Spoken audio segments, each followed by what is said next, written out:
Bum bum ba da da da dum bum ba da da da.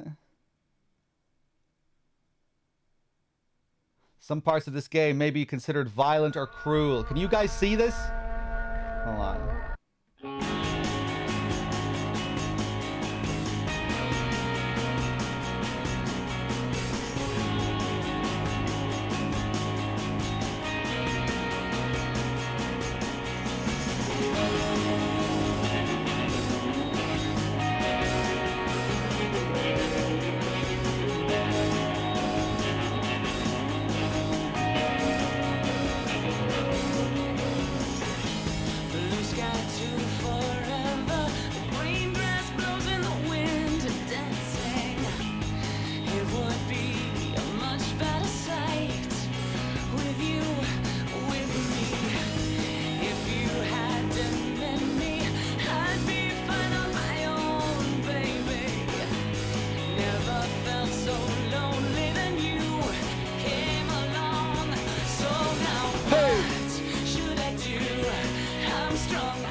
Sweet. Sweet. Before we do anything, I think I'm going to have to restart the stream. You can't see it on your end, but when I alt-tabbed out of the game just now, I put these nasty looking white borders all around my screen. So hold on a second. Balls. Balls. My balls. Balls.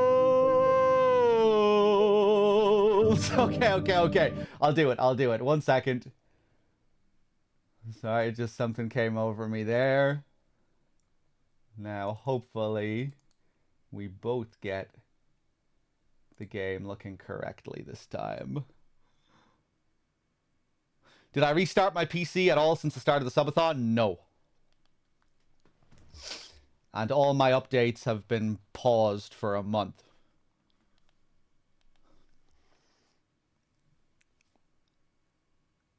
Okay. So, can you guys see the game again? I think you probably can. The white borders are gone on my end. Nice, we're good to go.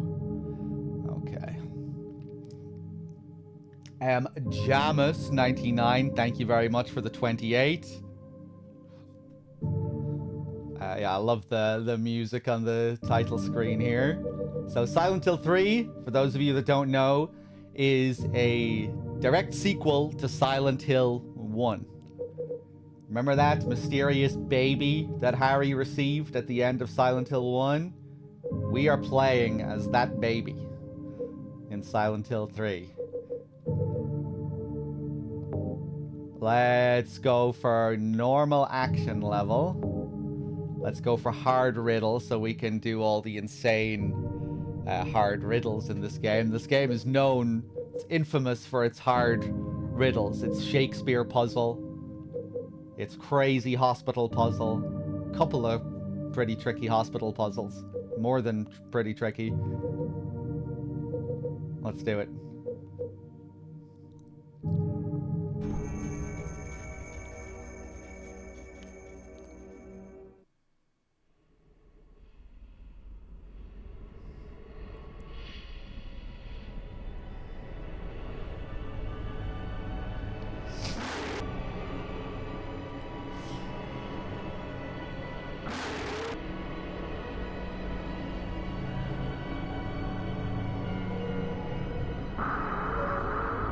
Yeah, I'll be talking spoilers right from the get-go.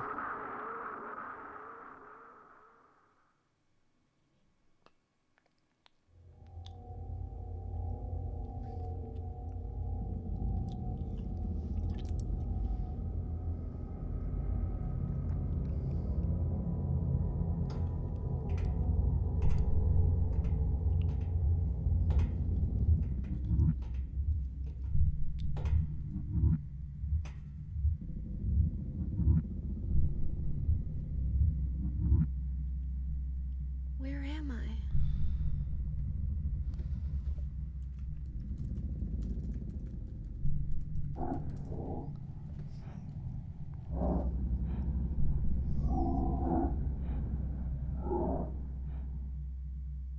Whoa.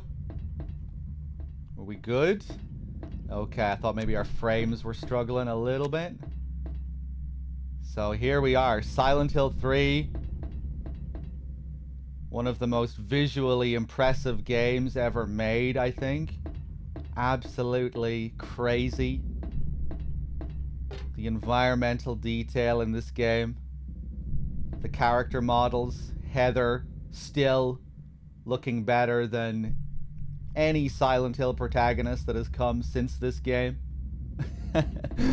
In terms of just her detail, the animation, the little nuances. This is a 2003 video game. We're playing the PC version of it now. But yeah, here we are. We start in Lakeside Amusement Park.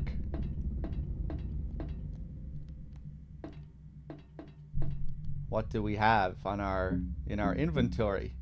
We already have our radio. Our flashlight. It's in my chest pocket. A must-have in darkness. It's a small portable radio. It plays static when monsters get close. Weapons. A knife, a steel pipe, a handgun, and a submachine gun. Right out the gate. Isn't this a little bit strange? Something's not right about this situation.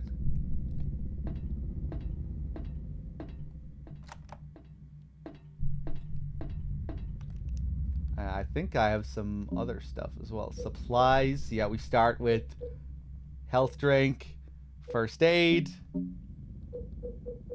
Oh, that's interesting. Yeah, you don't have the pendant in the dream.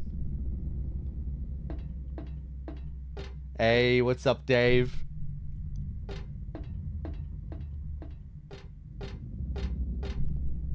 And what's this? Something strange in a cagey box thing. A person? Not quite. I don't really want to stare at it for very long, whatever it is. What the? This is one of the recurring symbols in this game. Caged up things. Caged up monsters. And this kind of oval like symbol. Thanks. The Sheeple's Champ with the 2 months. Thank you very much. Same thing here. Hey, what's up, Summer Teeth?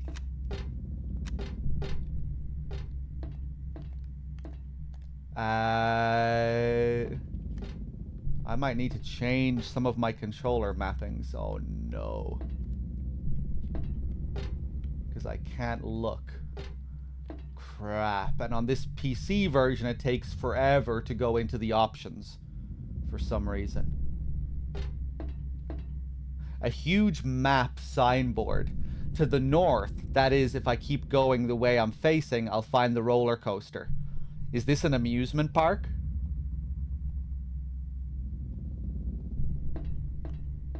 It would seem so. Can I inspect the bars? Heather has a lot of things to say when we inspect the environment in this game. Lots of little environmental interactions. Let's take a look at the rabbit over here. A rabbit doll. No, it's a costume. Is there someone in there? It looks like there is, but I don't feel like making sure. It's a giant rabbit costume. Why would this be here?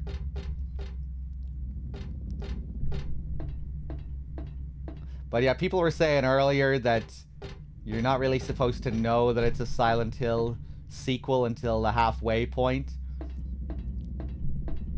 Yeah, kind of. But I would say there are pretty major hints for Silent Hill 1 fans that you are playing a Silent Hill 3 sequel. And I think in the trailers for the game, if I remember correctly, they pretty blatantly spelled it out with some of the Silent Hill 1 nods.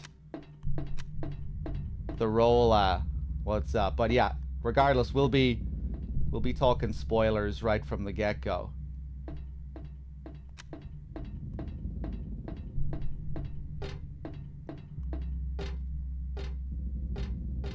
But yeah, if I remember correctly, some of the stuff in the trailers heavily alluded to it.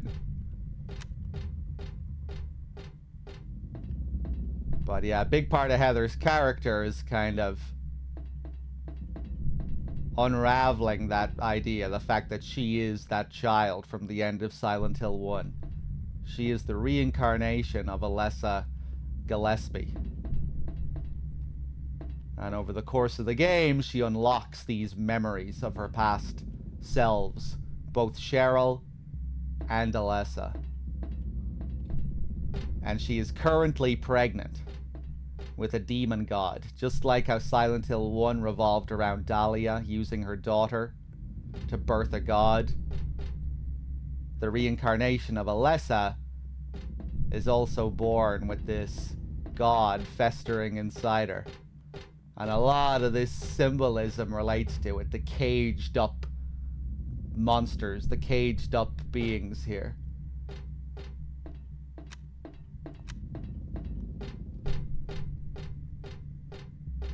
Yeah, she is pregnant right now, and she doesn't know it. And a lot of the symbolism in the game relates to pregnancy and birth, and this demon that's inside her. How did she get pregnant? I think she was born with this demon inside her. But it wasn't able to mature until she reached the correct age.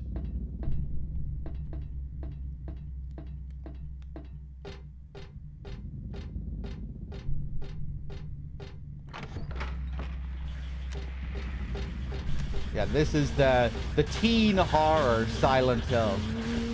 Go, go, go, go, go.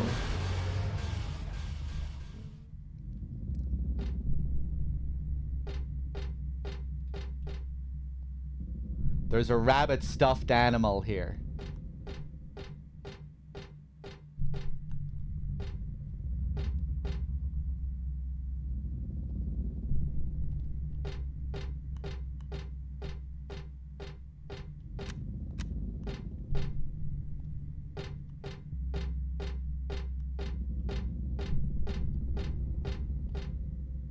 There are boxes of cookies and chocolates on display. I love this kind of stuff, but I don't feel like eating it here and now.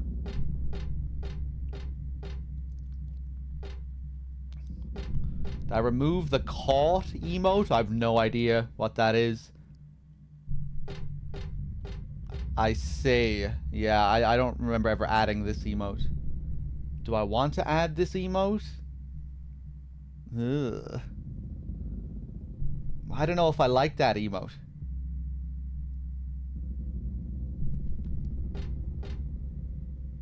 It's a rabbit stuffed animal here. The mouth part is stained red. Almost like blood stains. Disgusting.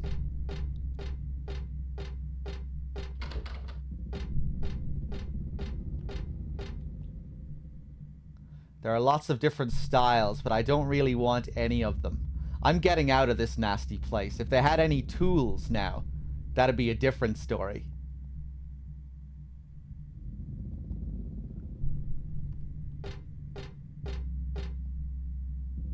There are some normal souvenir type toys here. Never thought I'd say normal in a place like this. Some tools. Heather's a bit of a tomboy.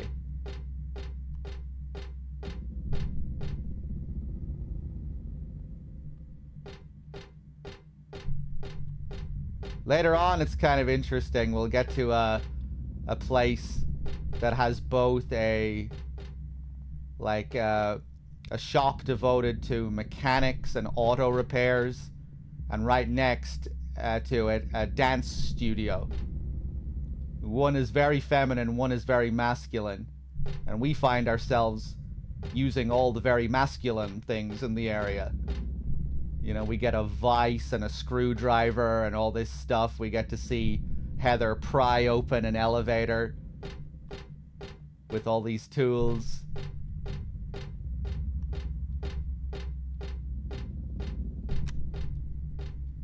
Okay, I think we can leave. Go, go, go, go.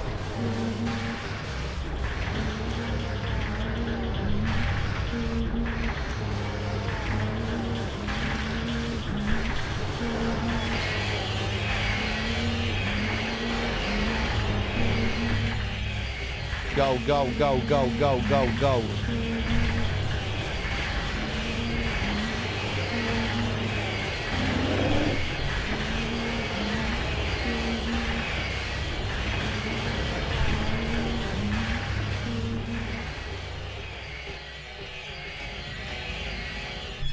The pendulums are...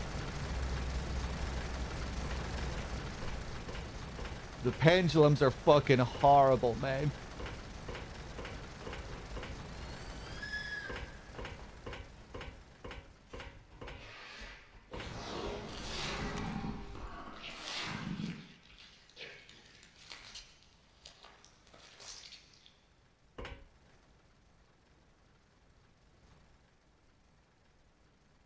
Love the visuals on this thing here. These stains, these blood stains.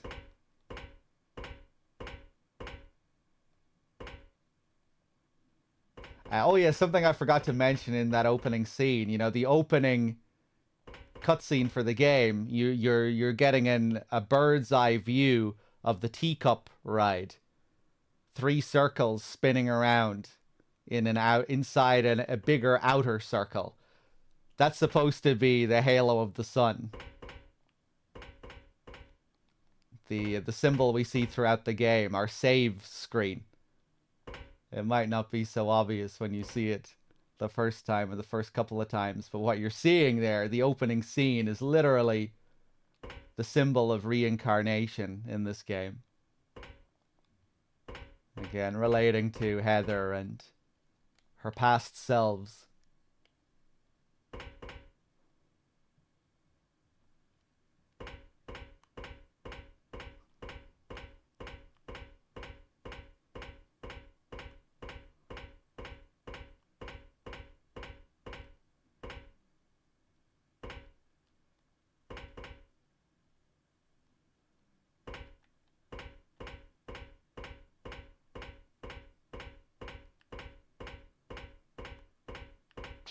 Whoa.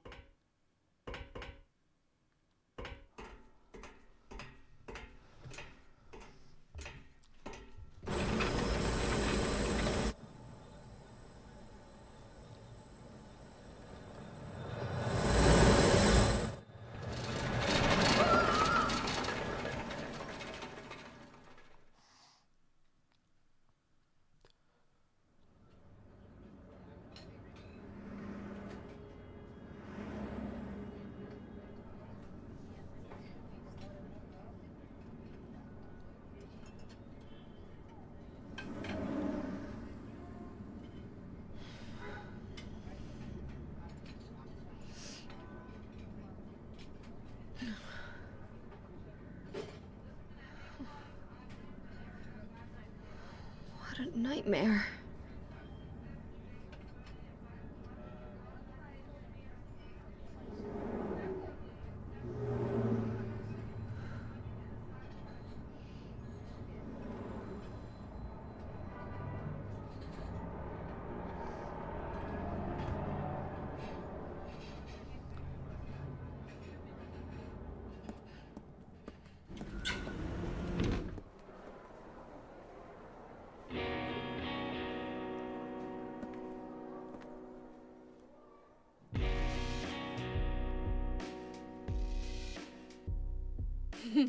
Dad, it's me.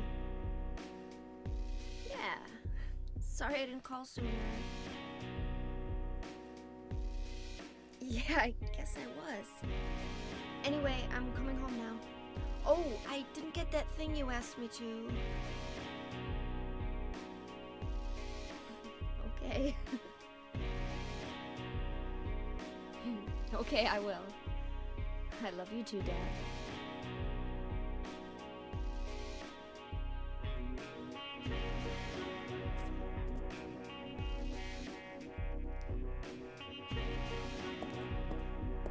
Heather, I need to speak with you. My name is Douglas Carter. Hey. I'm a detective. A detective? Really? Well, nice talking to you.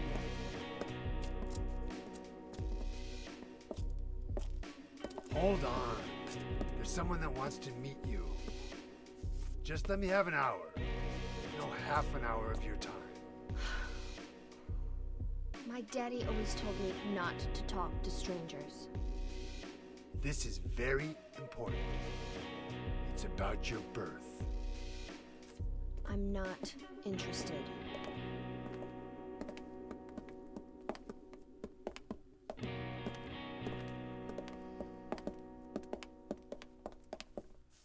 Are you still following me?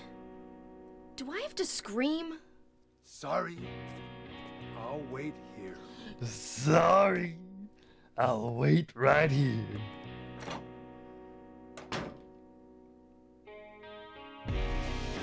Hey! Ho! Alright, Mint. Mint gifted a sub to Moobot. A tier 3 sub to Moobot.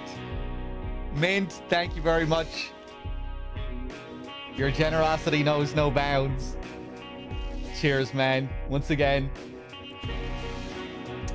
Sheeple's Champ, I did thank you for that too as well, I think. Cheers again. Jamis, Martian, everyone. My name's Scooby-Doo. I'm a detective. I'm looking for you. You going in the bathroom? You wanna poo? I'll be waiting for you. My name's Scooby-Doo. I'm a detective looking for you. Okay, let's take a look around here. Before we interact with the save screen, let's take a look at the regular mirror. I don't like mirrors. I don't like mirrors. King Pine. King Pine with the 5-pack. Thank you very much. Cheers. Oh my god. Raoul is lurking. Raul has been exposed in the chat. Hello, Raul, if you're there. It's good to see you lurking. King Pine, thank you. Enjoy, whoever got a free sub there. I don't like mirrors. It's almost like there's an unknown world right on the other side. And the person staring at me isn't really me, just an imitator. I know how stupid that sounds, but that's how I feel. But if I keep thinking about it, it just makes me feel sick. I don't like mirrors.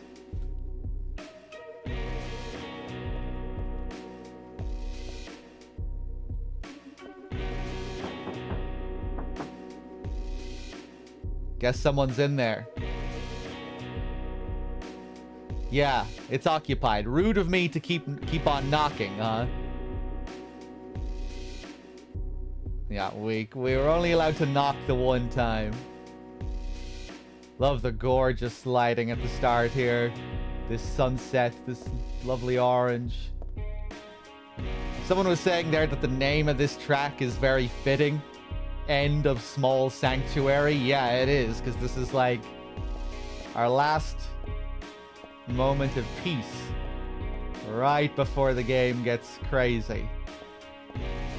Or Heather's last moment of peace here.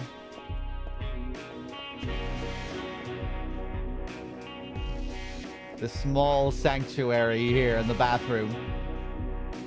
And as soon as we go to the next major area, the music gets cut off and everything goes to hell.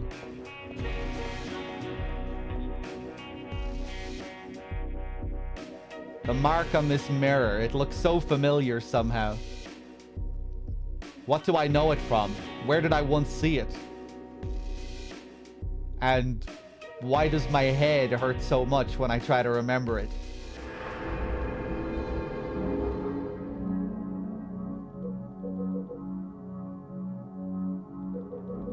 And then we see the symbol imposed, overlaid over her face here.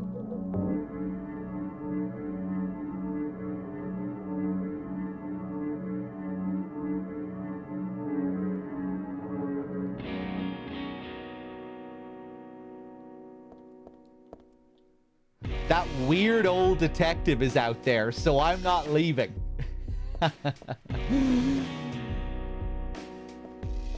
Yeah. So now it's time to escape out the window. Because we're playing as a teenage girl. And we don't want to go near that creepy old man.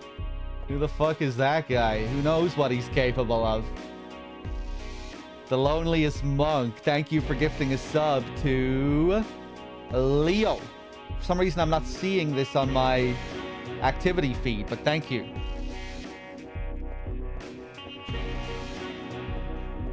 Ba-da-doo.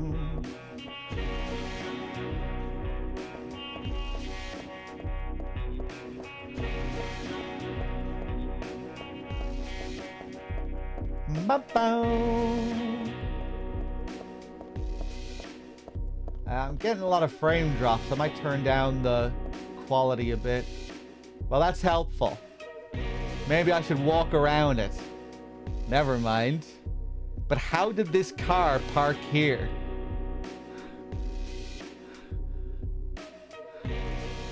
Yeah, that is a little bit odd, isn't it? Did she say anything else about this?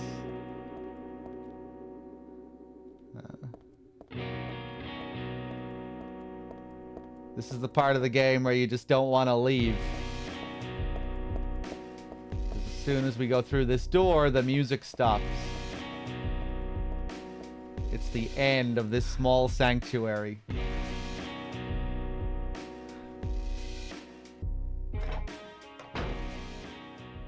Damn.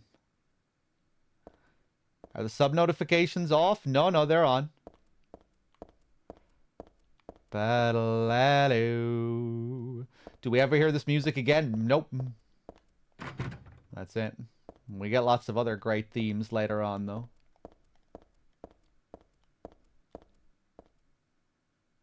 But yeah, that's what we're saying. That the title of the track kind of ties into it nicely.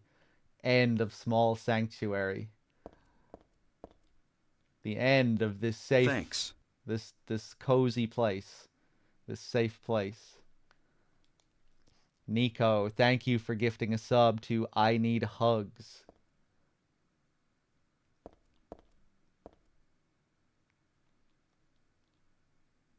The Revolt of Cheern All. This is a reference to Hiro Asuda, her artwork, and one of her other projects. One of the developers that worked on Silent Hill 3. Also MGS3. She's been in our chat a good few times over the years.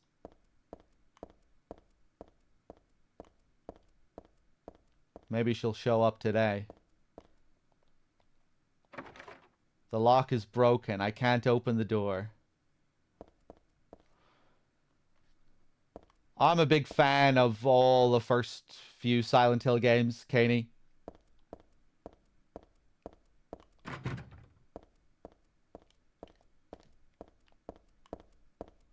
Ba-da-da-doo. Ba-da-da-doo. Benefited. Thank you for gifting a sub to Luminous Light. The lock is broken.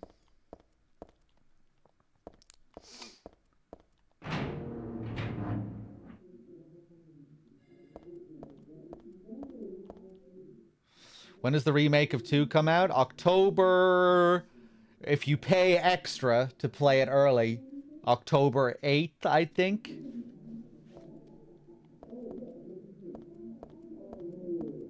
Or maybe that's 6th if you play it early. I'm not sure. Did I pass out again? Holy shit. Mint with the 29.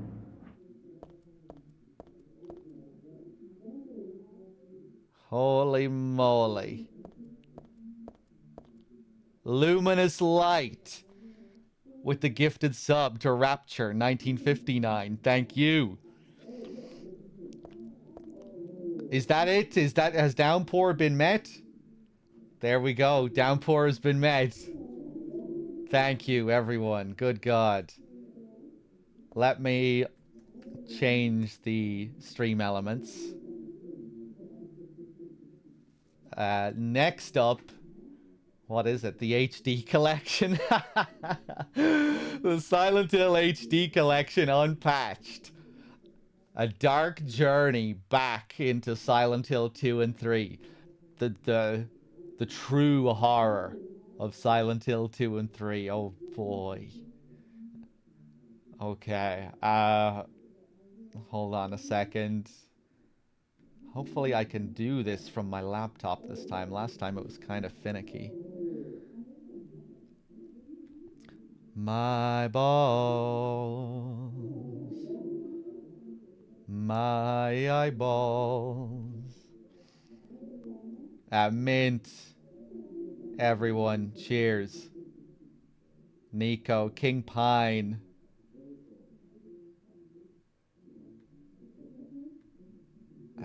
For some reason, I'm not seeing the luminous subs on my thing here. Hold on. Total subscribers, 4,000.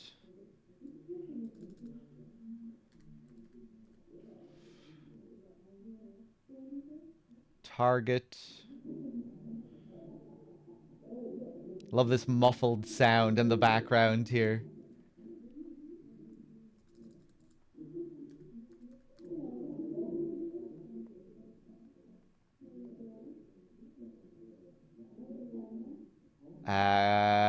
Hold on. I didn't change the text. Next goal, Silent Hill HD collection.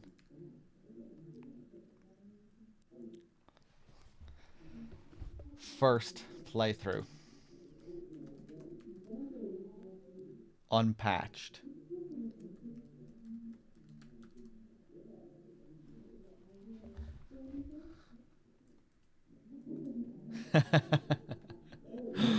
Okay.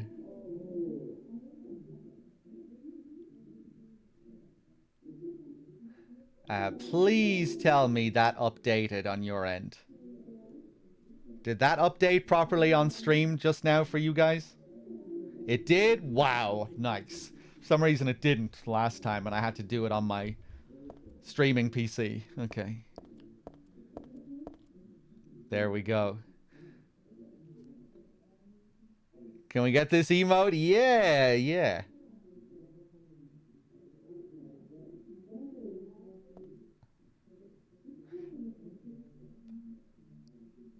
Downpour 100%? No. Just a regular old playthrough, first playthrough of Downpour. And I'm just gonna do what we'll just go with the flow.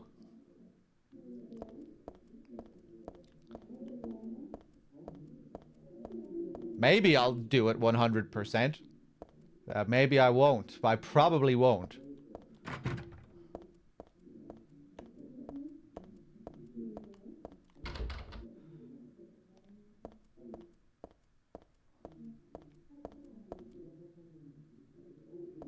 Am I aware of Silent Hill 2 Enhanced Edition, and are you planning on playing it in the future? I've played it many times. Thanks. I've played it. I played it earlier in the Subathon. It was the last of the Team Silent games that we did. Now we're moving on to Silent Hill 3. Yeah, I played it a few days ago.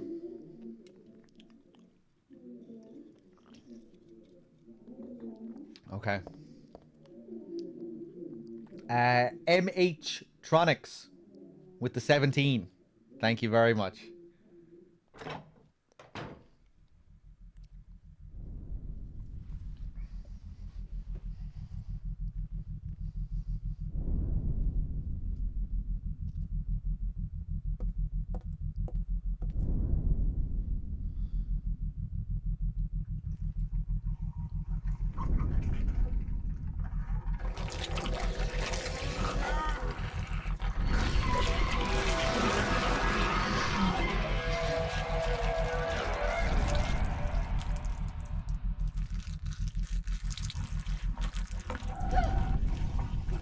Stay back!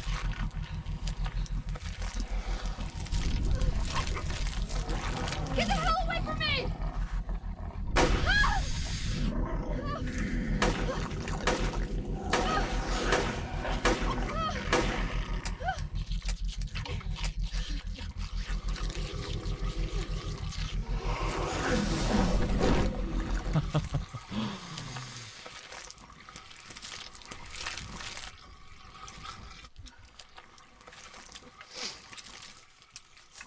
What the hell is this thing? Love the way it falls to the ground there like a sack of potatoes. It's definitely not human. I've never heard of such an animal. And no way is it a costume. Not like my dream in the amusement park. It sounds crazy when you say it, but monster is the only word for it. But I don't think I'm crazy. It's a monster. I killed it. These nasty things. Closers, they're called. Those bones sticking out of them. Those long bones inside their arms that you can see. I always thought they looked like they were wearing Heather's skirt and her boots as well. See, look at their boots going up to their knees. This looks like they're kind of wearing a short skirt as well.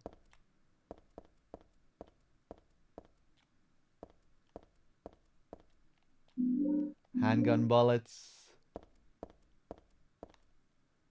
It's not that I hate clothes, but this isn't the time or place.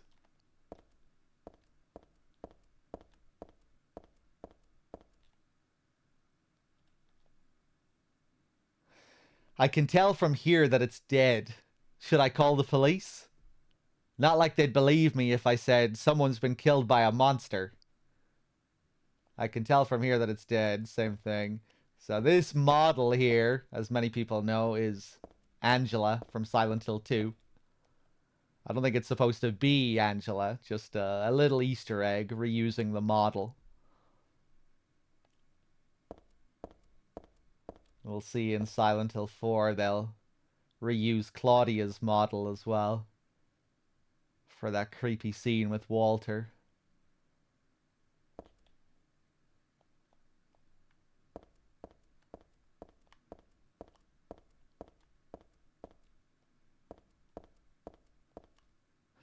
Nothing on the shop counter particularly catches my eye. Easter egg or laziness? I don't know if I'd call reusing assets laziness. I would say it's maybe a bit of both in that it's, you know, they're reusing assets, but a little nod. You know, they could use many of the other dead models, right?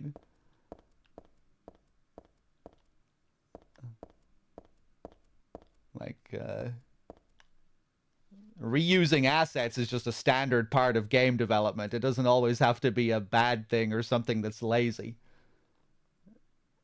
It feels particularly inappropriate for a game such as this as well, with absolutely insane attention to detail and environmental detail that barely anything of the time matched. Still absolutely stunning to this day as well. It's not that I hate clothes. Yeah.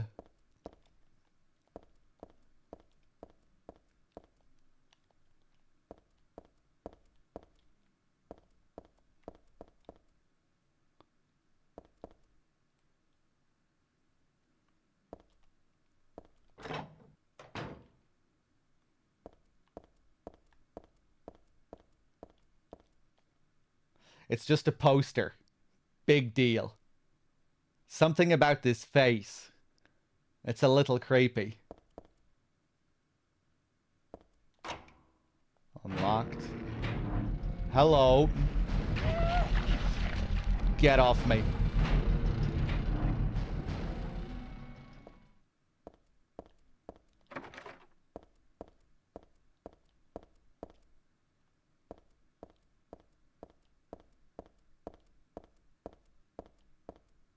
Let's take a look around here. Here's Angela again. This time on a Silent Hill 2 poster. If you look carefully there as well, you can see all the other Silent Hill 2 characters on it. I think that's Laura on the bottom right, James on the bottom left.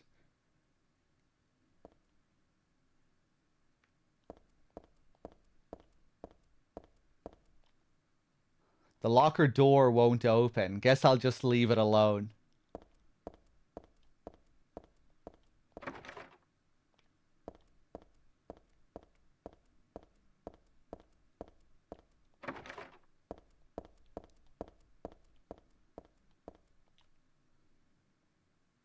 And here we get our first map. Speaking of detail, the maps in Silent Hill 3 feel the most detailed out of all of the maps they've ever made for these games.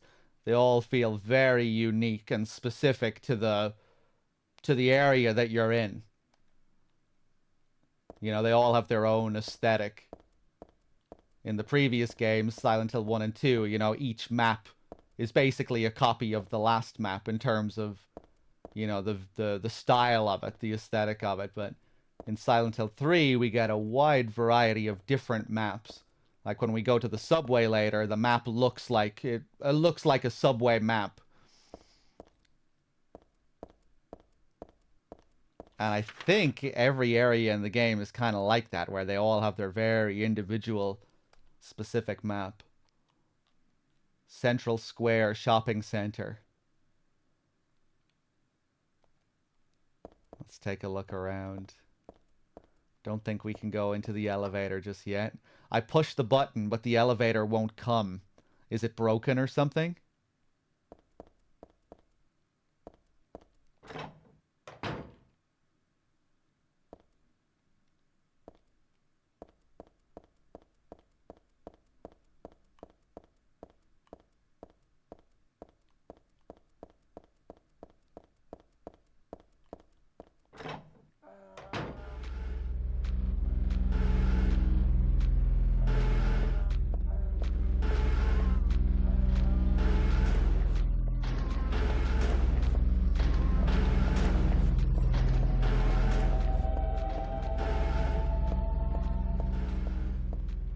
There we have our first enemy, the numb body, I think it's called.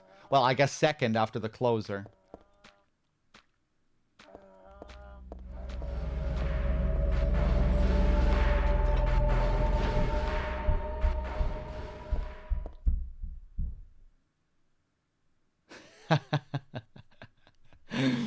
That sound just now was not in your house or in the apartment above you.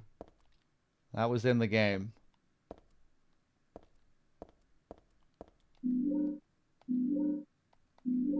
Get some health drinks, some ammo. There's lots of stuff, but none of it really looks like it'll be useful.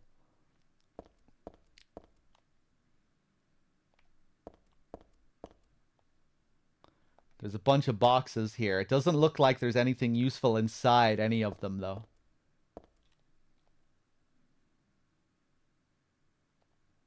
Something's fallen between the table and the floor. I think it might be a key. If my arms were a little longer, I might be able to reach it. There's a huge pile of cardboard boxes on the table, full of books. It's way too much of a pain to move something that heavy.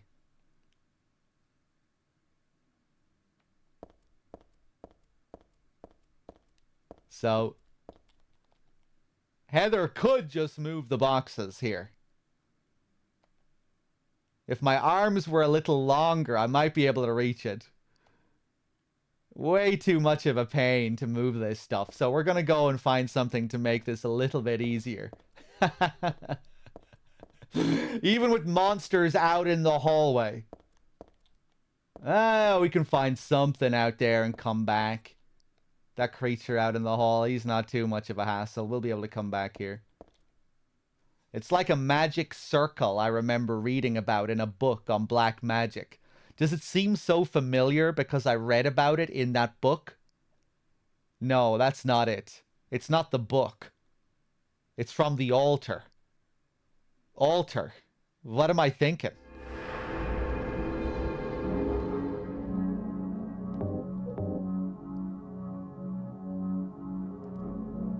Okay, we'll save again. We get a lot of these comments with each new save point. We won't get interactions like this with every save point, but gradually she gets more and more of these memories back. I think the altar they're referring to there is the antique shop in Silent Hill 1, the altar hidden at the back of that shop.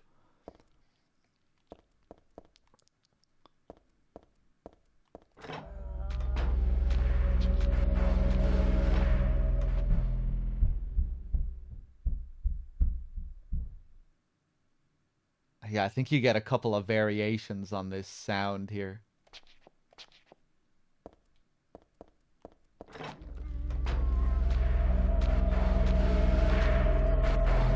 Go.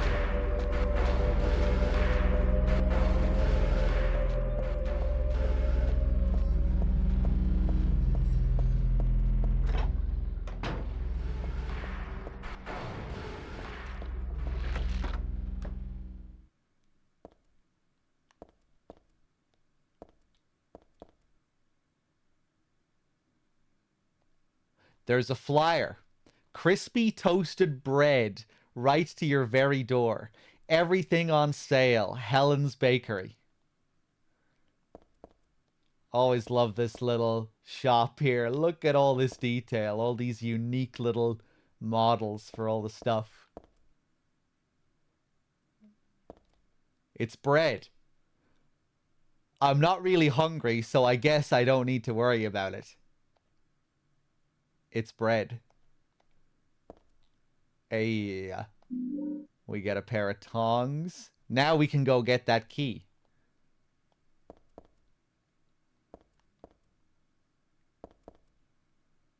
Maybe we could use the tongs to remove the baby from inside Heather as well, maybe. There are no employees around. I wonder where they all went.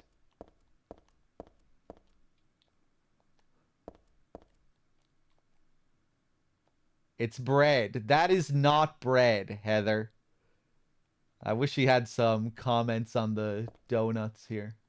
They look good.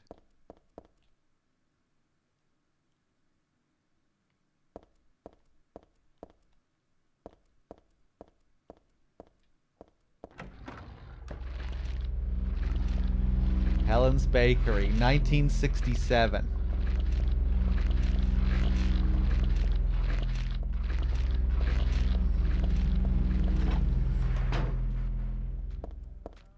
I think now when we come back, there are even more of these things here. Go, go, go, go, go.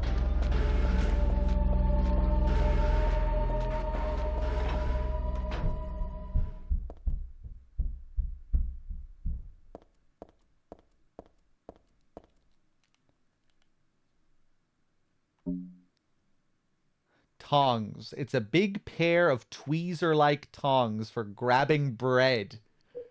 Oh yeah. We also start the game with this pendant. Dad gave me this pendant on my birthday. It's one of my treasured belongings. There's a jewel inside, like a little red tablet. When I asked Dad what it was, he said, just a lucky charm. But then he told me to take good care of it and never take it off. So, big Silent Hill 1 fans might be able to put the pieces together here when they see this. In Silent Hill 1, one of the major items in the game, for getting one of the better endings, is that aglophitous, that mysterious red liquid. The same bottle that Kaufman throws at Alessa, which prematurely births the god. The same thing you throw over Sybil as well. And my house key. Daisy Villa Apartment 102 is carved into the key.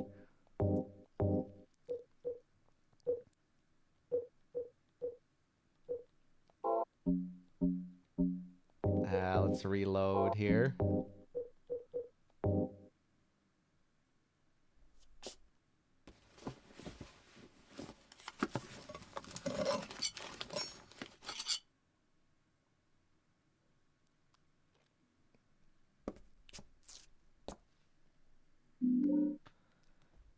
I got the key taken with tongs. This key was dropped in the storeroom. I used the tongs to get it. There's a tag on the key that says, My Best Sellers. My Best Sellers, a bookstore key?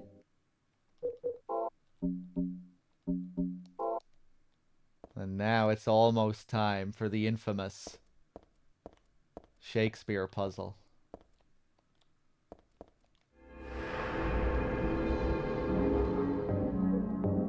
Let's save again here.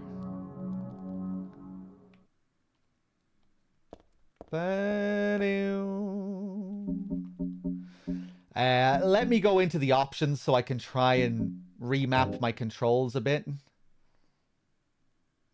This is going to be painful.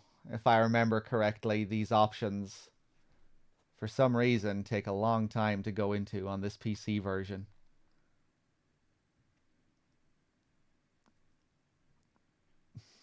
Wait a second.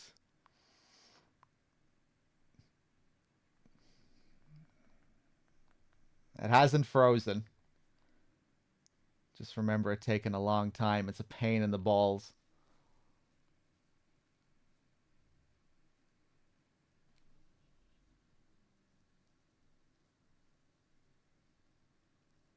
Please, game, please. What was actually wrong with the Silent Hill HD collection? Oh, I mean, how long do you have? Everything.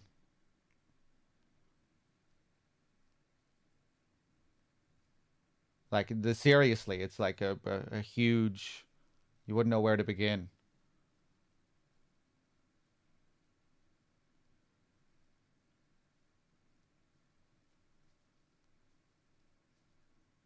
We'll be playing it unpatched as well, so you'll get to see it in all its glory. How it released initially. It's totally insane.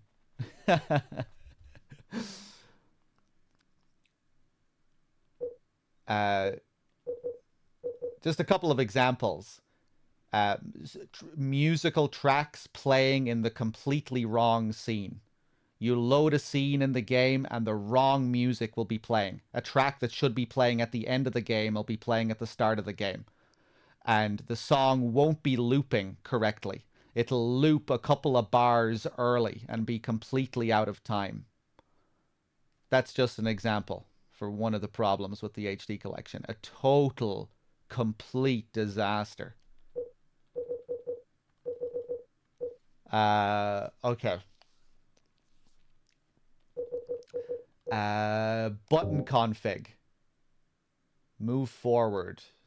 I thought I had these settings were the same as when I last played.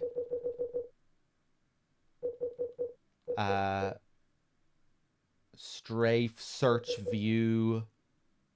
Okay. No. It's not letting me press L2 for this. Okay, that should do. And I think that's all I really need. I just need a search. Okay, hopefully we'll be good.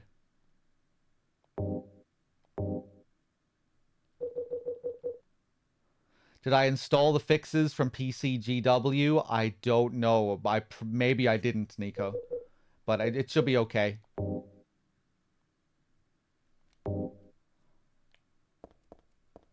Oh no, now this is... That's spinning me around. Crap.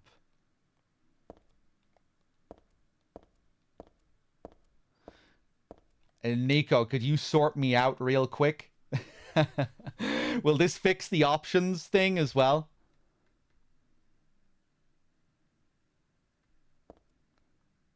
I think maybe I had this installed before.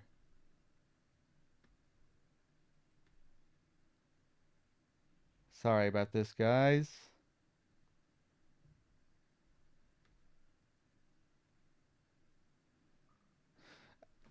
Just drop it into the Silent Hill 3 folder, Nico. Hold on, one sec, guys.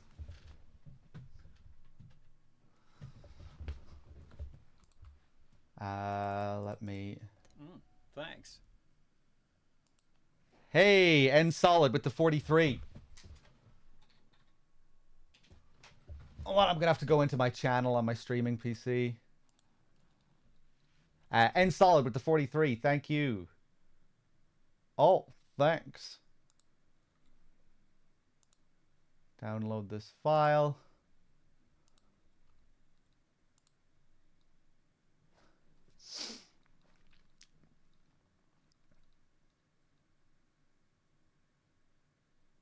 Okay, there we go. Now I just need to find where Silent Hill 3 is.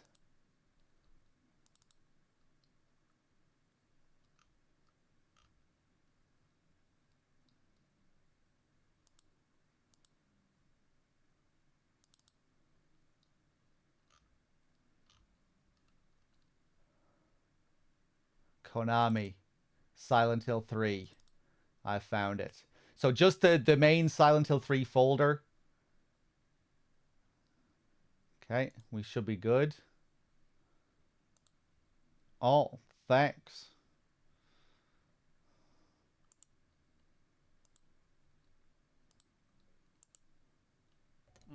Thanks. Wexford with the 72 and the tier 2. 6 years, Wexford. Thank you so much, man.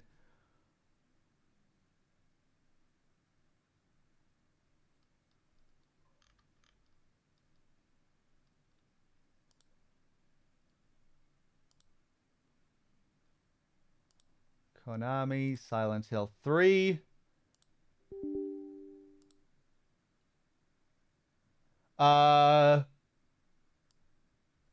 Nico, it's asking me for a password. Do you know what the password is? Is it written there on the thing?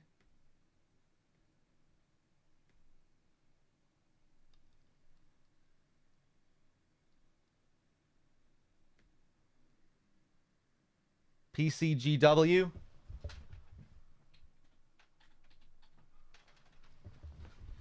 Let me try this. Hey, okay. I might need to restart the game for this to work, I guess.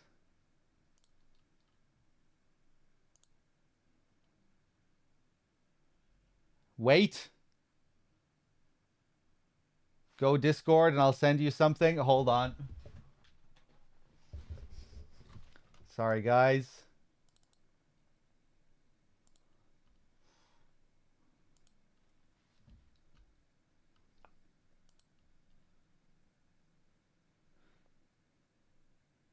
Okay, Nico.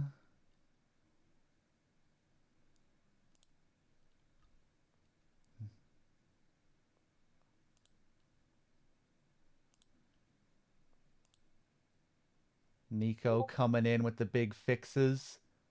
Drop this into SH3 save data.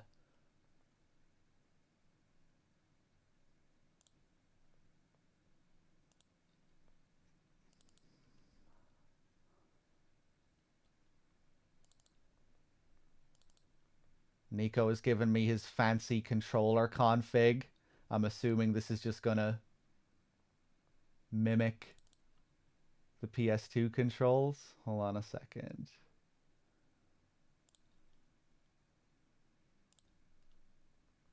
Okay.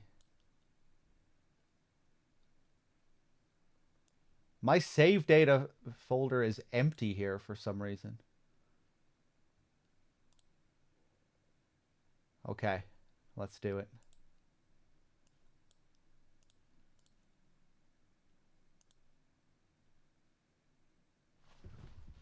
Okay, let me...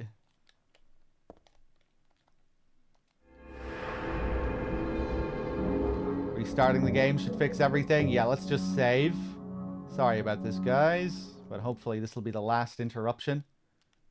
And we'll be good. Oh no! I went into options by mistake! Fuck. Hold on. Now we're gonna have to wait another fucking minute. No, I don't want to fuck with the... Just in case this fix didn't work. I don't want to force shut down here because it'll reset all my other options if it doesn't shut down properly. And then I'll have to painfully go into the options again.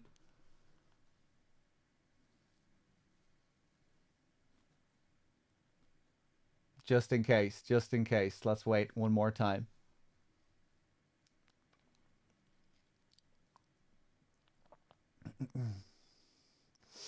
Any second now. Any day now. I remember before I thought I had to use a hex editor to fix this. That's how I fixed this options thing before, I think.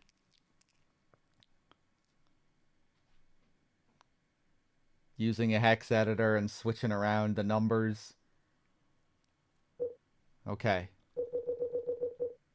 Exit. Let's not do that ever again. Oh,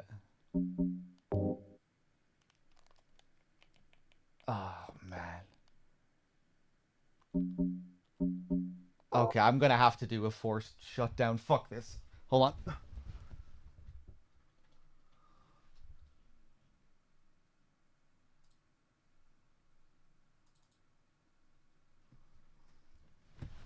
But hopefully now it'll be fixed. And I'll be able to easily go into the options.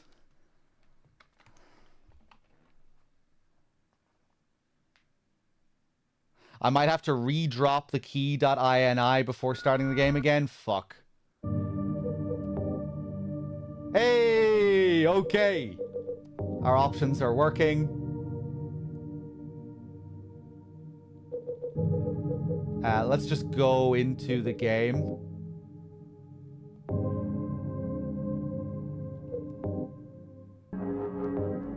Nice.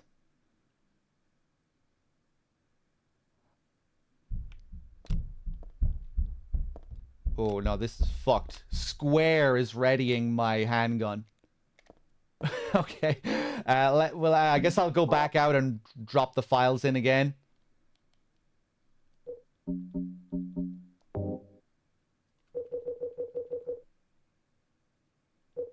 Yeah, I didn't redrop after closing it, Nico.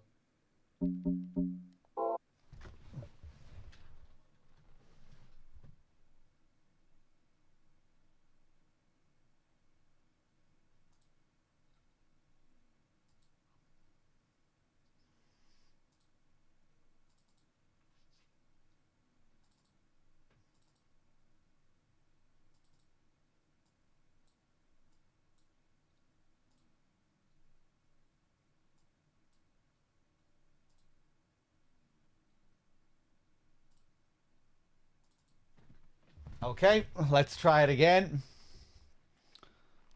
Let's see what happens. Time to pray.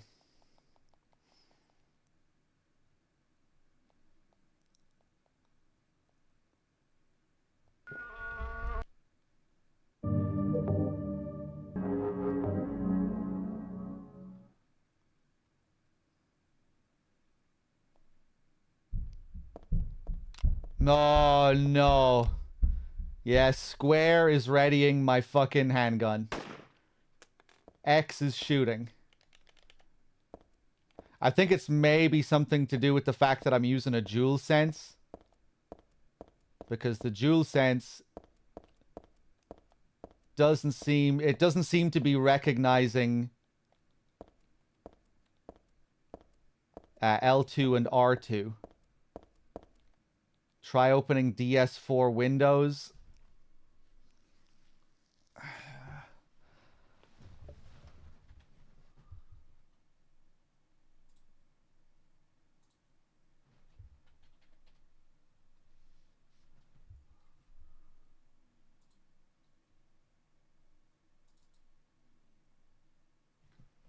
I'm not going to fuck around with this for much longer. If I can't get it working, I'm just going to try and, you know, I'll reconfigure it.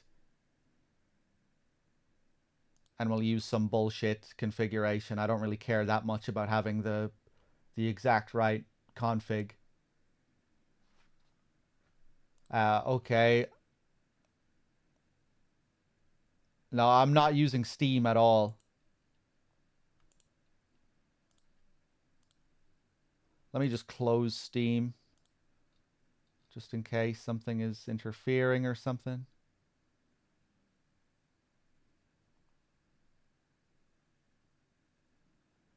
Okay, DS4 Windows is open.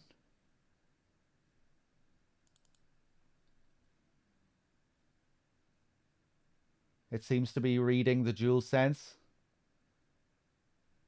Let's open up Silent Hill 3 again.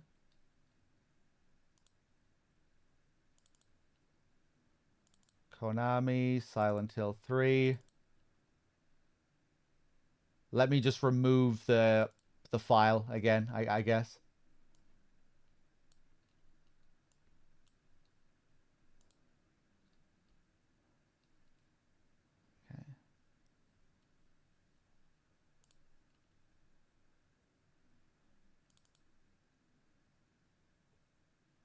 Okay, time to pray again.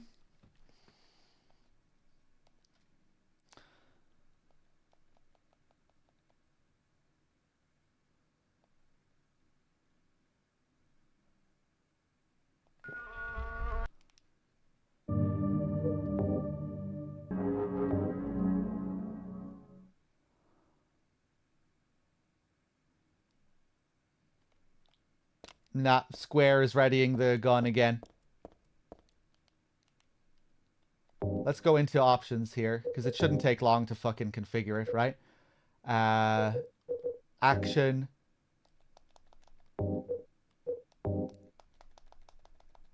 It's not letting me press X. Oh, what?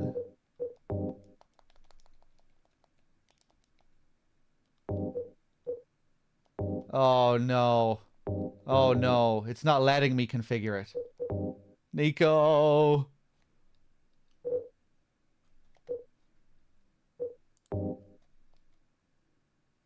I'm pressing circle here to try and set it to circle. It's not doing anything.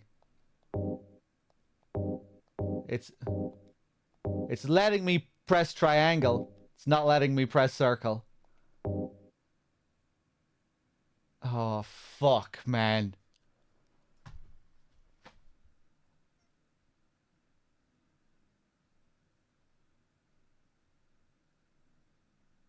Oh, no. What the fuck am I gonna do now?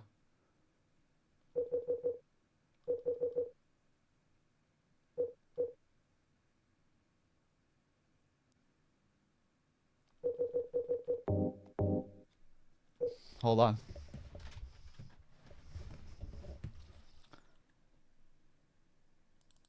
Okay, let's delete key.ini. Stick that in the trash. Sorry about this, guys. We'll try and play the game soon.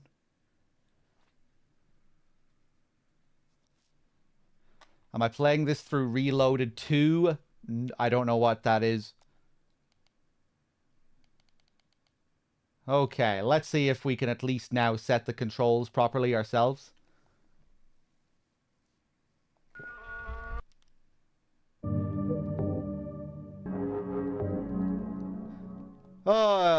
If only Konami could competently re-release these games. Be fucking great.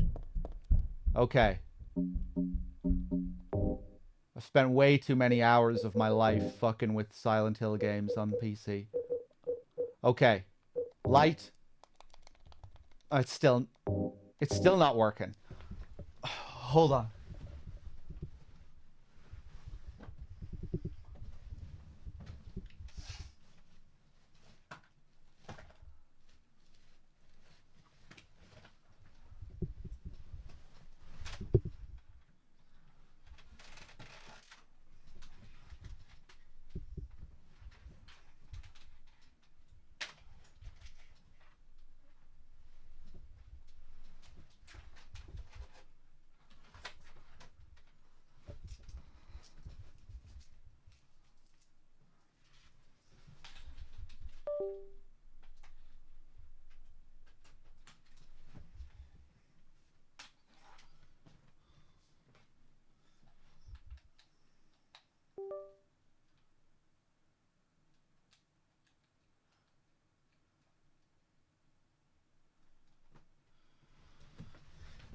Oh, Christ.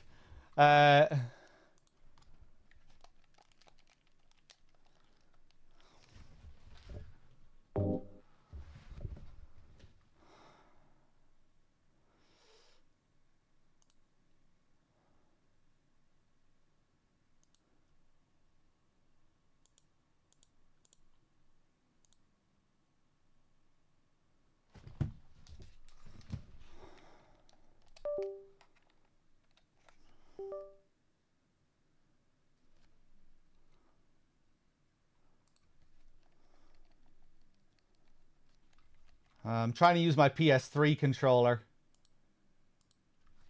But that doesn't even seem to be getting detected by DS4 Windows. Hold on.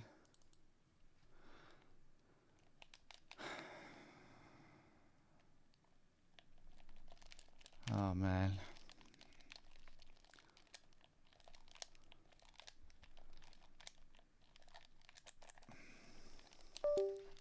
Oh, I don't know.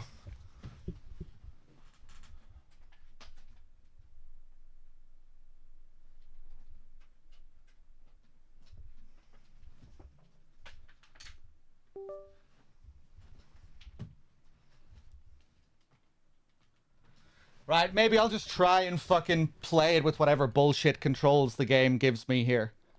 And I'll just live without the search option.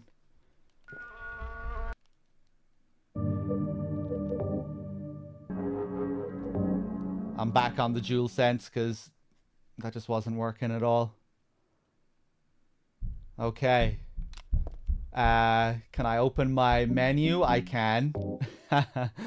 Check my game and controls work perfectly. Yeah, I don't know. Let's just try and play like this for a little bit anyway, because I want to play the game.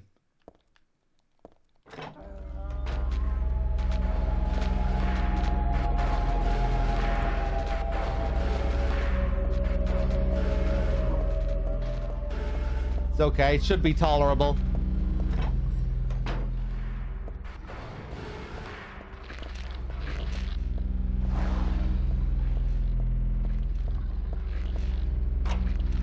Okay, we use our key to get into my bestsellers. This area always really stood out to me. Just all of the unique visual detail that you see straight away. All the unique posters. The individual covers to the books that you can see. All the different colors and little things.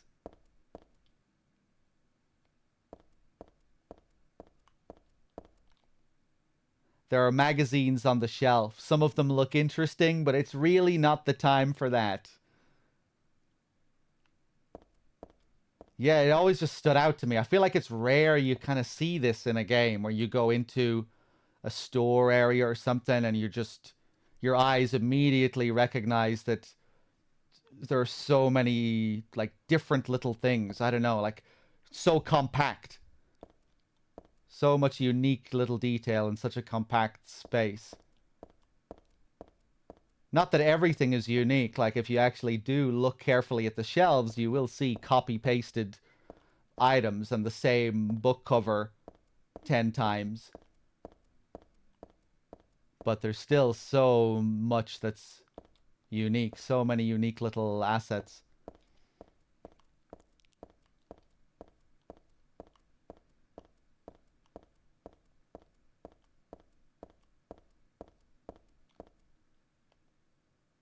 There are magazines on the shelf. Yeah. And of course, Norman Reedus is on the cover of one of these magazines. If only I could use my search function.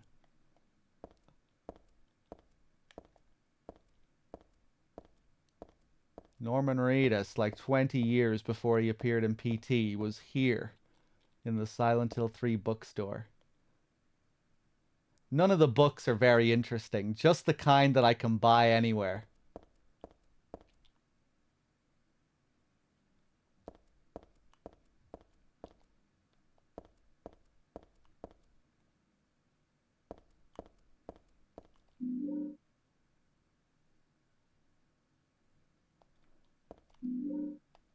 And here we get our infamous Shakespeare anthologies.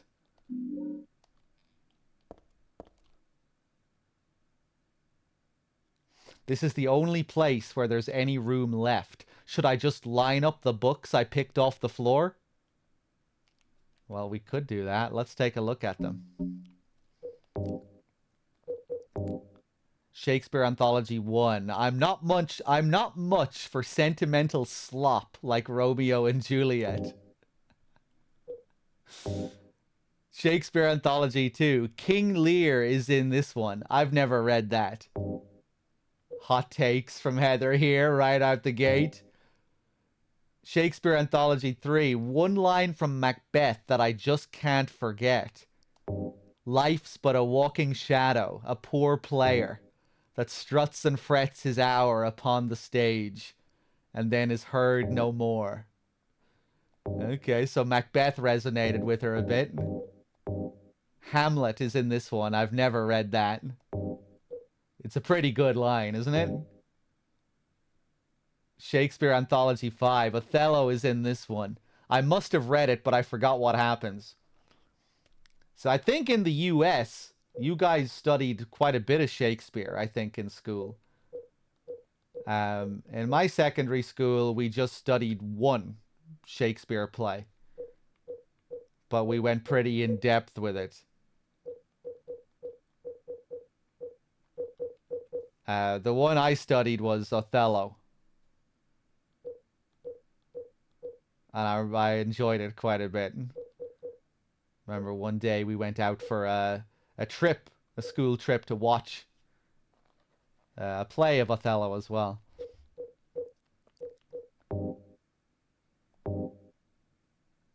I would imagine they focus on Macbeth here as well to highlight this part of Alessa.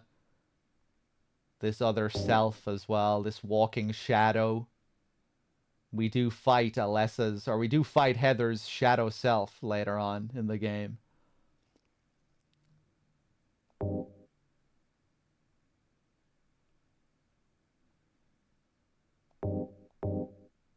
Referring to life as a sort of play.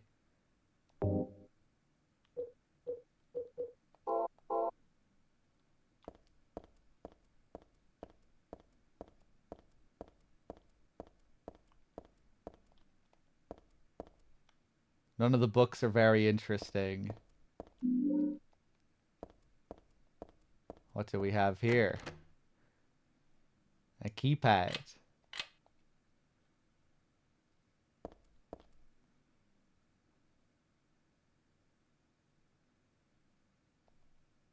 In here is a tragedy.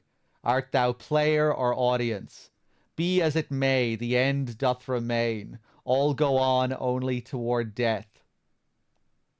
The first words at thy left hand, a false lunacy, a madly dancing man, hearing unhearable words, drawn to a beloved's grave, and there, mayhap, true madness at last. As did this one, playing at death, find true death at the last.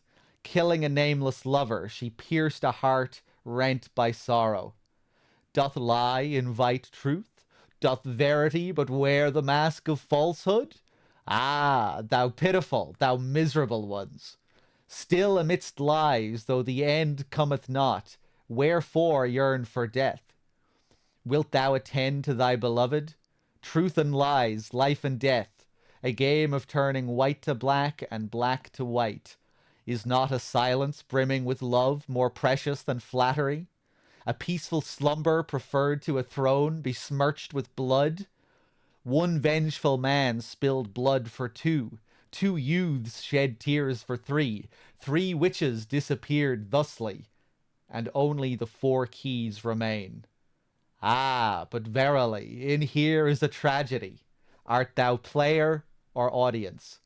There is nothing which cannot become a puppet of fate or an onlooker peering into the cage. So, pretty easy. What's the answer? What's the code? How do we derive the code from this? Thanks.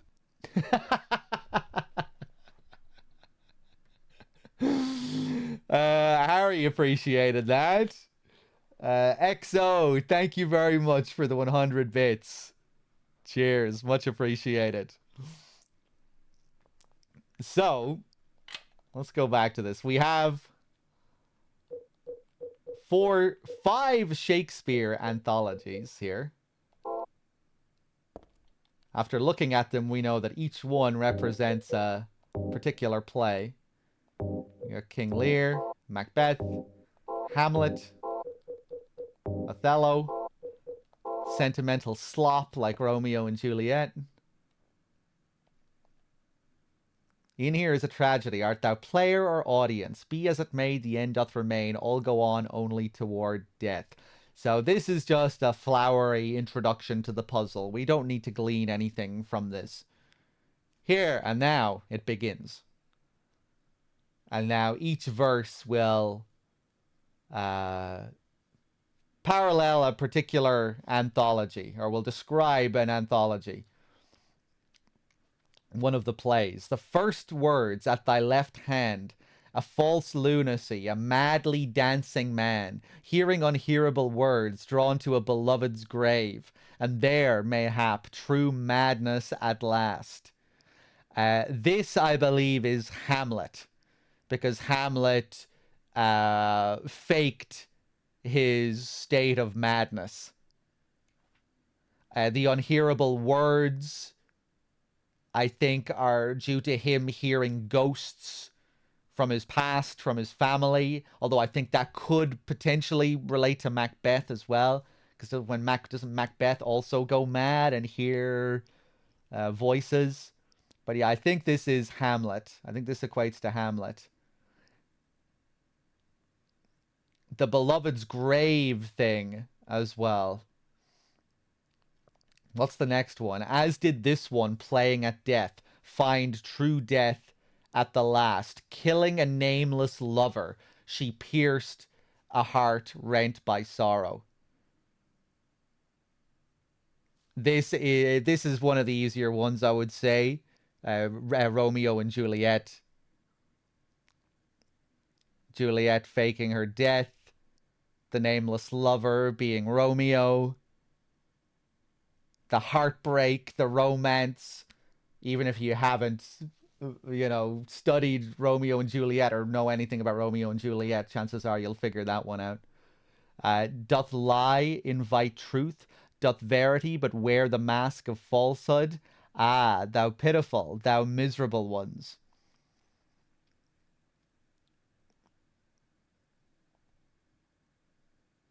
Still amidst lies, though the end cometh not, wherefore yearn for death? Wilt thou attend to thy beloved? Truth and lies, life and death. A game of turning white to black and black to white. Wait, hold on. Let me go back because I kind of skipped over that one. I thought maybe that one led into the next one, but no. So yeah, we have Hamlet, we have Romeo and Juliet, and this, I think this is Macbeth. Doth lie invite truth? Doth verity but wear the mask of falsehood? Ah, thou pitiful, thou miserable ones. Yeah, I think the mask of falsehood thing is supposed to relate to Macbeth, but I can't remember what all the hints are here. Maybe someone in chat can piece more of this and how it ties into Macbeth, because I can't fucking remember. Still amidst lies, though the end cometh not. Wherefore yearn for death? Wilt thou attend to thy beloved? Truth and lies, life and death. A game of turning white to black and black to white. This one is Othello. And the lies, truth and lies, still amidst lies, though the end. I think this is all supposed to be tying into Iago's character in Othello. Isn't it also hinting at the board game Othello, turning white to black and black to white? The two lead characters of Othello and Desdemona. Othello is a black man. Desdemona is white. And yeah, I think it's supposed to tie into their races respectively and the board game. I don't know anything about the Othello board game. And then is not a silence brimming with love more precious than flattery, a peaceful slumber preferred to a throne besmirched with blood. And this is the last one that remains, King Lear.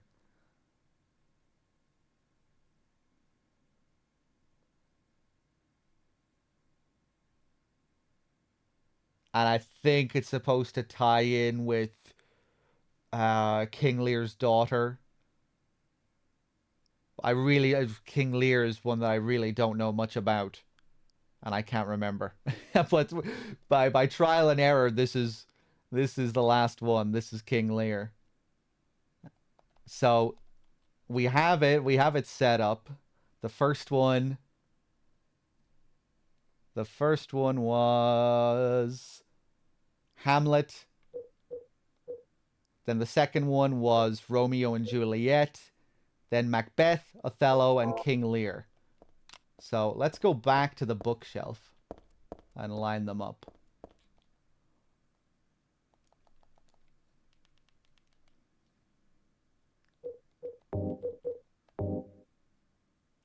First one was Hamlet, a false lunacy, a madly dancing man.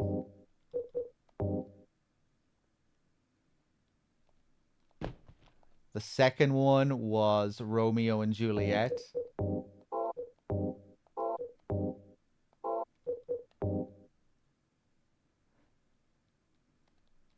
And yeah, so this is the ridiculousness of this puzzle. If you haven't read Shakespeare, you're fucked. The game doesn't give you the information that you need to solve this puzzle. It expects you to be a cultured individual and someone who has studied and remembered the stories of all these different Shakespeare stories, these Shakespeare plays. The third one is Macbeth.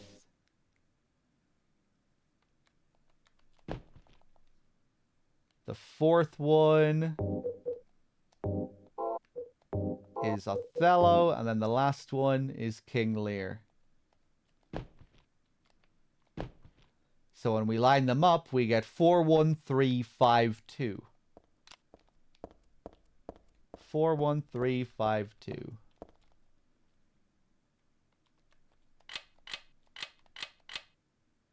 Doesn't work. Have we fucked up?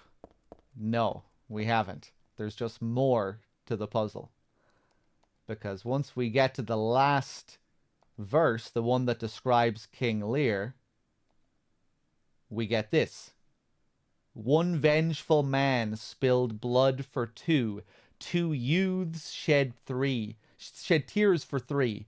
Three witches disappeared thusly, and the 4 keys remain. So there are 5 anthologies that you line up, but the answer here only requires 4 numbers. And I think it's pretty obvious which one you need to get rid of. 3 witches disappeared thusly.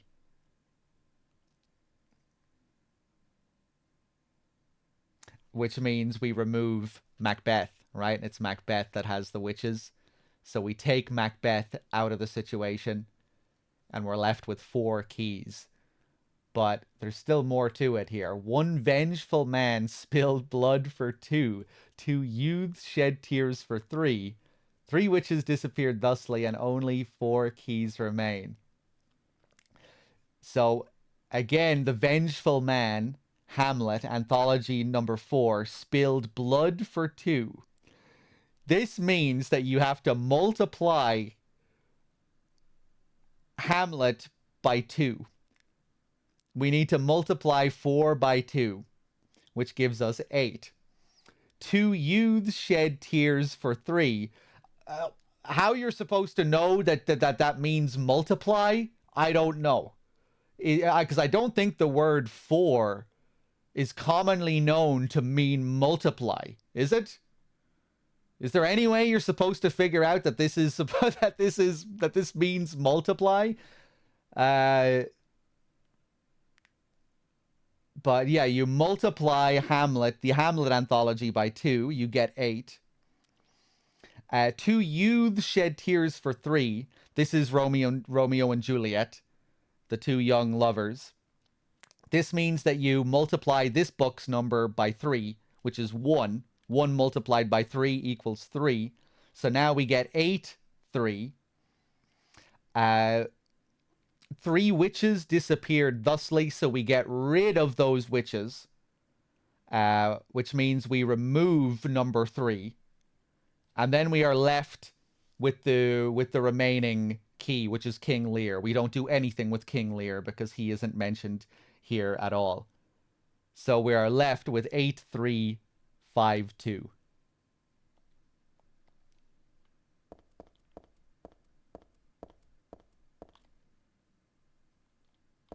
In set theory, 4, that term is used for multiplying. Okay.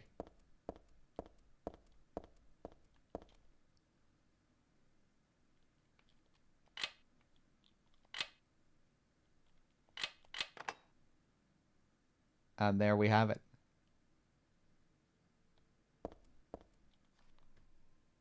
Let me just scroll up in the chat here and see what I was missing.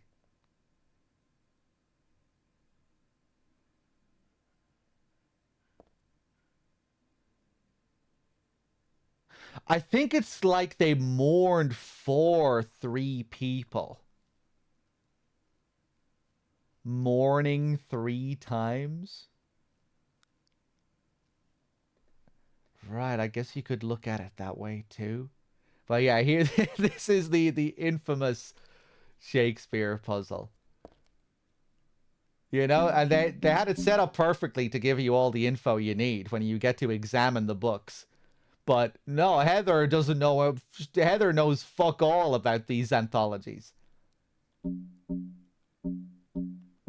You know, if they could have turned Heather into a character who knew all about Shakespeare, then you'd have the information that you need to solve the puzzle. But the only one Heather gives a fuck about is Macbeth.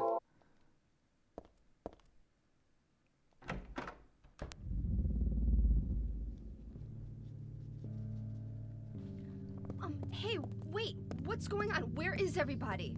Those weird monsters? They have come to witness the beginning. The rebirth of paradise, despoiled by mankind. What are you talking about? Don't you know? Your power is needed. How should I know? I am Claudia. So what? Remember me, and your true self as well. Also, that which you must become. The one who will lead us to paradise with blood-stained hands. Claudia, right? Did you do all this? It was the hand of God.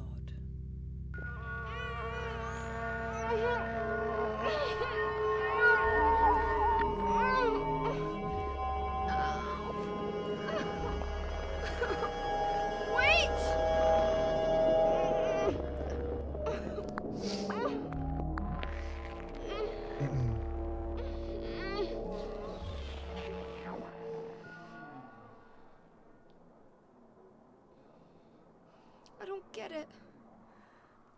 What does she want me to remember?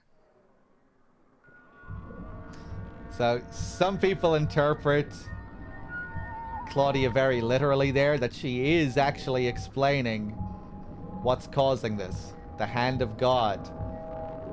She's alluding to the god that Heather is pregnant with. And possibly suggesting that it's this god inside her that's giving birth to these twisted abominations and things that we're seeing. The god is starting to mature in the womb. And now all this horror is being projected out into the world.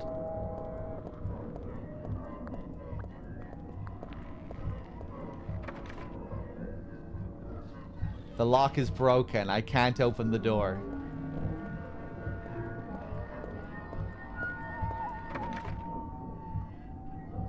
Cafe Cheern All. There it is again.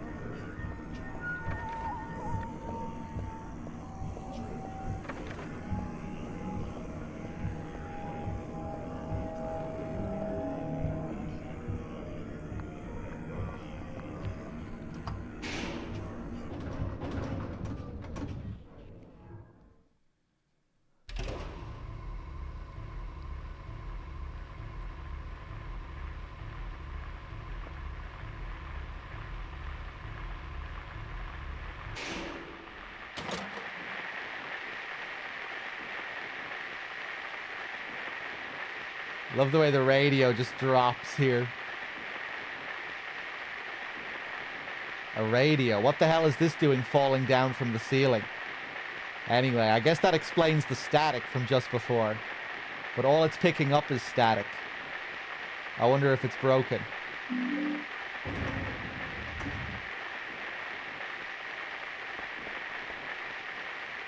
And now we go from one elevator into another elevator.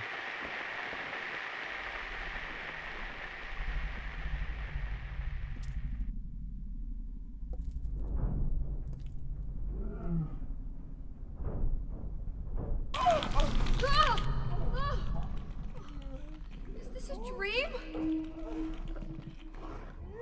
It's gotta be.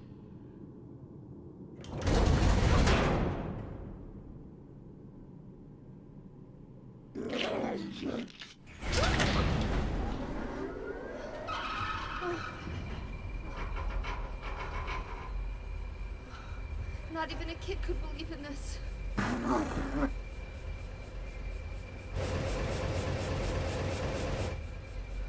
when am I going to wake up?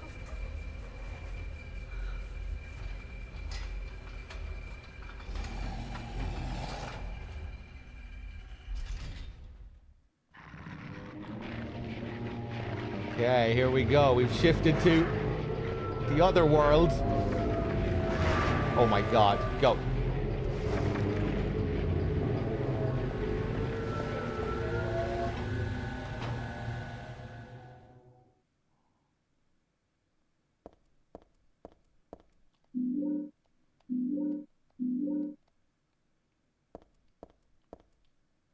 I've always loved the visuals in this room.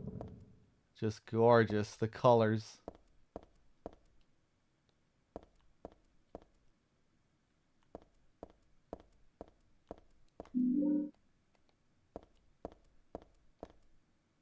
Doesn't look like there's anything useful on the shelf. Yeah, I love that elevator scene. The brief flashes we see of Valtiel. We're not really sure what we're looking at through the grating, through the cage. This again. Looking at this makes my head hurt, but at the same time, it's like so familiar. I know I've forgotten something really important, but I also have the feeling that I'd be better off not remembering it.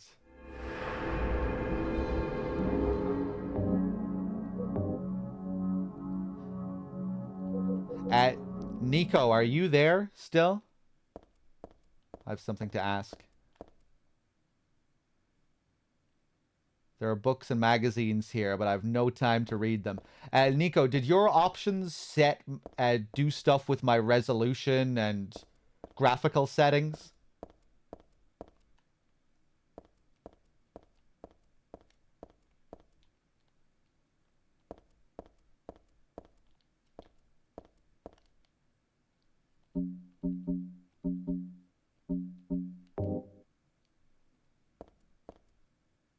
Man, this room looks nice. Lovely decay. Lovely, grimy, bloody decay. It enables widescreen, but graphics should be your monitor resolution.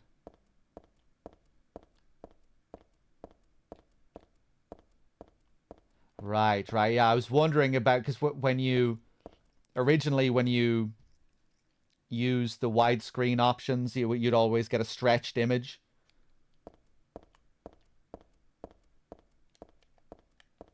I think you had to play with 4:3, didn't you? But yeah, it looks good.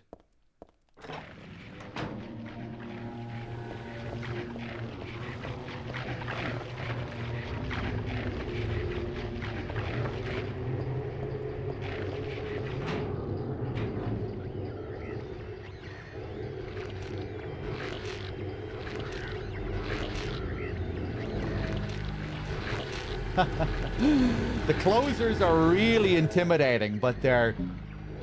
Once you know how they work, they're not all that dangerous. They're incredibly slow with their attack animations.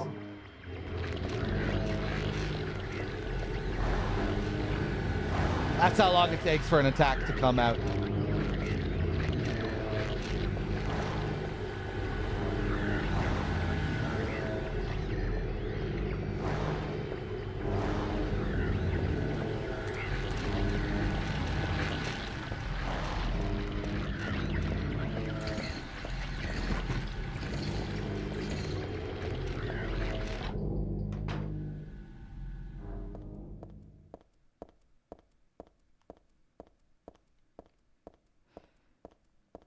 The fix should include the Silent Hill 2 Easter eggs and Silent Hill 1 audio. Oh, great.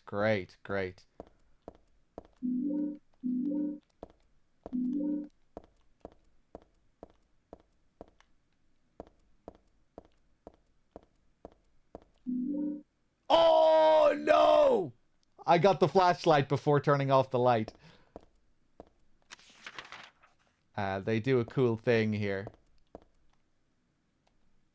Warning, when leaving the room, be sure to turn out the lights. It'll be obvious if they're not switched off. And if when you turn off the light, you'll usually see that the flashlight is on here. I ruined it. Hold on.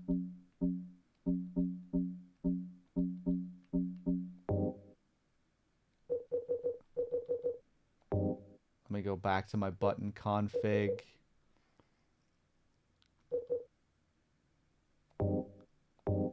Oh my god, it let me set it to circle this time.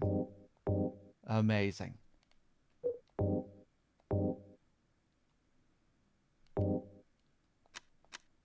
Okay, hold on. Let's see if L2 and R2 are suddenly working now. Search.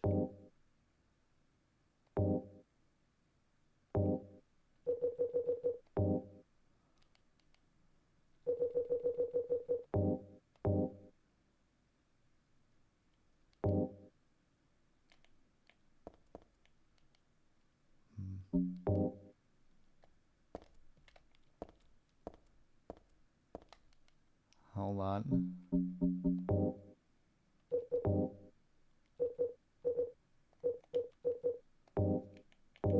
Whoa! What could I set search to? Button 9. Hold on a second. We'll sort this out. Hey, there we go. There we go. We're searching. L2 and R2 still not working, still not working. But it's okay. I think we can move, we can get around it. Yeah, that's fine. That's fine. Now I can search. That's all I need.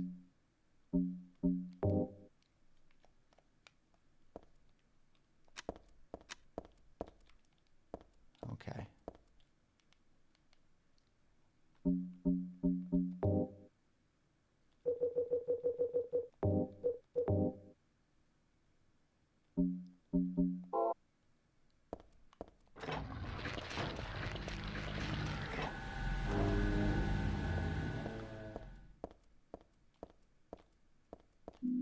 I got bleach. And look where we are. We're back in the bathroom where the game began. And I really like this touch. We still have the orange lighting outside the window. The same kind of sunset from the start of the game. Is someone actually in there?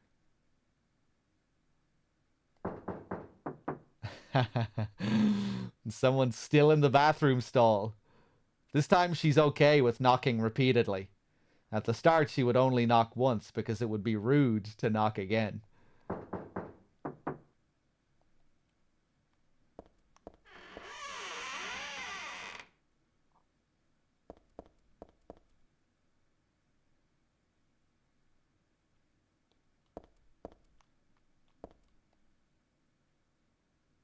It's soaking with blood, but there's no one here.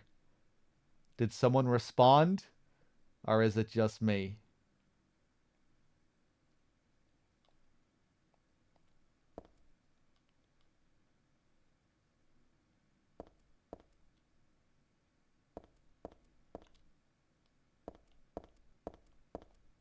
Ugh, a filthy toilet. Just looking at it gives me goosebumps. Doesn't seem like it's working, Nico. Maybe I had to start from a new game. I have a feeling that's probably it.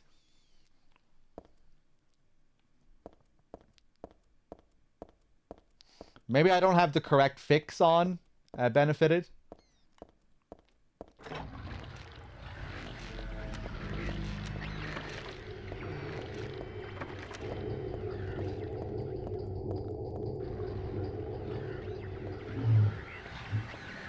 Whoop.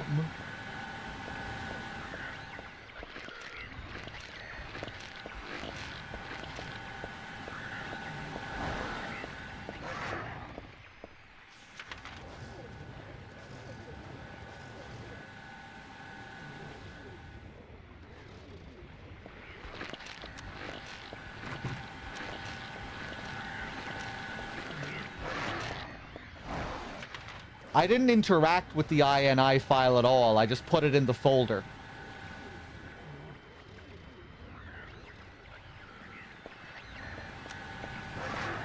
Go back. Did I need to change something in the file itself?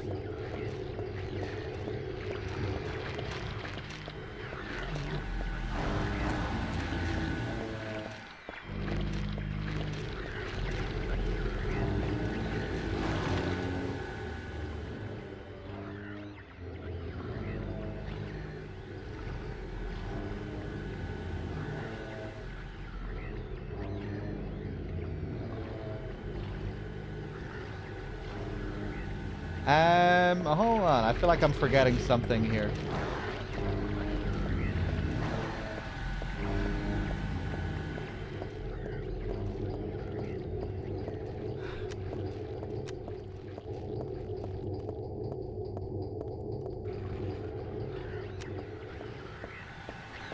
Hey, I forgot to go in here.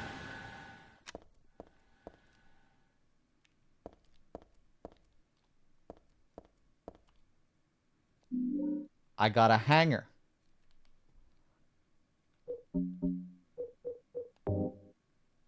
A wire coat hanger I got at the boutique. These clothes are awfully dirty. They're stained with blood splatters. They weren't like this before. What could have happened?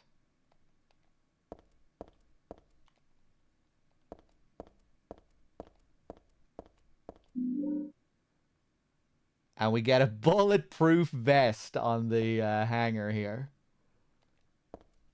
which will lower the amount of damage we take, but it will slow our movement speed. It's heavy under a jacket, but it should protect against a monster's attacks. The only problem is it's heavy and harder to move, so I'll run slower. Yeah.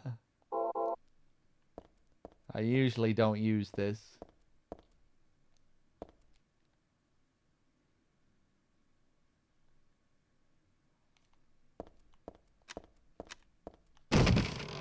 Jesus. The lock is broken. I can't open the door.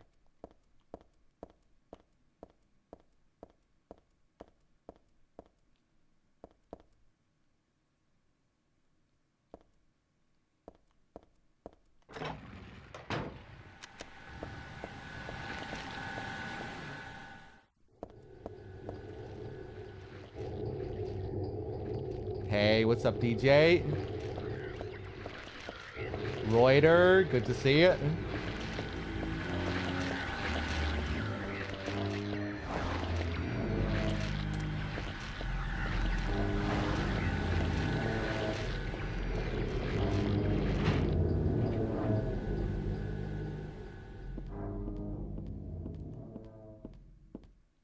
Silent Hill 2 barely has any jump scares at all. It has, I guess, like lying figures crawling out under the cars.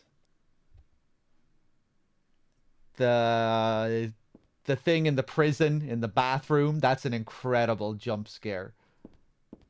That to me, that feels like the only true jump scare in the game. I guess the lying figure coming out of the car at the start of the game. It's kind of a jump scare moment.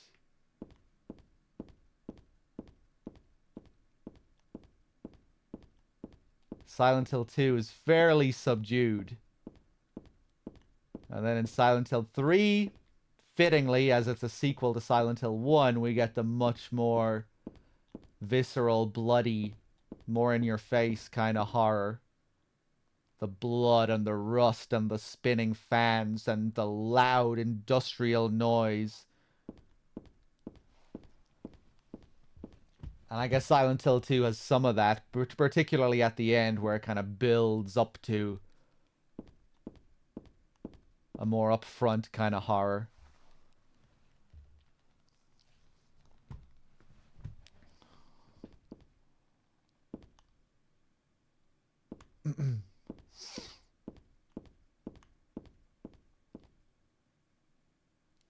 A ladder is hanging halfway down from the ceiling. Even if I stand on the table and stretch my hands out, I can't reach it. If only I had something long to snag it. Silent Hill 3 is fucking relentless as well. At the start of the game, it's just like area after area after area after area without any break. There are lots of enemies, and it's, you know, it's very... It can be quite stressful in that sense.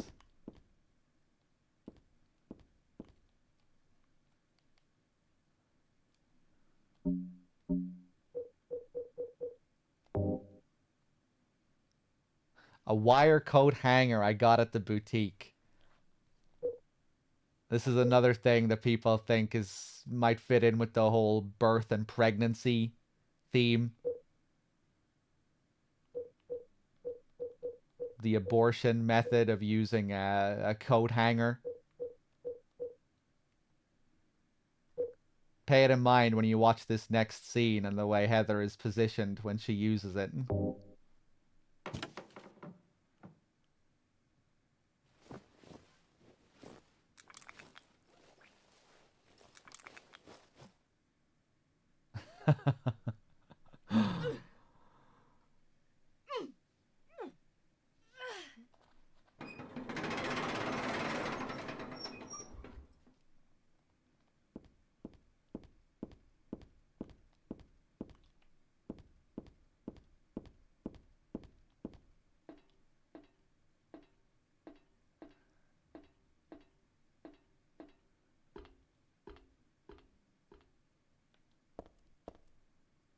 Why would something like this be here? This isn't a hospital.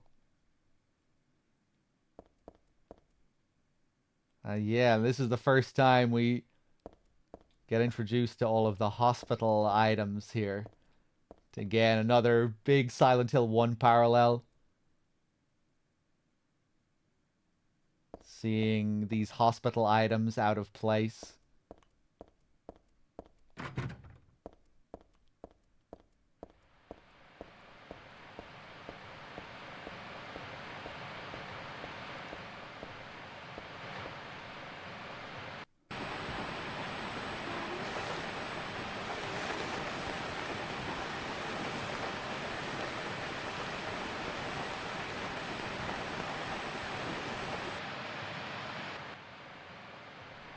We got the right audio there, Nico.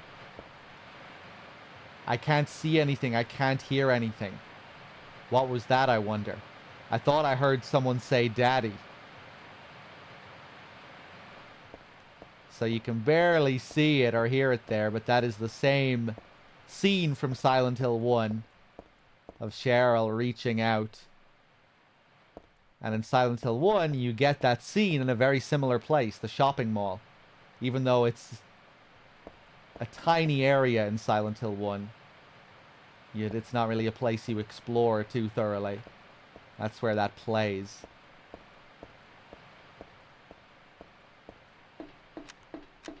And yeah, the only reason you're hearing the audio there is because we're using a fan patch to restore the audio. But in the original PC version, it didn't play the audio. Whenever they showed Silent Hill 1 flashbacks, the audio was removed. And that's because Konami got sued by the voice actors after they found out they used their voices for the PS2 version without paying them. So Konami then removed their voices from the PC version so they didn't have to pay them. And so we got kind of butchered flashback scenes where the audio isn't playing. Later on, that one, it doesn't matter all that much because it's very brief and we can only really hear Cheryl vaguely say daddy, and it's one word. But later on, there's a much longer flashback with Harry dialogue. And yeah, in the PC version, it's just pure silence when we get that flashback and we don't hear Harry at all. We just get his subtitles on a black screen.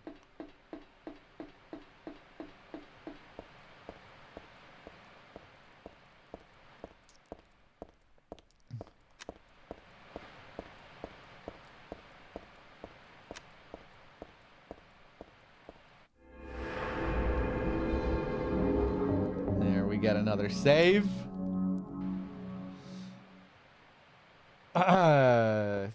Just Konami things. Love the shop here. The barbed wire in place of windows.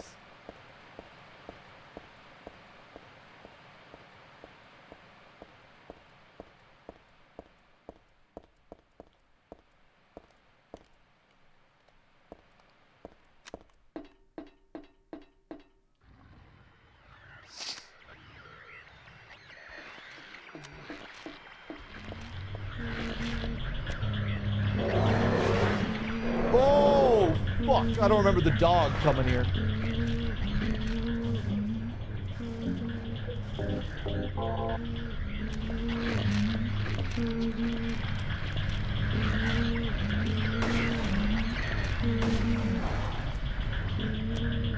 Okay, maybe the dog is fucked off. I'm gonna get the dog out of here first.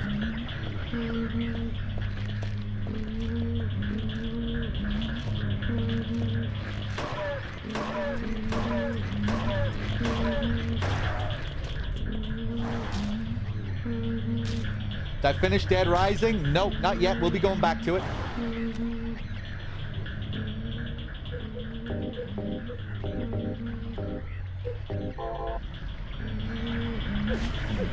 Now I'm just going to use the knife on this guy. He's very slow. You can just slash at him. Move behind him. He looks way more dangerous than he is.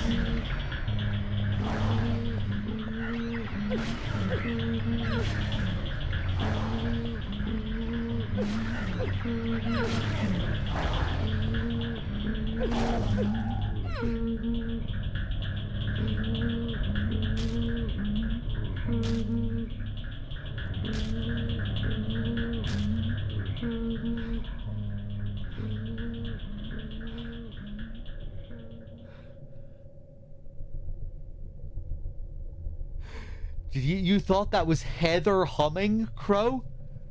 Just having a little hum while she was killing these monsters? Yeah, that's the background music. Or background sound.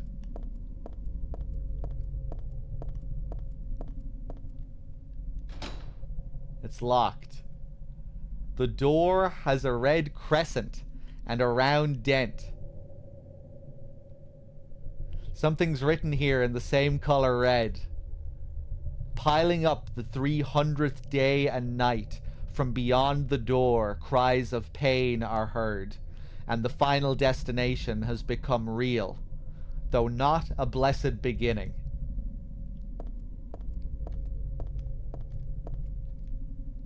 If we go back here, we can see this symbol above the door as well, which kind of looks like the save symbol again, the halo of the sun.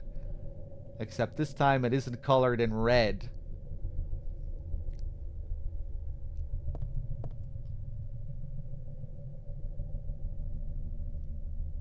And I think this is the only time we see the symbol in a different color.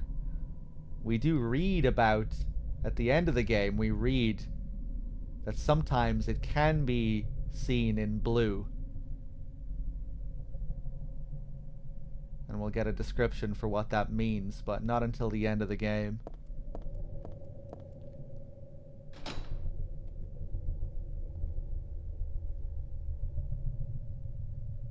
And again, I think people generally interpret that this relates to Heather's pregnancy. And the 300th day possibly alluding to the 9 months, I guess, roughly, that the pregnancy would take. How many days in 9 months? From beyond the door, cries of pain are heard, and the final destination has become real, though not a blessed beginning. With the moon symbol as well. 270. Love this little touch as well with the light coming out of the door. The door here is just open a crack.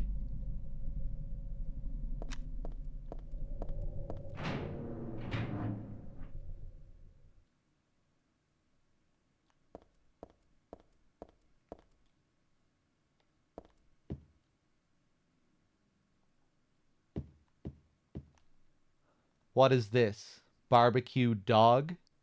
Who the hell would make something like this? Furthermore, who the hell would eat it? There's something in the dog's stomach. I got a cooked key. There's nothing else to worry about here. Other than who the hell is sick enough to do something like this, that is. And even that, I'd really just rather not know. It's just a roasted dog, anyway. I shouldn't let that creep me out. Cooked key. This key was in the barbecue dog at the restaurant. Yuck.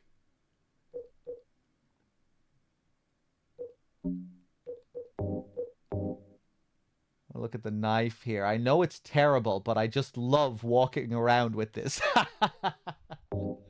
Of course, this is the first time I've used it against anything living.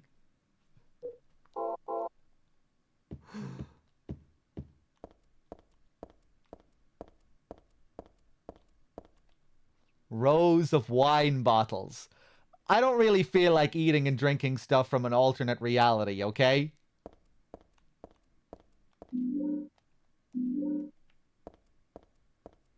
Although sometimes it feels like Heather's having a battle with the player here. No, I'm not doing this. Rows of wine bottles.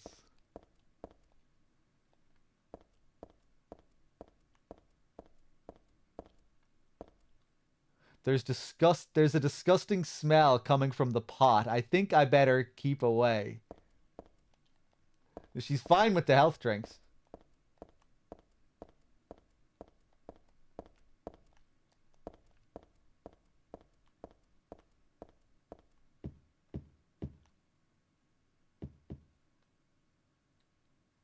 Man, what a gorgeous game.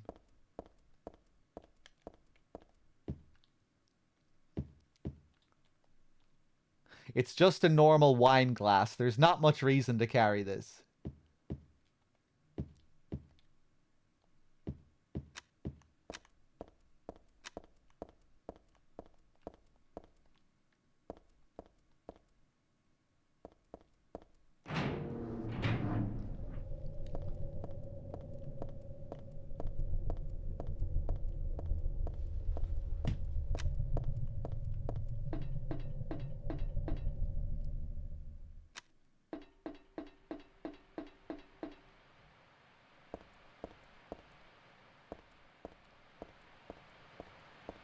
Love the detail on her hair as well. The brown roots.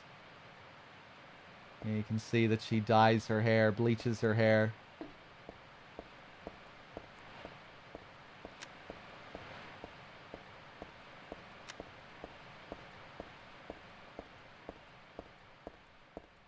I guess you could look at that as another hint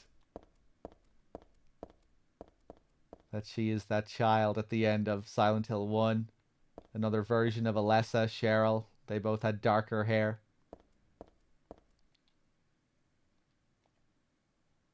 Why would something like this be here? This isn't a hospital.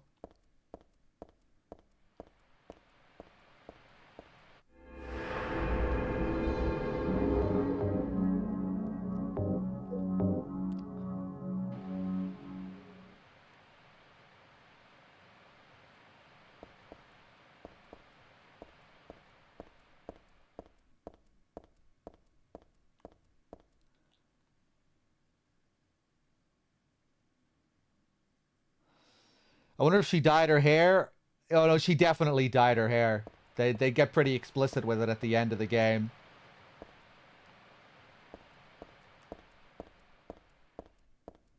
And I think just even the way it looks, you can kind of tell during scenes as well when you get a better look at her hair.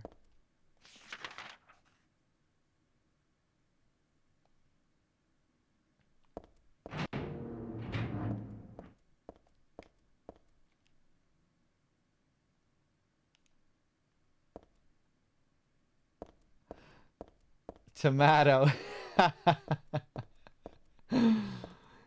That depends. Will a cutscene take over where I don't have a choice regarding the pill to give your grandmother when I'm babysitting her? As long as I'm actually able to choose what pill I give her, it should be okay.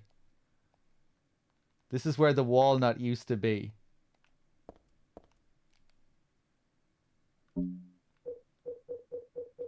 We pick up a walnut. This is a good-sized walnut from the jeweler's showcase.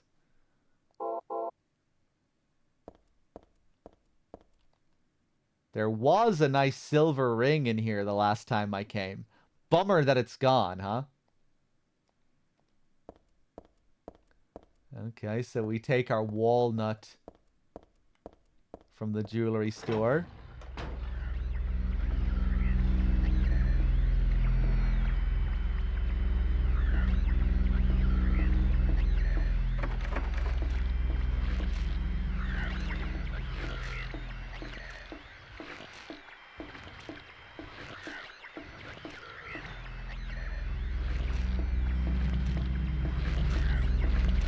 Hello.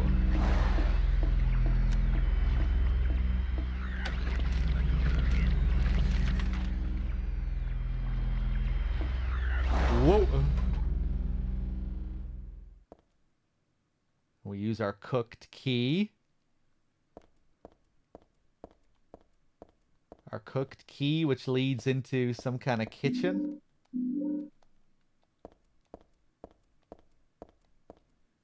Nice. We get our steel pipe. There's warm steam coming out of the pipe, but there's nothing else interesting going on here.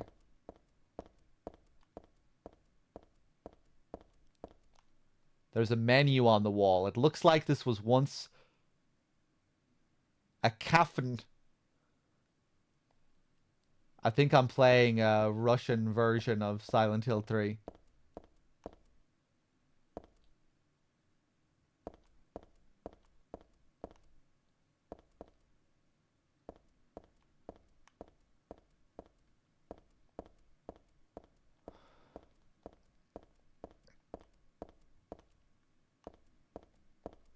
Am I optimistic about the Silent Hill 2 remake? I would say I'm more optimistic than I was initially after seeing their recent footage. The trailers and gameplay demos. There was some stuff in there that I thought looked quite good. Other parts that I'm not so sure about. Maria's characterization. Some of the flat dialogue that we heard. I'm not sure how I'm going to feel about this new James.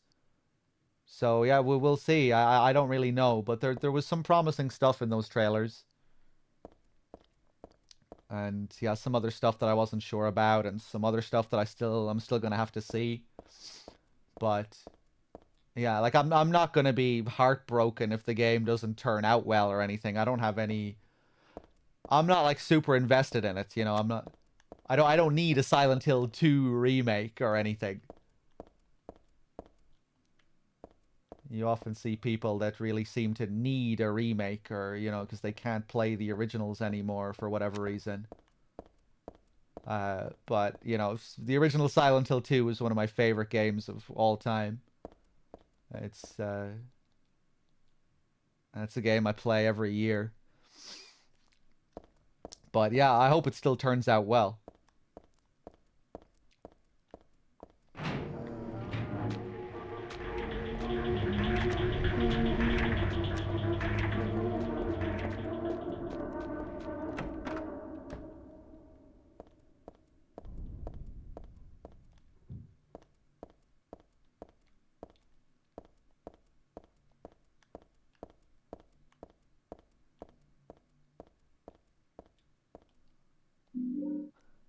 I got a detergent.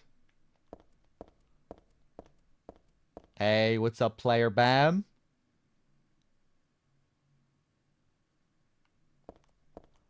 Flat dialogue, meanwhile the original game has comedy grade voice acting. I think the original game has some pretty great voice acting, but I would say it's a mixed bag overall. Certain scenes have wonky line deliveries.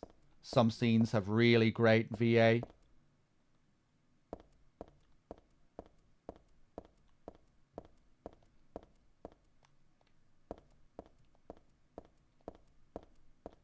But regarding Maria specifically, the direction seems to be quite different for Maria's character in the remake.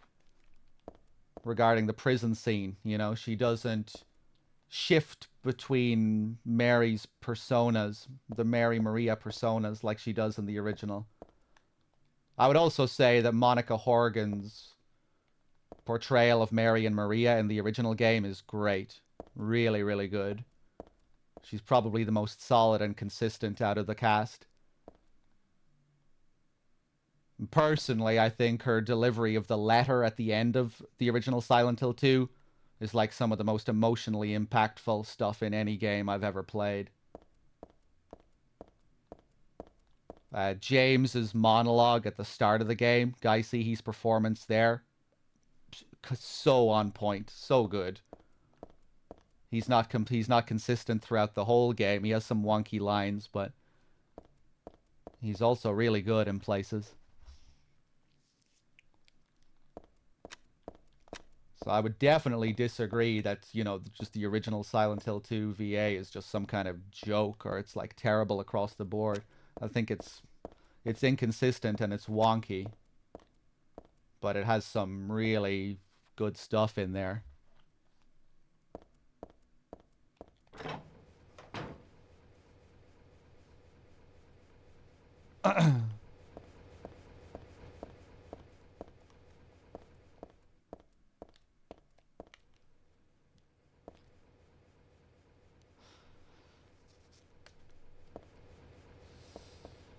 Yeah, the new Mary has a real task ahead of her, I think. Redoing that letter. Hopefully she does a good job with it. I would say the whole series is like that, inconsistent. Yeah, well, Team Silent deliberately sought out amateur VAs. They looked for normal people.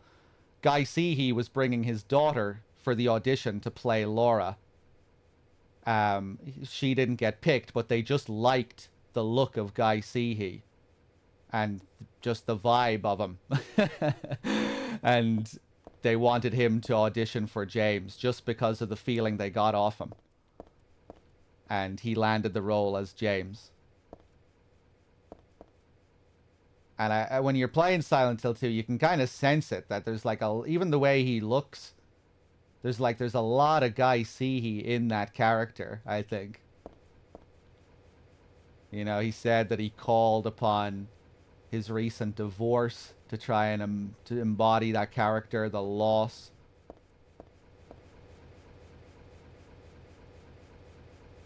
I think that's why it might be hard for people to kind of see a new James, because so much of James was really embodied by that guy.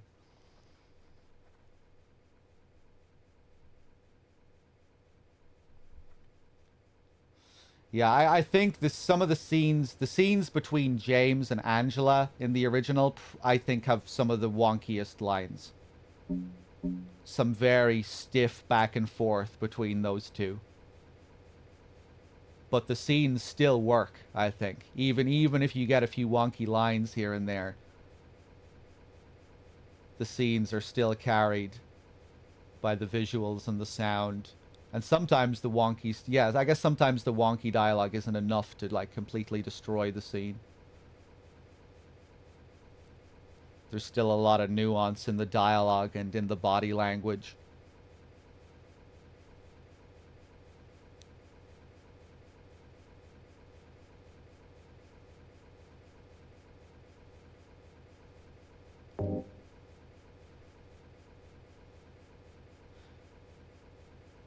Yeah, wait till the HD collection. We'll get to hear some...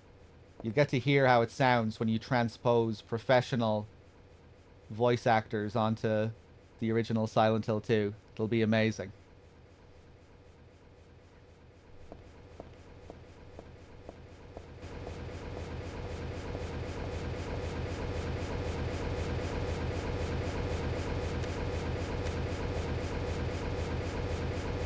Don't know what kind of switch it is, but it's on. Will you turn it off?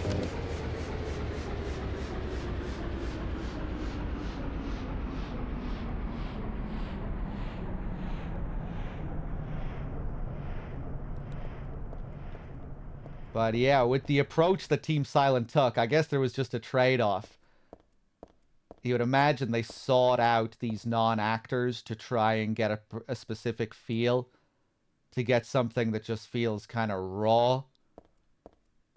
And sometimes in the series, you really feel that, and it works. And you get a kind of strangeness and an uncanniness and a rawness. And then sometimes you just get some wonkiness and stuff that doesn't exactly work so right. But I like the approach that they took.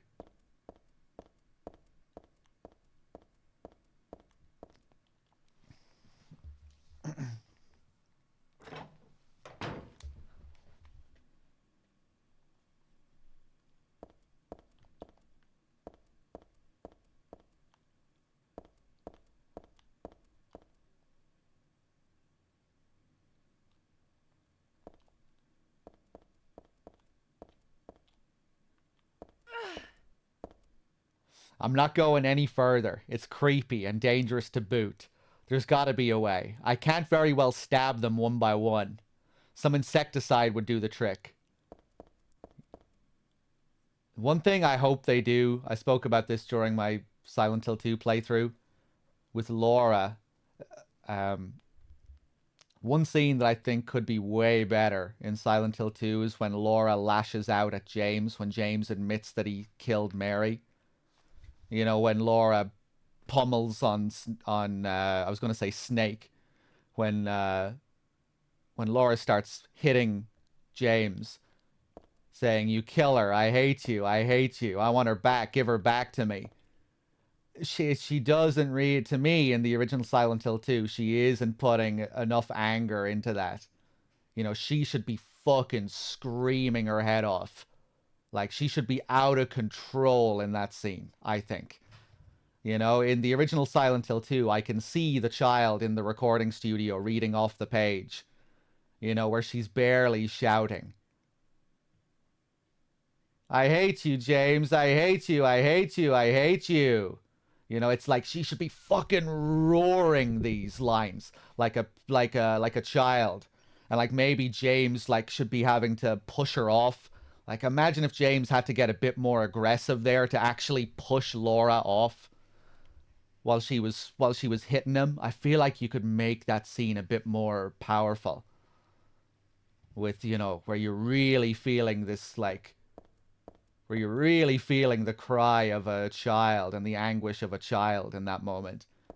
And, you know, we know how aggressive and everything children can be.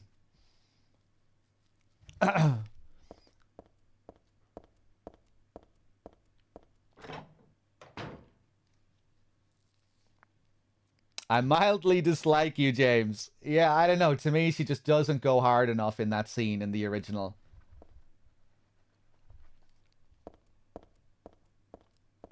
I think Laura's VA is really good, though. Like, overall in the original.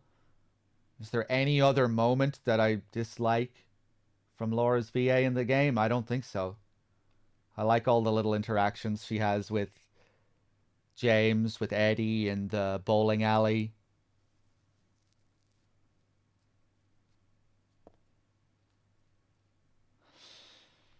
Talking about stuff they can easily improve in the Silent Hill 2 remake, I was just talking about one specific scene with Laura at the end of the game there. When she's hammering on James after he tells her that he killed her. I feel like she should be, you know, I feel like she should be way more heightened in that scene. And it's just, I don't think it sounds real in the original game when she's screaming at James there.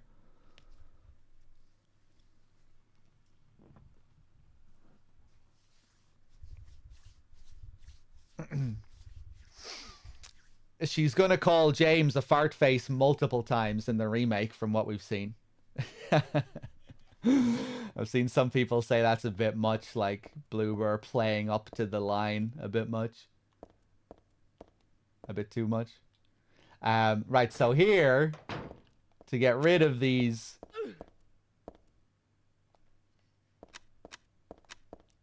moths or whatever they are here, we need to fill up this bucket. with detergent and bleach. It was next to the bakery sink. It's not for dishes, though. It's for the bathroom. We combine it with the bleach. The sort of stuff you'd use to clean a toilet. I think I have the same kind at home.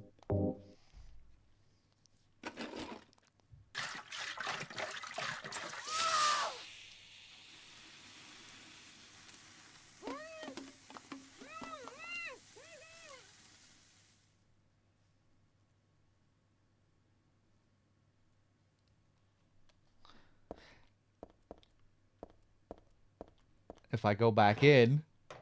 Whoop! Yeah. You don't want to stay in there. On a hard mode, does she die straight away if you go back in? I can't remember. Now we turn the fan back on.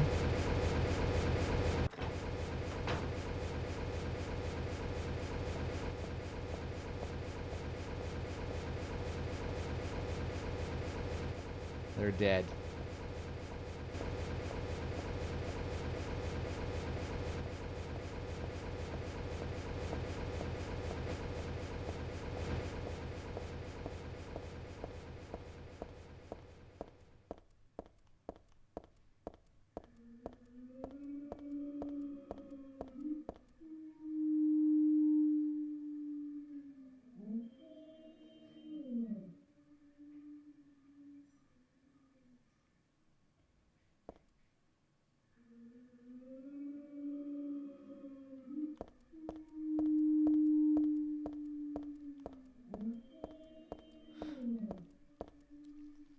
In the last VOD session, the Shenmue 3 VOD started repeating instead of moving to the next part. Well, it was definitely at the next part when I woke up this morning. We were several parts into it.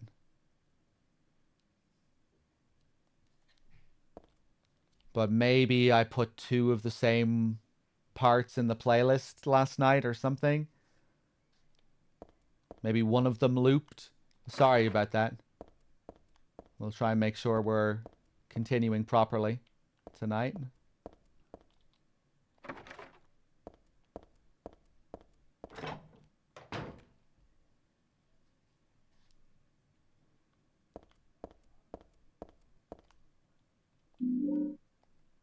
There's nothing in the dirty cardboard box.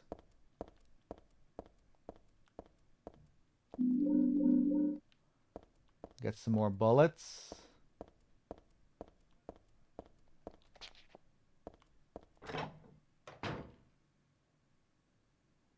Three consecutive VOD parts repeated.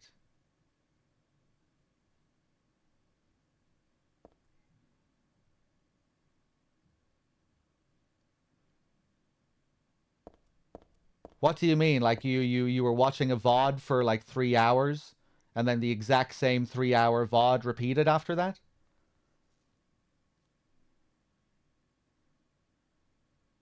Because we were up to like part 10 when I woke up today. Part 10 of Shenmue 3. Anyway, I'll have to check later on to see what happened. And I think when I went to bed last night, we were at like part 6 or 7.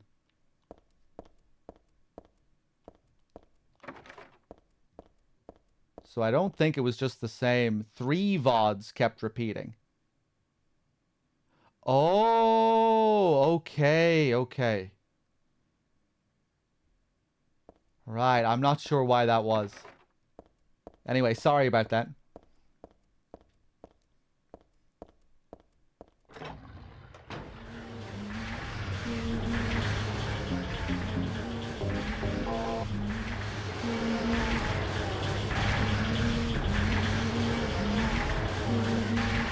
Where the hell am I going?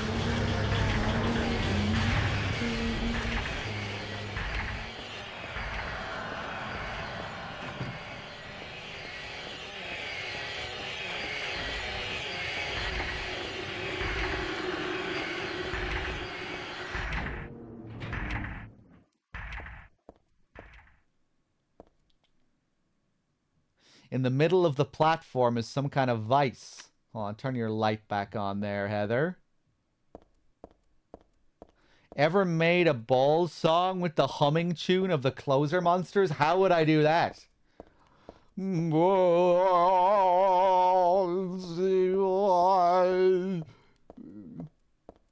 There you go. There's my best attempt. This pattern looks like it could have been drawn in blood. I bet it's some sort of cursed symbol. No wonder my head hurts and I feel so awful when I look at it.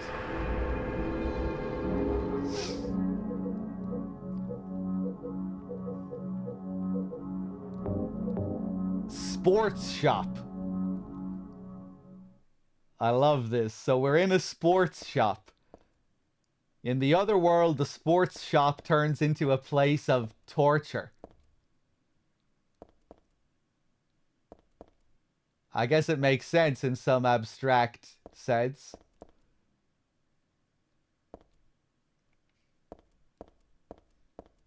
You know, putting your body through the works. Physical strain. Can we look at some of this stuff? There are shackles here. They look pretty broken in. Gross. That stain on the restraint. It's shaped like a human. I don't want to even think about what this platform was used for. Yeah, you can see the outline of a human frame there.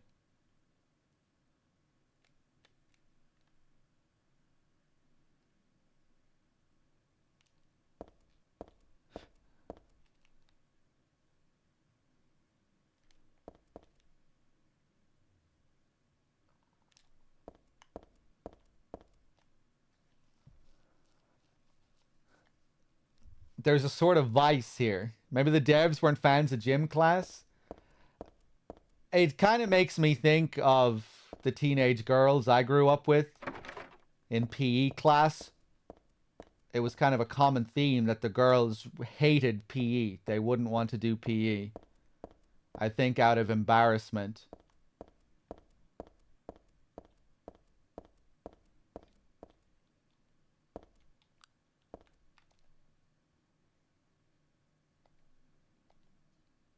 Yeah, almost all the girls would try and skip PE class. Oftentimes they wouldn't change out of their school uniforms into PE gear and they just sit around talking. Which was allowed because PE was never taken seriously as a subject. And oftentimes it was always like substitute teachers coming in to teach PE.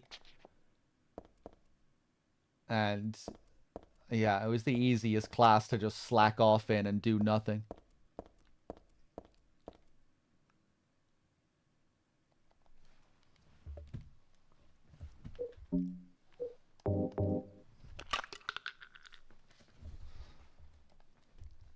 No nut in the walnut shell.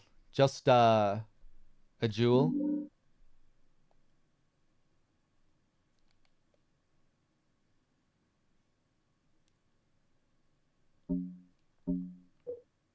A moonstone. It's just a type of jewel. Not really from the moon. It was inside the walnut somehow. And this is what we have to use on that door. On our pregnancy door.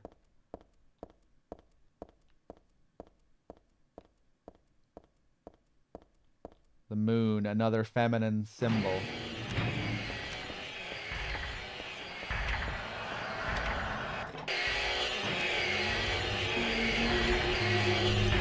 Go.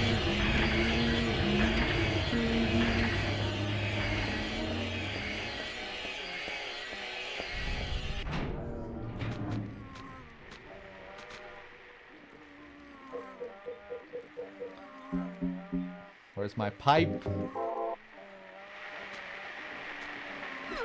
Whoa, the dodges.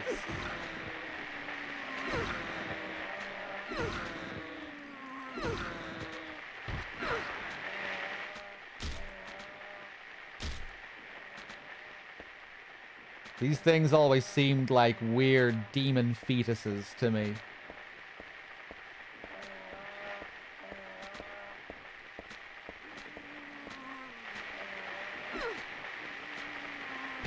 Oof.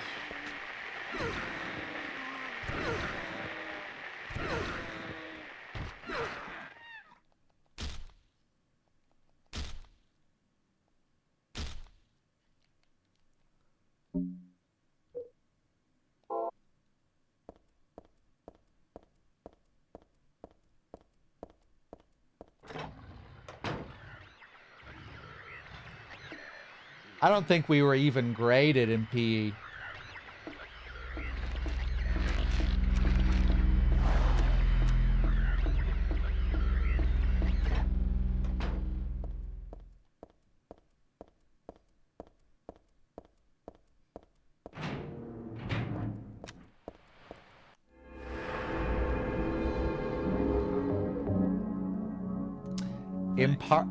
Impartial duck with the 3 months. Thank you very much.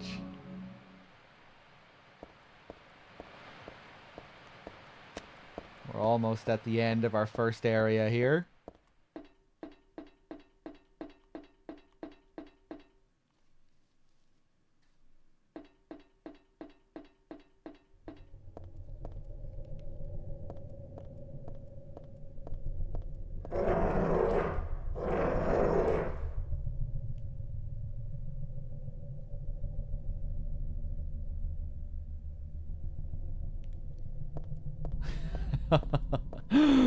Really sick detail.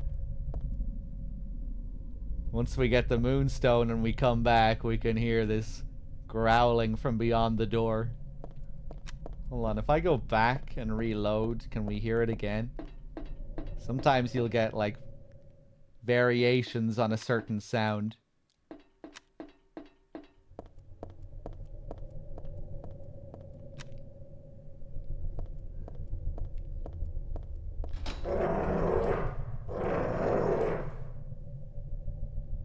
The door has a red crescent and a round dent. Piling up the 300th day and night, from beyond the door, cries of pain are heard.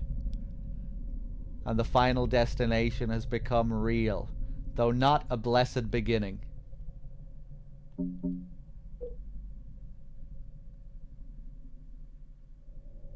Moonstone. It's just a type of jewel, not really from the moon. It was inside the walnut somehow.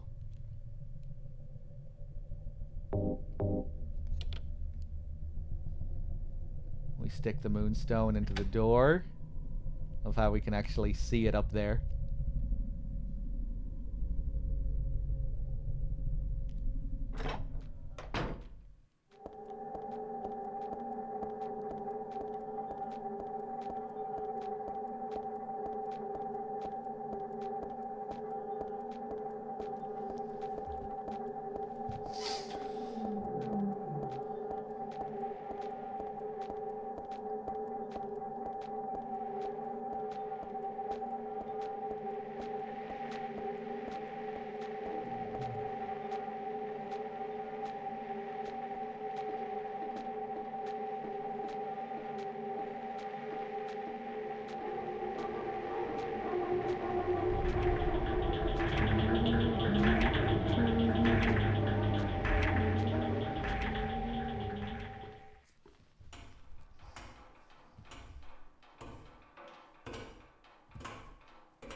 Alright, let's fight the penis.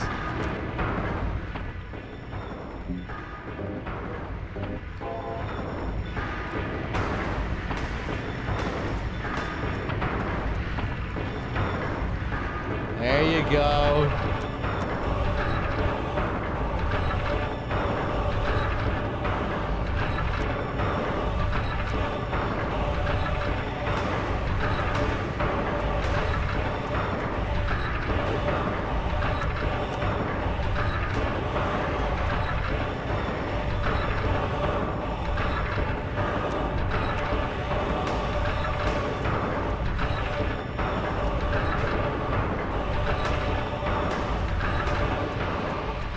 I don't believe it. We didn't even get to see it slither into the hole on the opposite side. On normal mode, this thing doesn't have enough health, really. What? Super easy. It's the shopping mall just like before.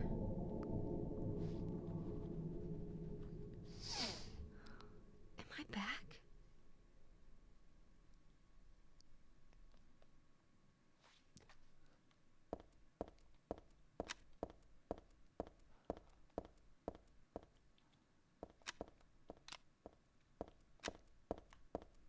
And we're back.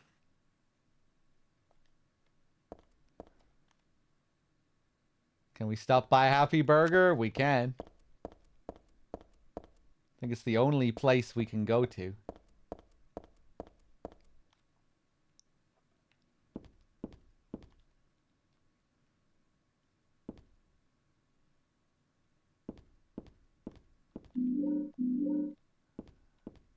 How good this game looks. I can't get over it.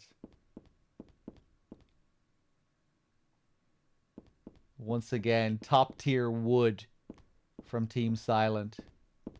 This is some good looking wood. Top of the line PS2 wood. This is where I was sleeping earlier.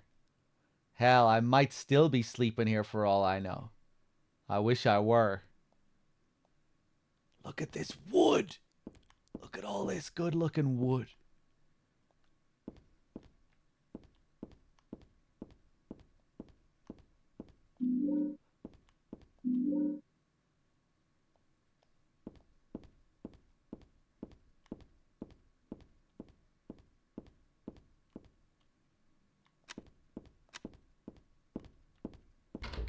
Staff only.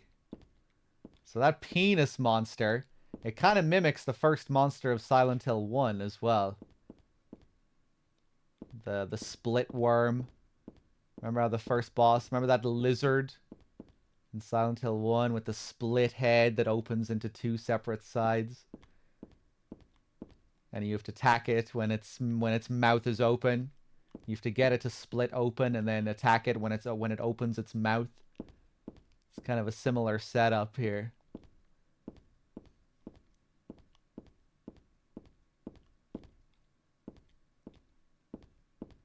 And in Silent Hill 1, I think the monster is supposed to represent the burning of Alessa. You know, when you're fighting it, you see this burning figure in the center of the room. Later on in the story, we learn that it was through this burning that she was able to split her soul into two pieces, Alessa and Cheryl. So I think that's what the split lizard worm is supposed to represent in Silent Hill 1. And here, I guess it could partially represent the same thing. But also, it's obviously this big fucking dick. We didn't get to see it during that very quick fight, but you can also watch it come out of the hole and then slither into another hole on the opposite side. So I guess it could represent this god inside Heather that she's pregnant with. And maybe also the other sides of herself in a weird way. Because it does seem to be mimicking that same fight from Silent Hill 1.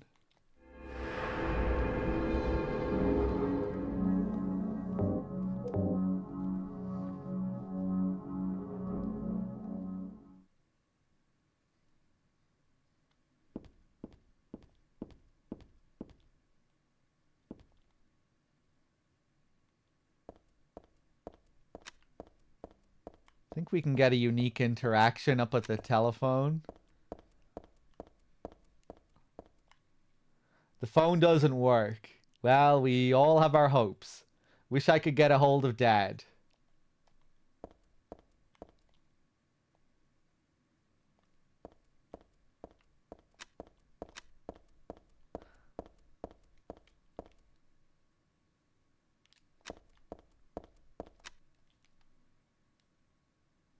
Newsboy.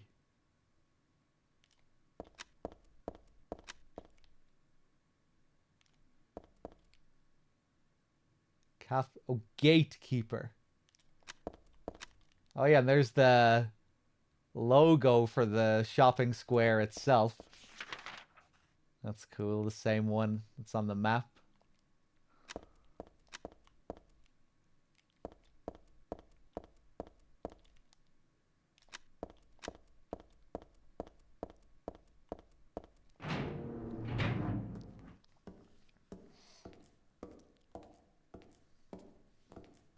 Heather, It's you. what just happened? You must be one of them. What did I do? And what do you mean by one of them? You're in on this with that Claudia, aren't you? Claudia? What about her? She asked me to find you, that's all. So you are one of them. Claudia did all that? Look, I was just hired to find you. I'm not on anybody's side. I don't know anything about this. Why don't you start by telling me what happened here? And that monster. What the hell was that? I don't know any more than you do. All I know is that things are getting really screwy around here, and I got a weird feeling it's got something to do with me. Maybe you're just an innocent bystander, but I can't feel sorry for you because you dragged me into this. You know, if you hadn't found me... What are you talking about? What's so special about you anyway? If I knew that, I wouldn't be so confused, would I? But I know there's something. Something I've been running from and forgot for a long time.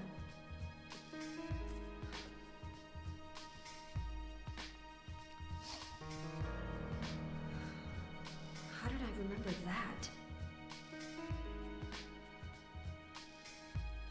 What's wrong? Nothing. Where are you going? I'm taking the subway home. What should I do? Hell if I know. Not my problem, Douglas.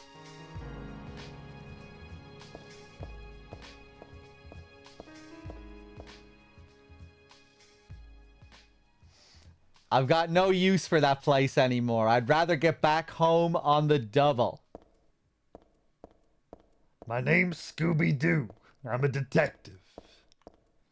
I'm looking for you. What are you gonna do? You wanna poo? You going into the toilet to poo? I'll wait right here. Name's Scooby-Doo. Looking for you. What you gonna do? I'm coming for you.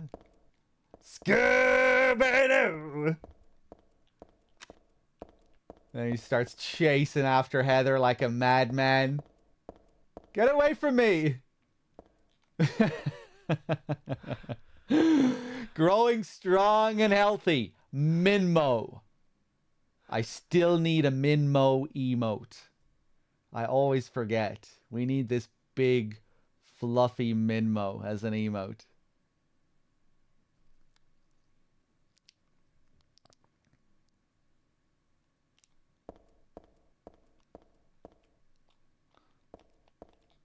We don't get any interactions, I don't think. No. So smug. Look at him.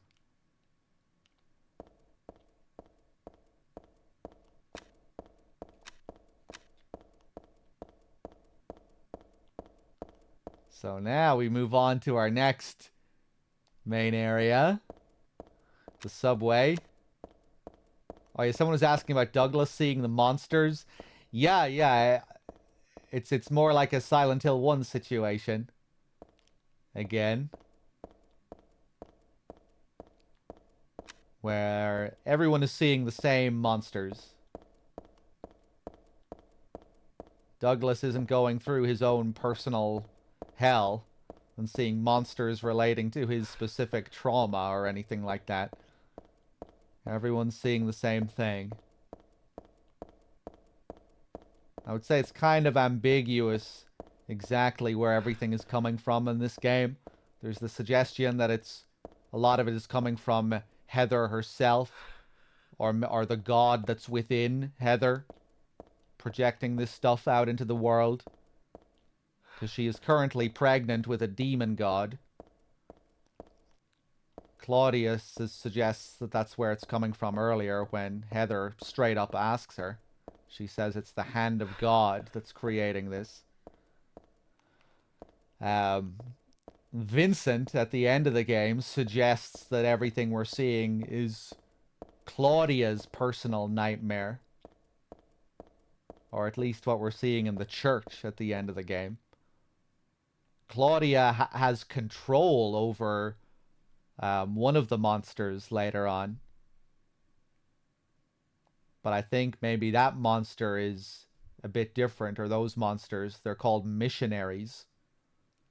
I think they're supposed to be like deformed members of the cult that transformed into these things somehow. So it's a little bit ambiguous in Silent Hill 3 where exactly everything's coming from. If it's just for going in and out, I should use the small door at the end.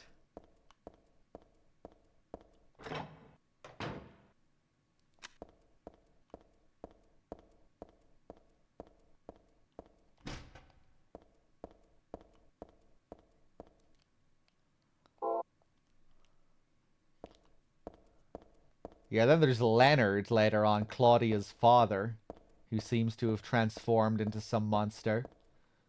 Maybe it's just Heather who's seeing him in that way. And I kind of wonder if someone else's perception of him would be a bit different.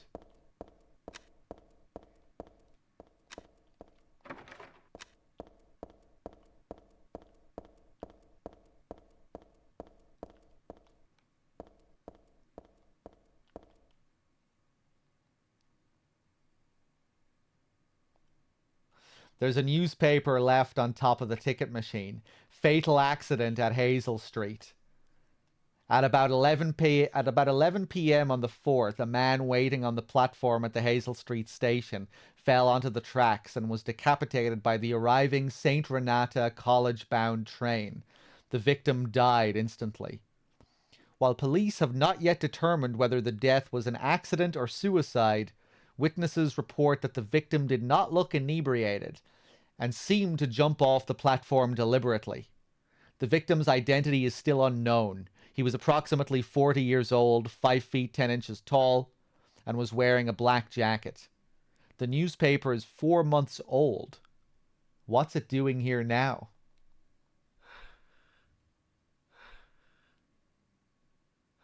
Have a bit of a rest there, Heather. There's a subway map here. But even without looking at this, I still know my way home. I just need to get on the Bergen Street train at platform 3.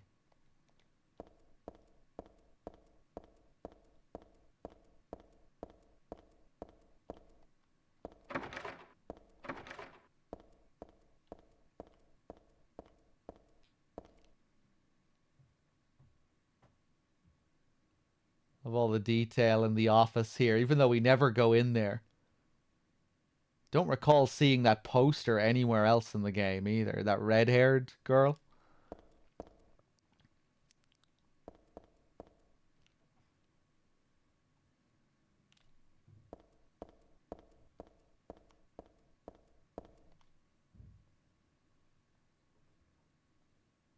And here we got our subway map. Look at this map.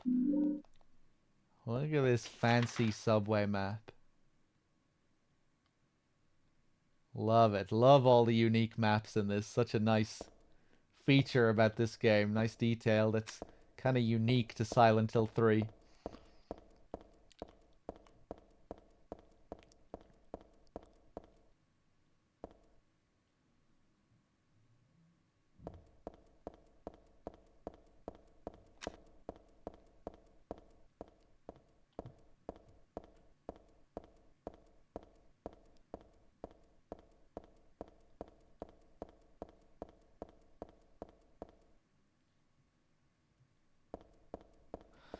There are definitely some bland gray areas of Silent Hill 3.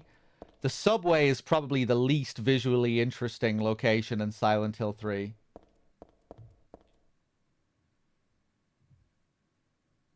I don't think I'd call it bland, though.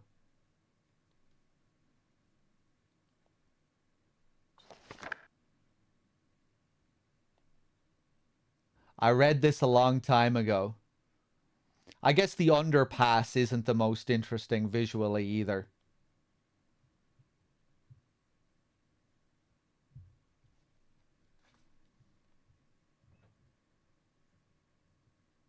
It's a nothing little occult magazine. Seems like a bunch of crap to me. It's not so bad if you just read it for fun, though. The souls of those who died suddenly by suicide or accident don't realize they're dead. Sometimes they stay put and haunt that particular place. These spirits have lost their human senses and memories and can only keep replaying the pain and sadness of the moment they died. The pain can get so bad that they turn to humans for salvation, or they begrudge humans their lives. At such times they can possess humans. Places known as famous suicide spots or high accident areas are often to blame. You should be careful when approaching such locations, especially on the day or at the time the death occurred. That is, if you don't want it to happen to you, too.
So sick. Love this. The sound of a train that never comes here. Unless you decided to stay down on the tracks. Then it comes. Then it runs you over. Another cool thing about this sequence is that it's totally optional.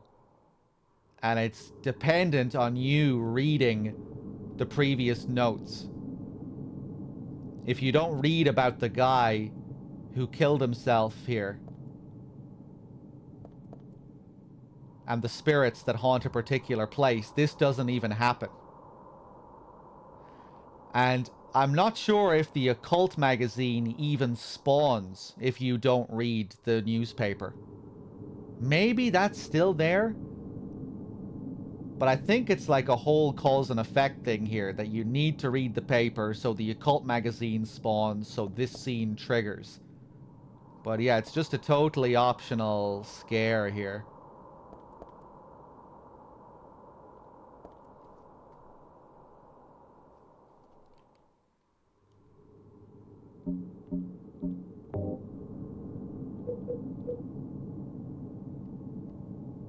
Fatal accident at Hazel Street.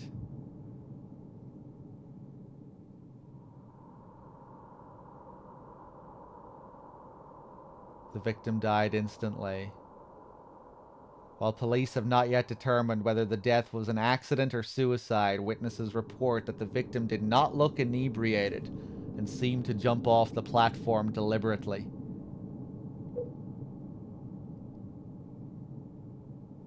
The souls of those who died suddenly by suicide or accident don't realize they're dead. Sometimes they stay put and haunt that particular place. These spirits have lost their human senses and memories and can only keep replaying the pain and sadness of the moment they died. Making me think of Heather as well, who's trying to recall these memories that she can't quite grasp. Though she can still feel emotions and things that are tied to her previous experiences.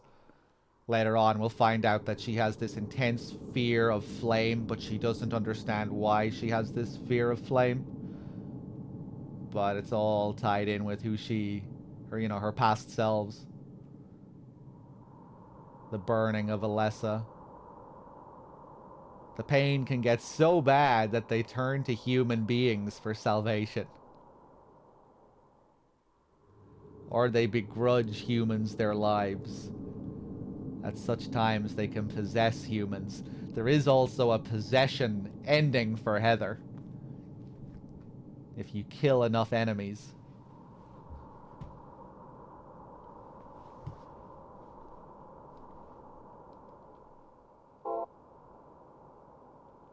I love how this sound just follows us around here now too.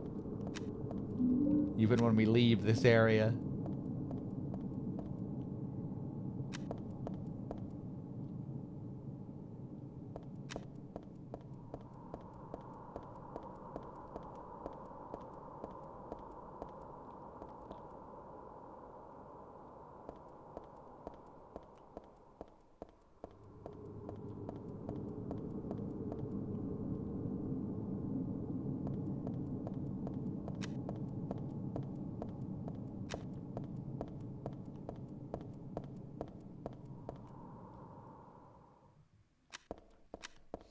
Damn.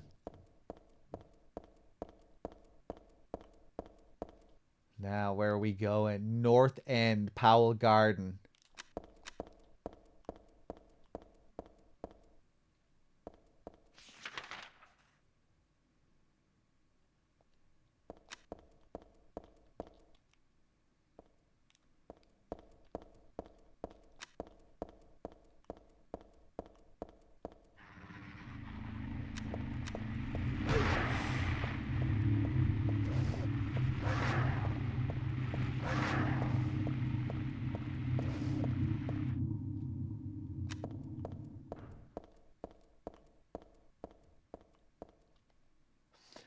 The path is blocked with trash. I can't go through here. We have some health drinks. A body lying here covered in newspaper. Not a very good cover-up job here, really. Like someone was trying to hide the body.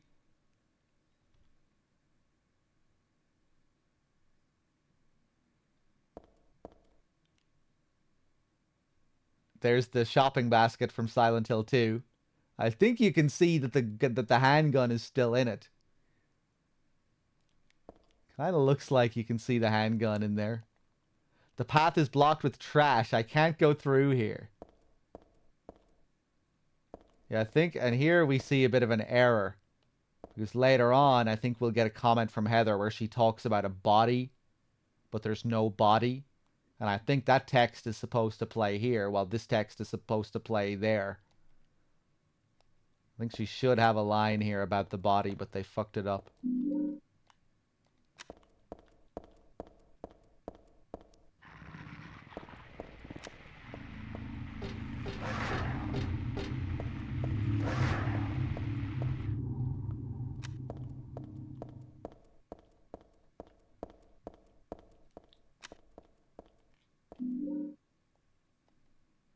The path is blocked with trash. I can't go through here.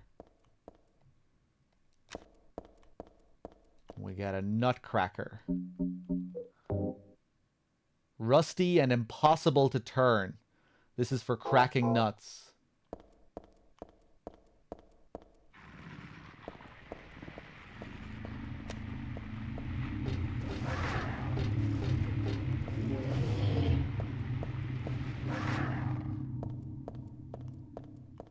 Now we go back up the way we came.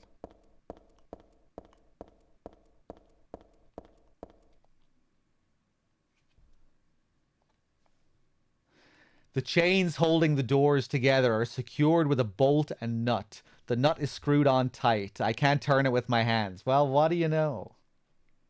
We just found what we needed.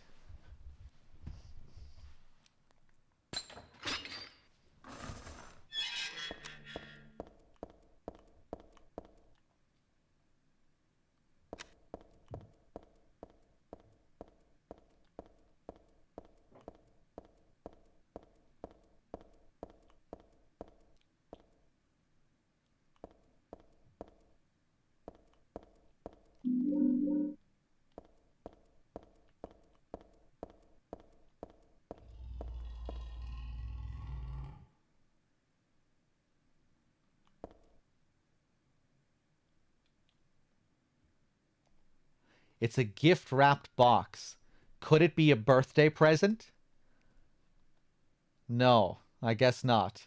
Nobody I know would give me something this gross. But I'll take it anyway. It should come in handy against the monsters. Calling a shotgun gross. I guess someone left it here by mistake. But who would do that? So I guess this is where we start getting this birthday theme in Silent Hill 3.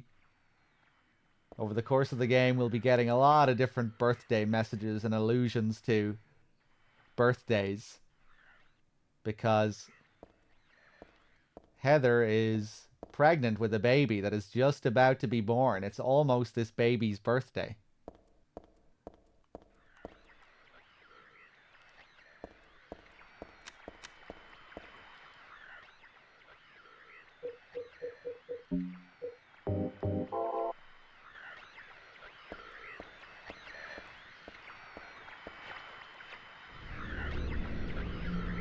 Now, this is where we also get this trigger for this new enemy.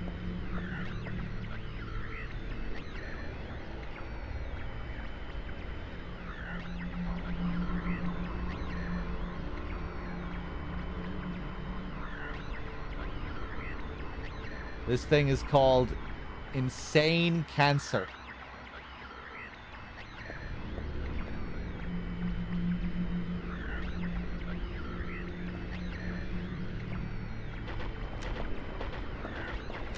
No, I'm good.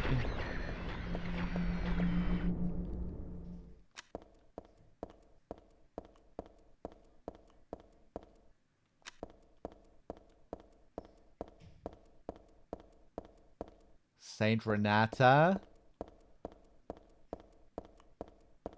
Bergen Street. This is where we need to get our train. Another Jacob's Ladder reference here.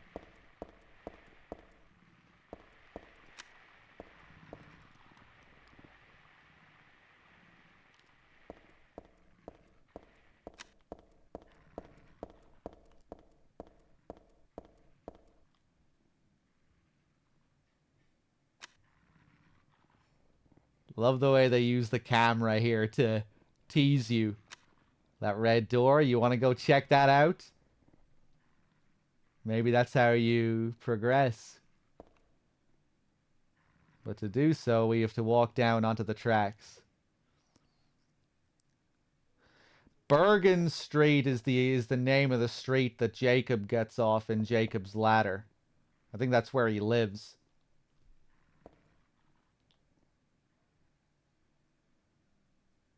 But if it's referencing something else as well, I'm not sure.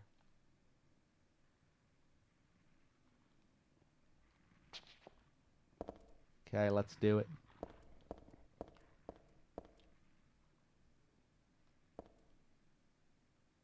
Danger. The lock is broken. I can't open the door.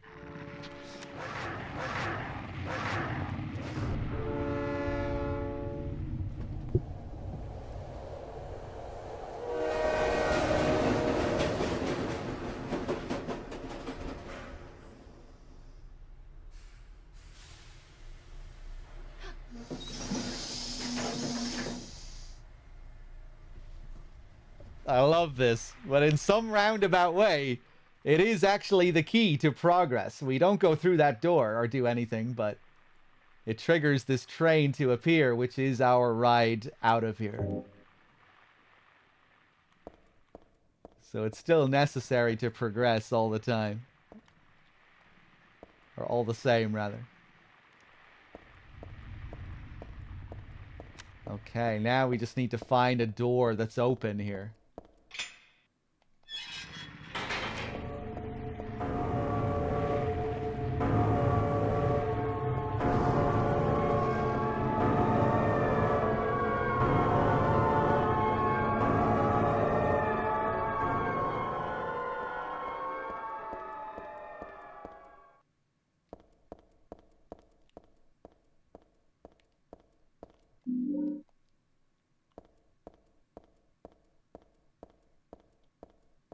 Hey, what's up, Odie?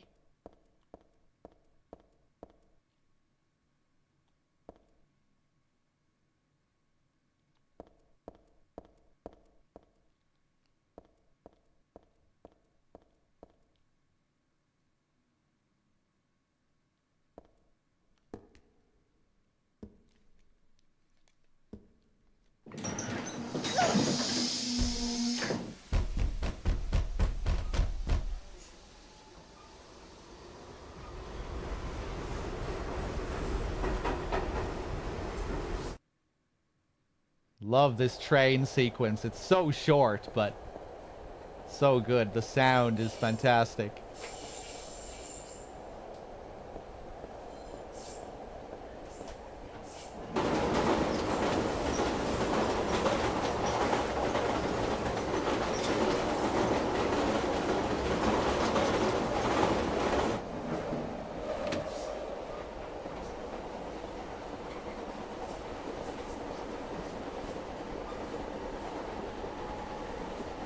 That symbol's drawn on the floor.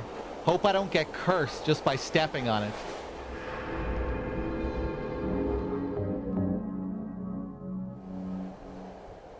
Cool little touch here. If we go into the next car, and then for whatever reason, think we need to go back.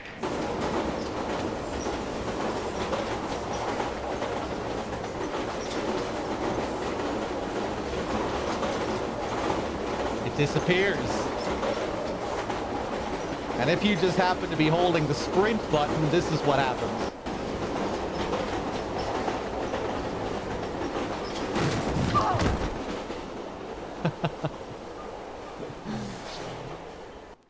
Or even just walking forward, even just a little bit will trigger that death. The lighting there is so good as well. The shadows. That kind of looping light and shadow effect.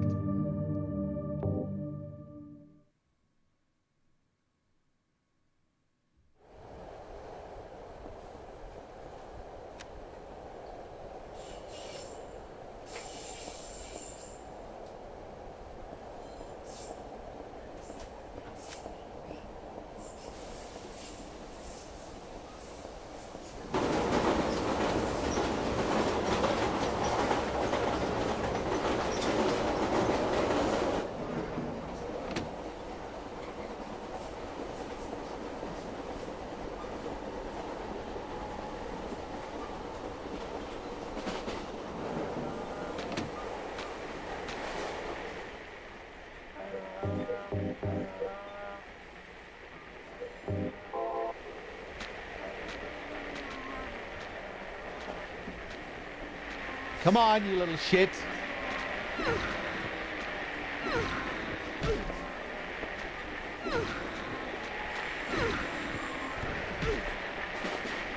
I should have just shot them.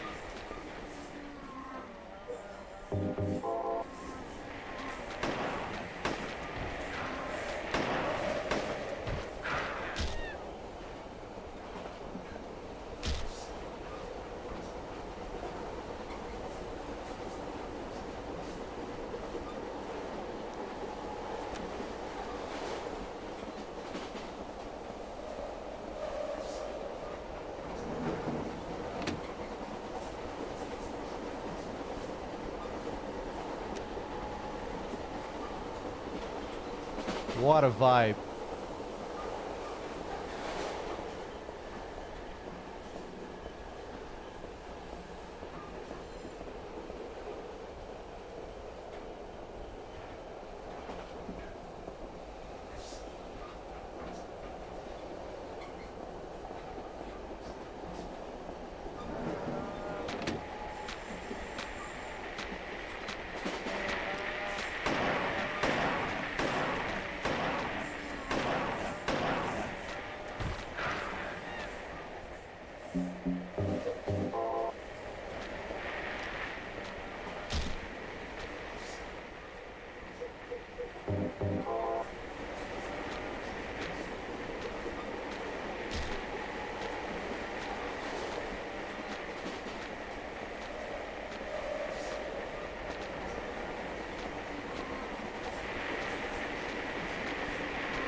What are these things supposed to be? I'm not sure, but I've always interpreted them as being like fetus monsters. They kind of look fetal and baby-like. And they kind of cry and whimper when they're on the ground.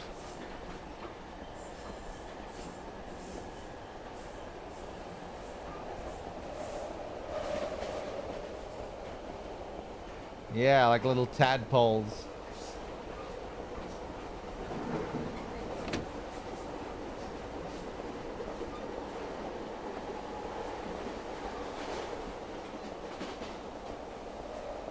Man, it's amazing what they were able to do with the light and shadow on PS2.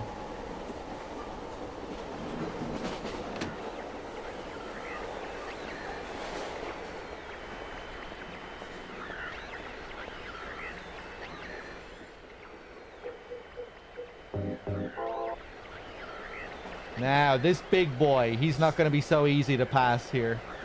Let's see if I can knock him over here in the space. Oh, no. Fuck. Almost.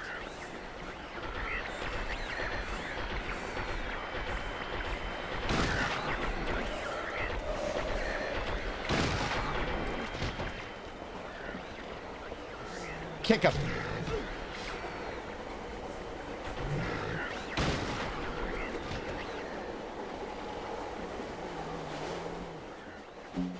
If you're precise there, you can bypass him after one shot.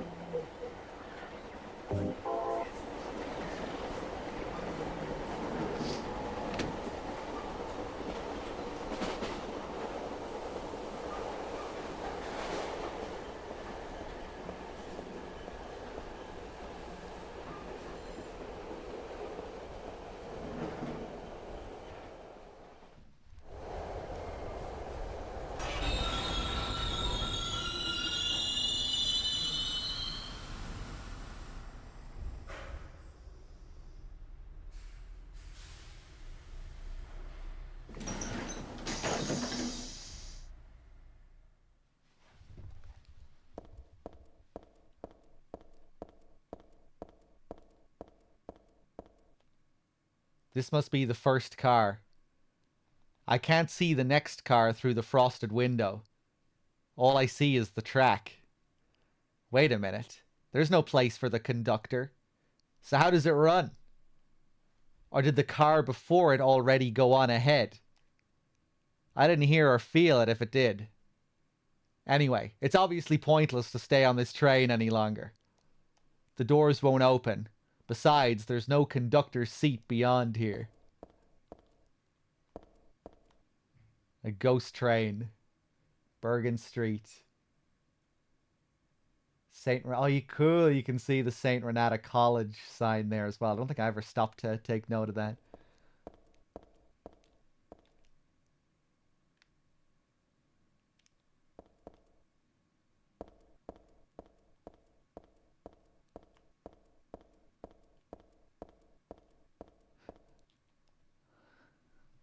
That old pattern's painted in here among the graffiti. It looks like it was just put here too. But by whom? And why does my head... How am I getting on with Dead Rising? I'm having a blast with it, Mr. Man. Yeah, I feel like the streams have been quite fun for Dead Rising. Lots of chaos and stress. And it's kind of... it's a unique game, so it takes a bit of learning.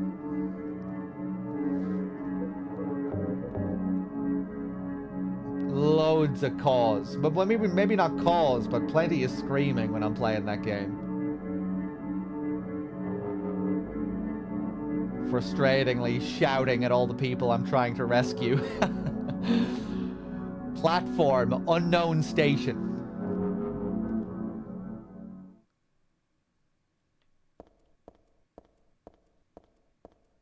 So now we're in some mysterious part of the station here.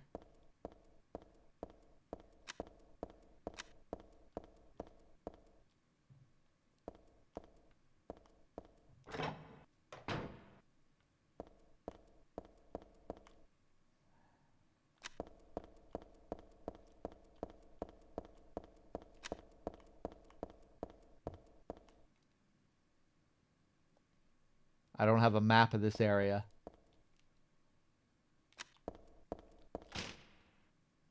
Lock is broken. So now we're in the subway underpass.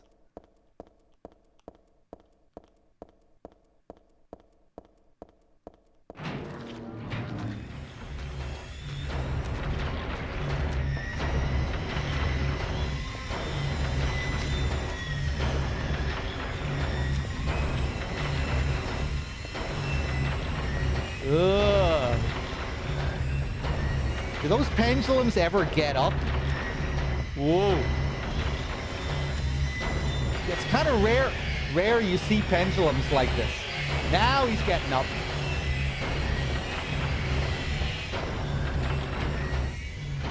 I forgot that they could even crawl on the ground like that.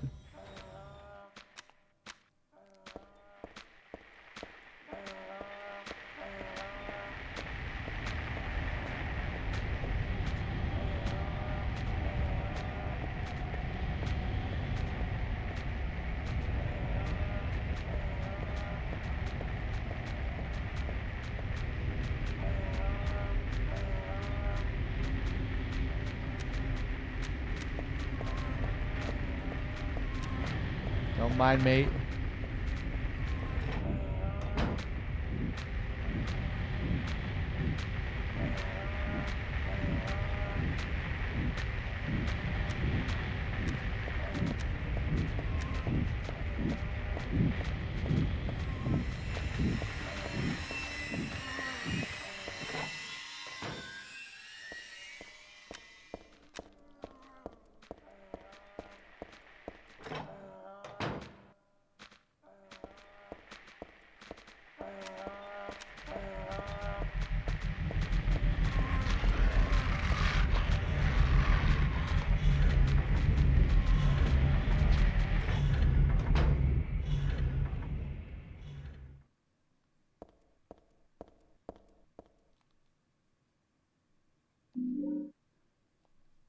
I got a mole.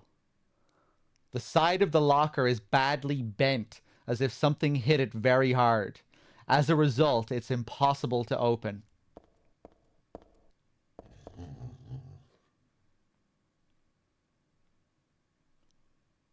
little sound.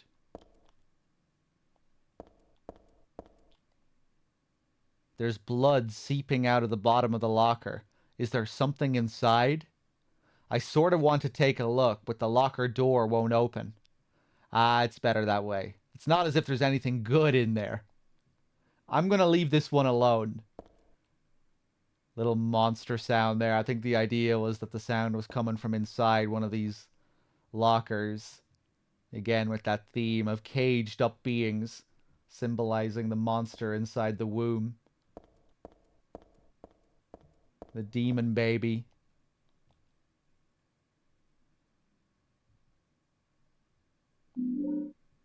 I got an underpass map with a big blood spatter on the top right. Am I excited for Spooktober? Only weeks away. Yeah, I'm sure I'll be doing lots of horror in October.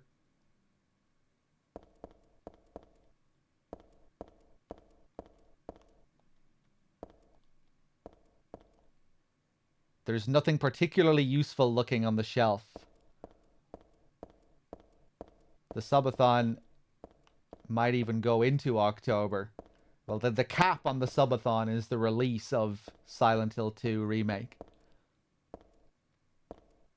So who knows? Maybe we'll even be going into October. We'll see.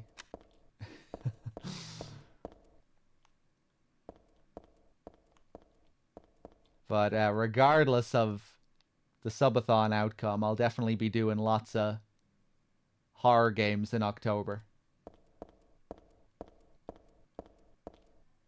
I'm gonna leave this alone. Maul, like a big round pointy hammer. It's super heavy, but at least it's got some oomph. And I guess someone was smacking on this locker with the maul. And that's what caused the dent, because we pick up the maul from the dent. Hard hats lined up here. Helmets. Should I take them with me? Nah, never mind. It's pretty geeky looking.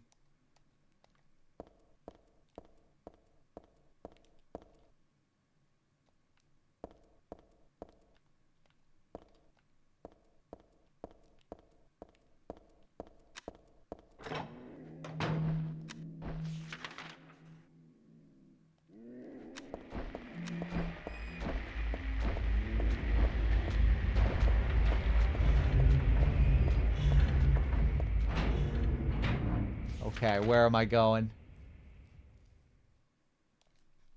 Let's go back here, actually.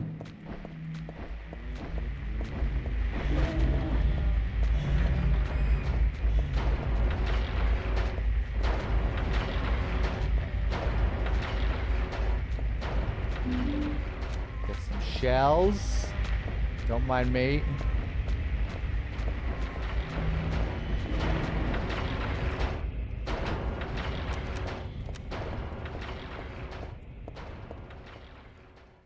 Wine in a place like this.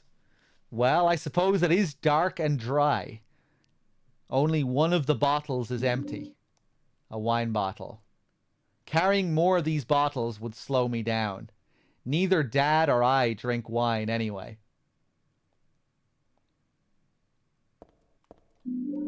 Beef jerky. There's an empty wine rack here. Who would ever what? Throw out a wine rack? Who would ever have an empty wine rack?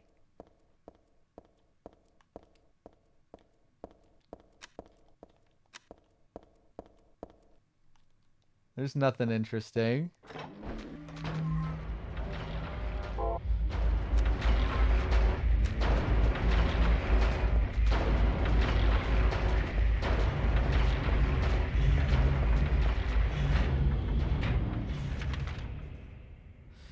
Heather is the baby that Harry receives at the end of Silent Hill 1, who turns out to be the reincarnation of Alessa and Cheryl. So she has all the memories and experiences of these two other selves. but she can't quite grasp them at the start of the game. She kind of she unlocks these memories as the game goes on. She has Cheryl's memories and also Alessa's, Dahlia's daughter.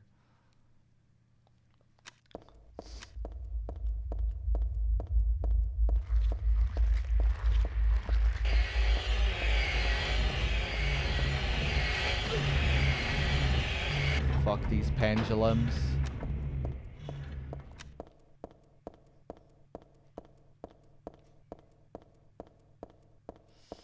Harry gets to raise her twice, yeah.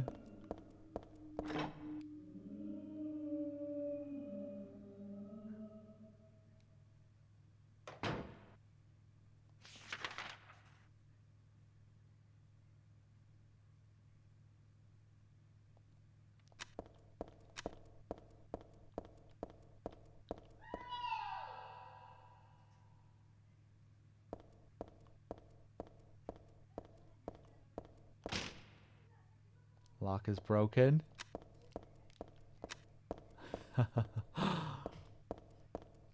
That kind of reminds me of Angela's scream in Silent Hill 2 when James is about to take the knife.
I got handgun bullets. I got shotgun shells.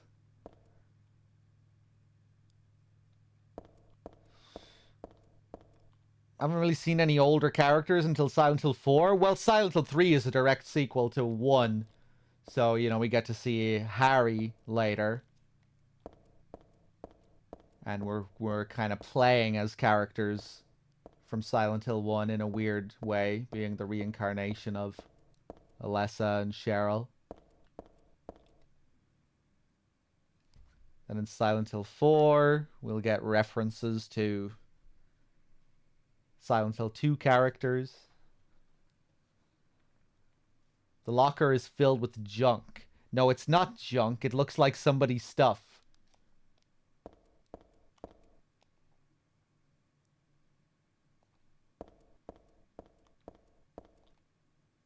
There's something scribbled all over the blackboard, but it's faded and hard to read. It doesn't look important anyway.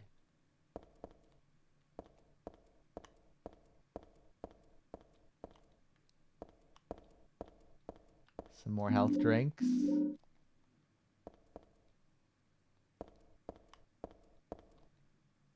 There's some kerosene left in the heater, looks like.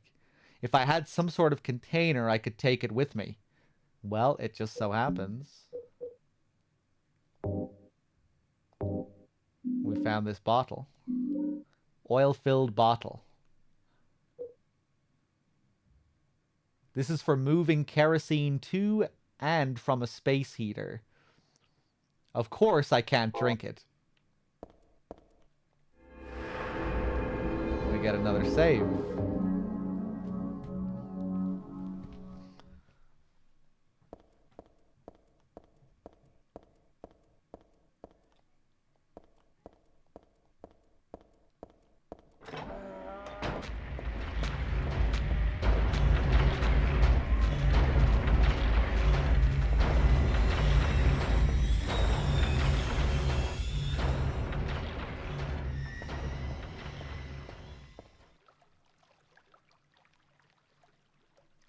The hole is full of dirty water. I can't go down there like that. Hey, Sneaky Wolfie with the 44. Thank you very much.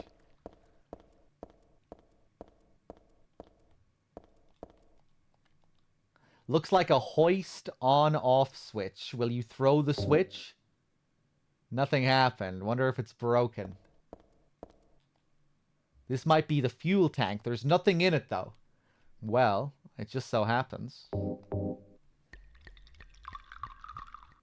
Let's put the kerosene in the fuel tank. This might be the fuel tank. I put the kerosene in it already. In it already. It should work now. Let's do it.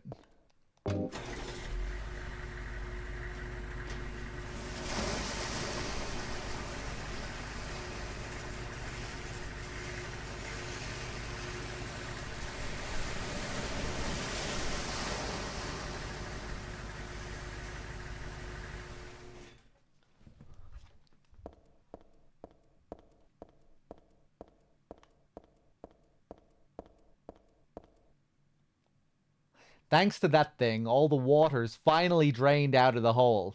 It looks like I'll be able to get down there now. If I can stand the smell, that is. Do it.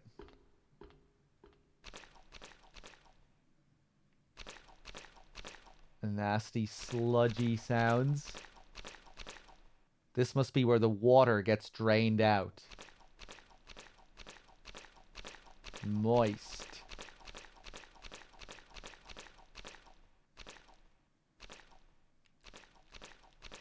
So now we get to access the final part of the underpass.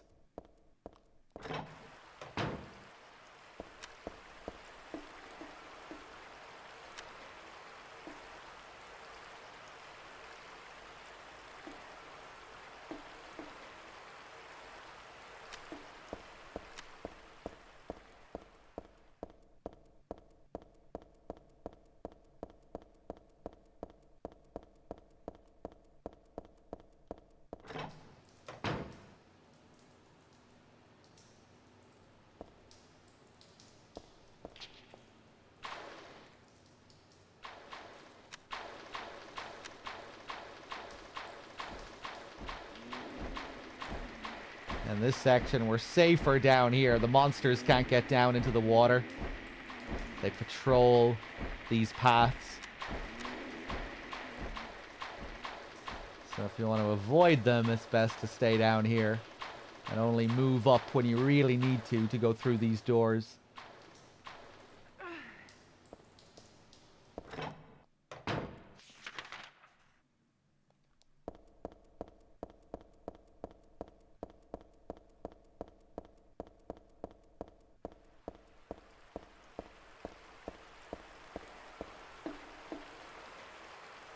Here, this is kind of a weird little touch. This new enemy, this Slurper, I think they're called. But we don't fight them until we get to the next area after the underpass. So it kind of feels like they're foreshadowing a new enemy later. It's just kind of weird that this is the first appearance of this thing.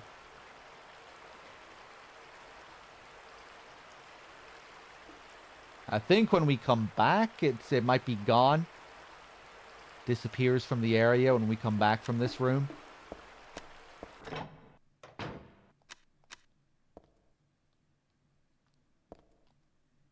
What kind of machine is this? It looks like it doesn't work anymore. We get a dryer. Now that's a lot of garbage. Where the hell did it all come from? I guess this is all the stuff that gets tossed out into the sewers.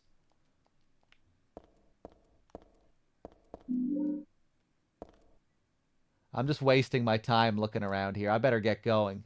Even so, it really stinks. It's going straight from my nose to my head. A wheelchair. Why would a wheelchair be thrown out here?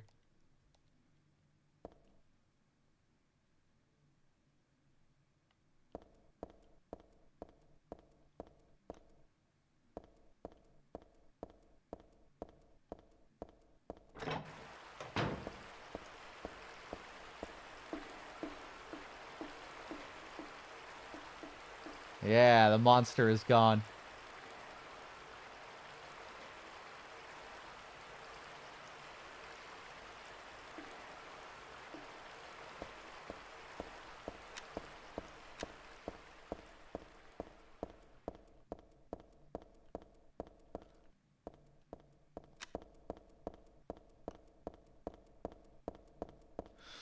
Heather has smarter observations than Alex had? Oh my god.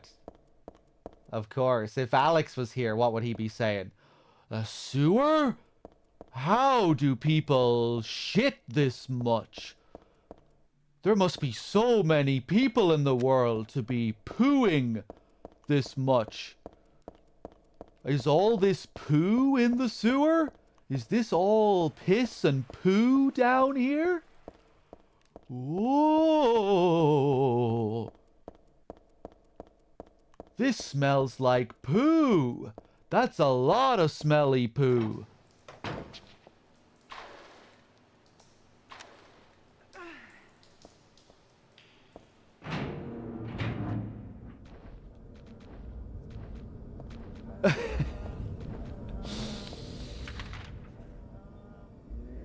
Okay, where the hell am I going here?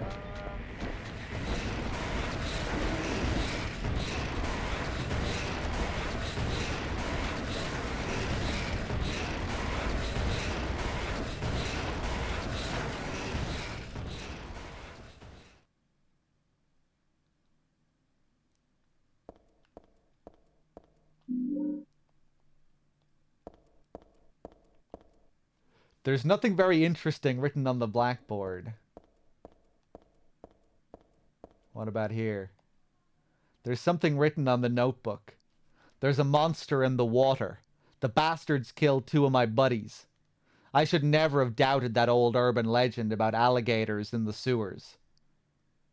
That was no myth.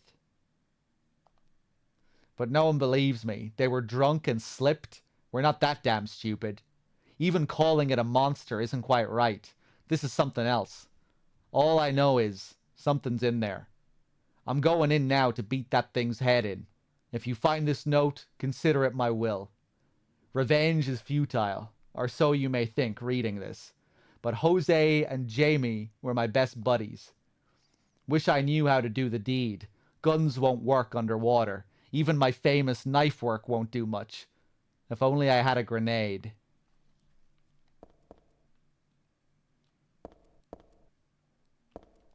Danger. Keep out.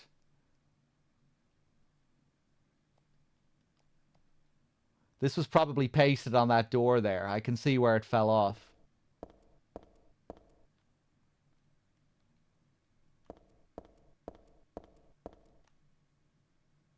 The drawer is open, but it's only filled with boring documents. Nothing interesting. Who would collect so many documents? I can't believe there are so many documents.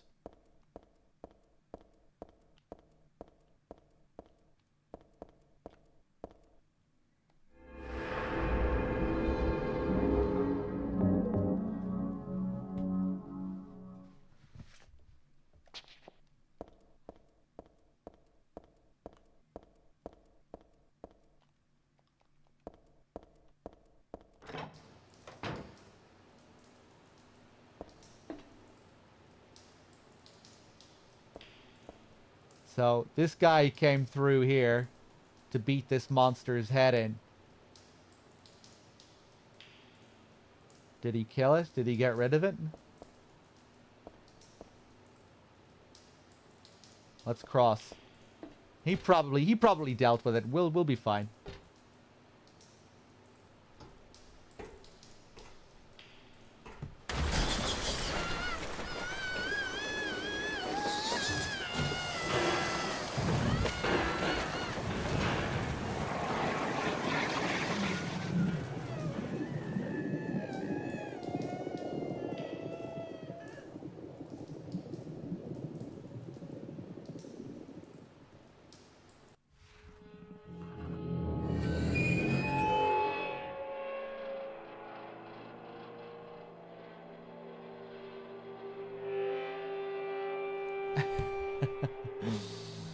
So that's what happens.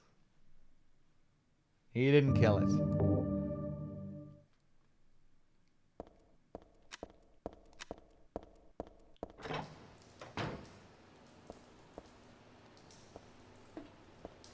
If I was on NG Plus, you can get a optional scene here where you talk to a fairy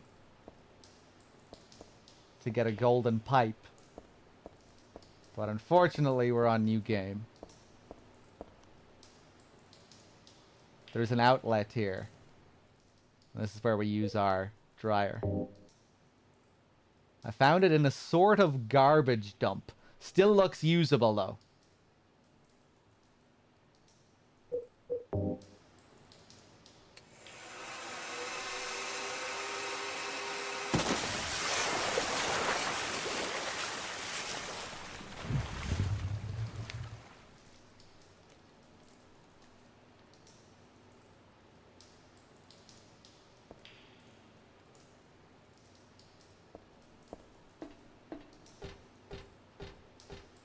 And now we can cross.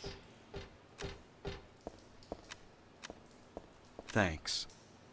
Oh, an Eternal Enigma with the 5-pack. Thank you very much, Enigma. Cheers. How's it going?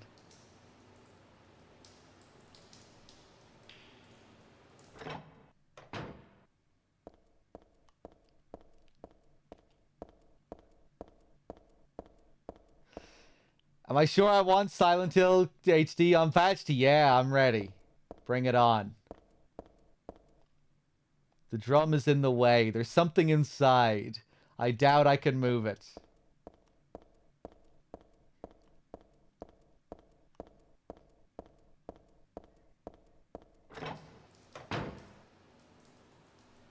Okay, we're pretty much at the end here now.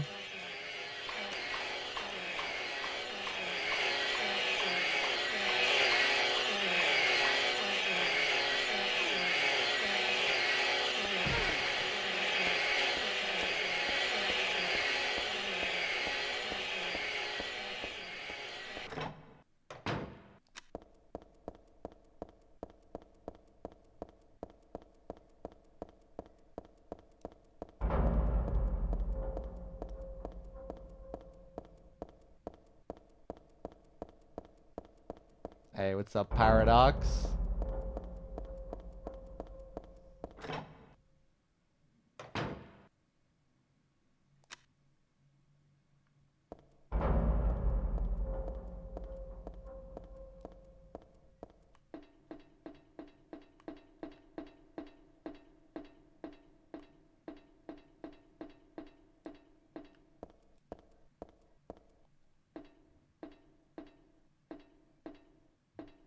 On NG Plus, the sewer walls bleed, yeah, and you lose health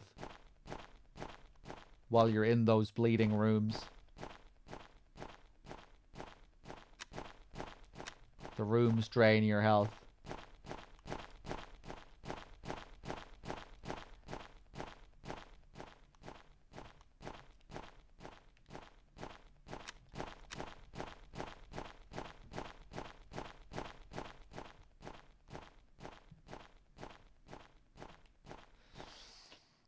I was unnerving. Yeah, I don't think any other games at the time were really doing stuff like that with animated textures.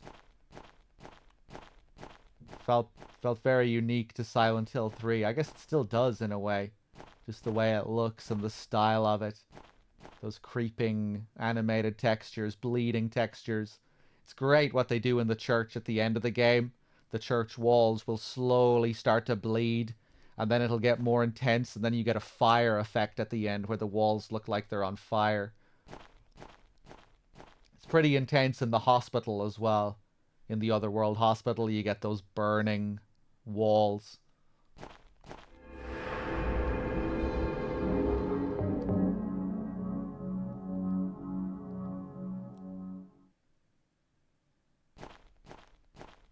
So now we make it up to some kind of construction site. This journey home is taking a bit of time.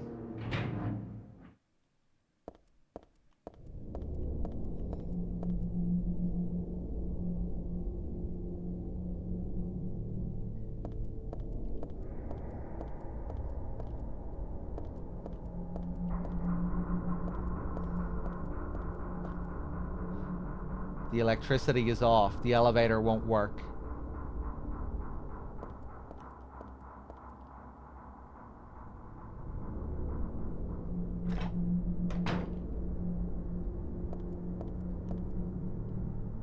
There's a can of adhesive here. Doesn't seem too special.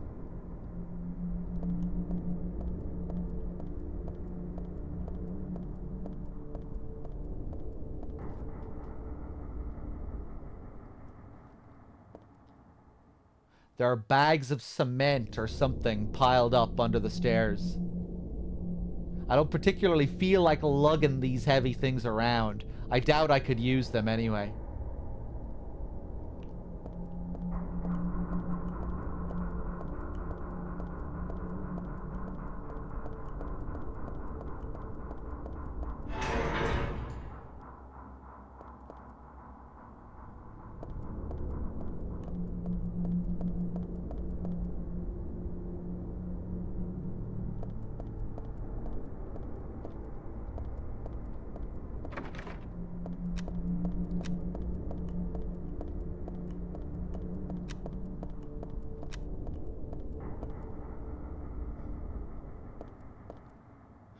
Third level ceiling is crumbled. For safety's sake, entry is forbidden. The door is shut tight. It won't open at all.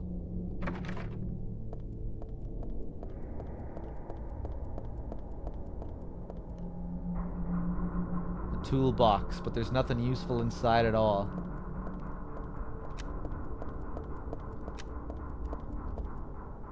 The fourth level floor has crumbled.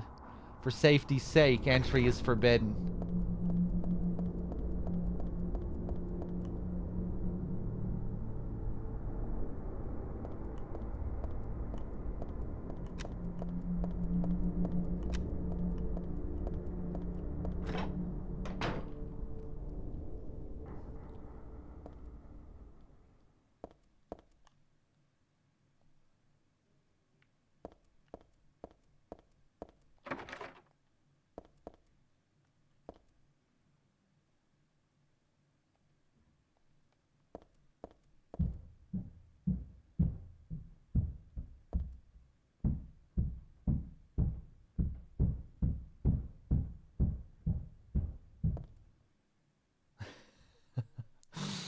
Once again, that was not inside your house.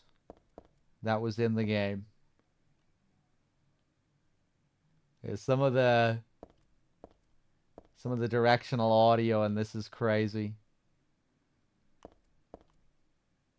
An electric cord reel and a bag of cement. I can't really use either of them.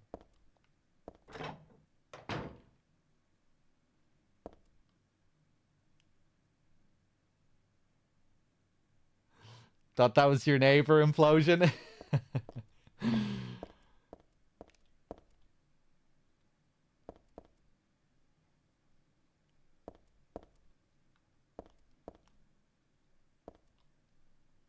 The wall color looks a little different here, and the material is different too. It might break if it's hit hard enough.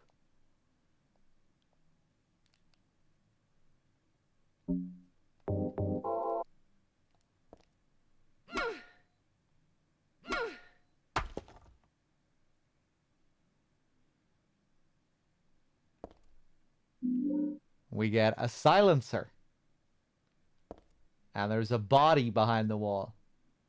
I can see legs through the broken part of the wall. I hope those are just mannequin legs. But I guess I'm not that lucky. Just like the black cat. I wish I hadn't seen that. Edgar Allan Poe reference here. I think I'll just leave it alone. There's nothing I can do right now. Normally I'd report it to the police or something.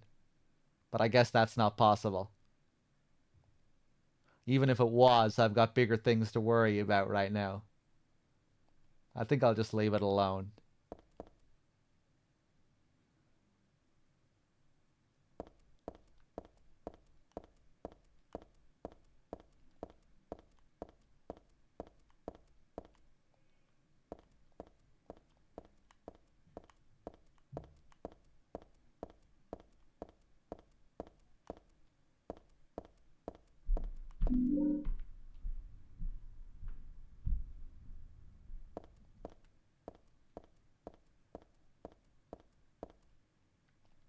Ugh. A filthy mattress. Will you drop it into the hole? Not yet. Can I interact with the hole? I can't see the fourth level floor. It's too dangerous to jump down from here.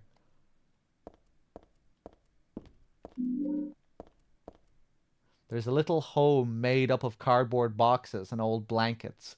I guess a squatter was living here. Hey, implosion.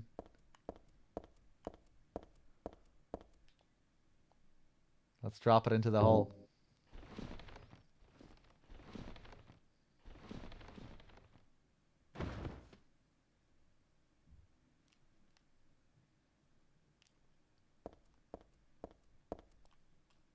I dropped in the mattress to use as a cushion. I should have no problems jumping down now.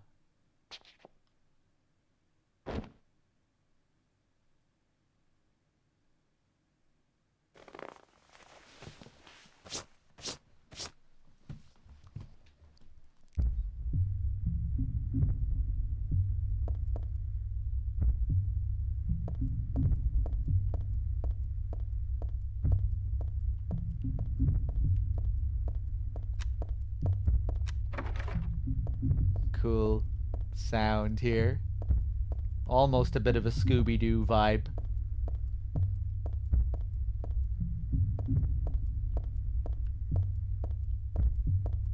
It's not really a melody though, so don't know how I'd do it. Scooby-Doo. Scooby-Doo.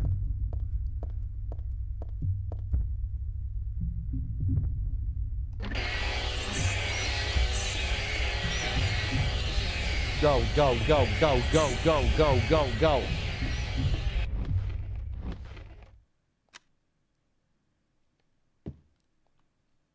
The tabletop is covered with papers. I don't see any info that might come in handy, though.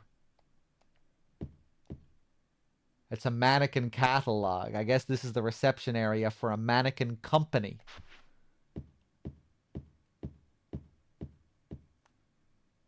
It's a thermal carafe. Carafe is how it's pronounced, I think. There's nothing inside.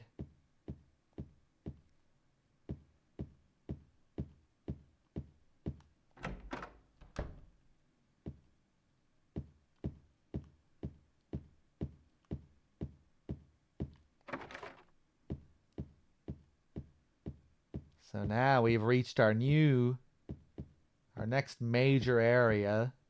The Hilltop Center, I think it's called, as a whole.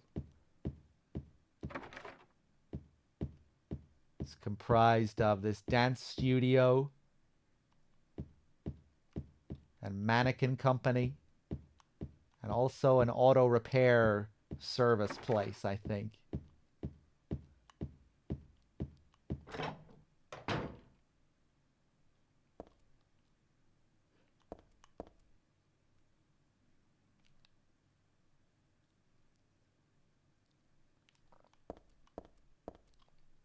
This is the only mannequin with a head. There's something weird about the headless ones. Like they can still see me or something. Yuck.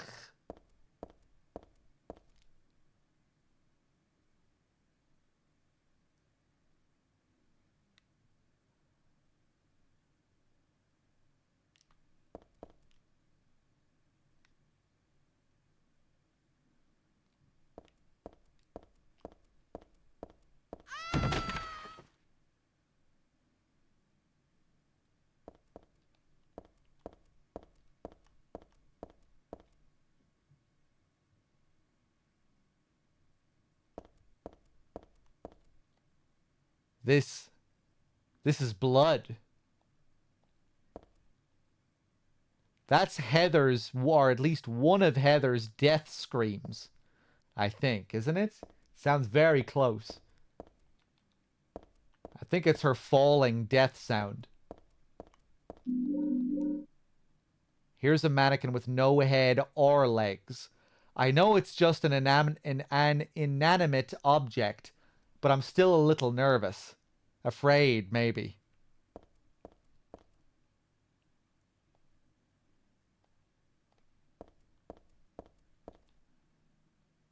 This box is filled with mannequin heads. I think I'll pass on this one.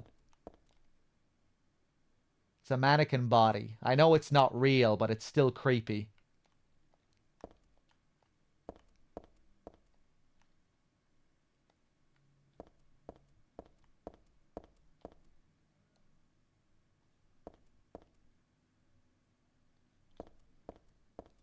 I think I'll pass. Storage room 3.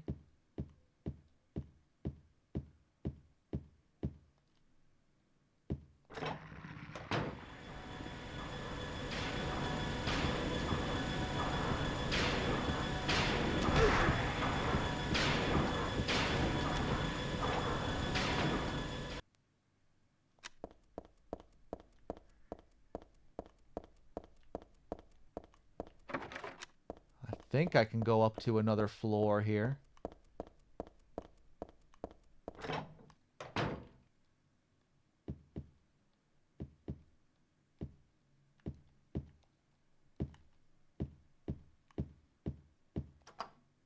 I push the button, but the elevator won't come. Is it broken or something?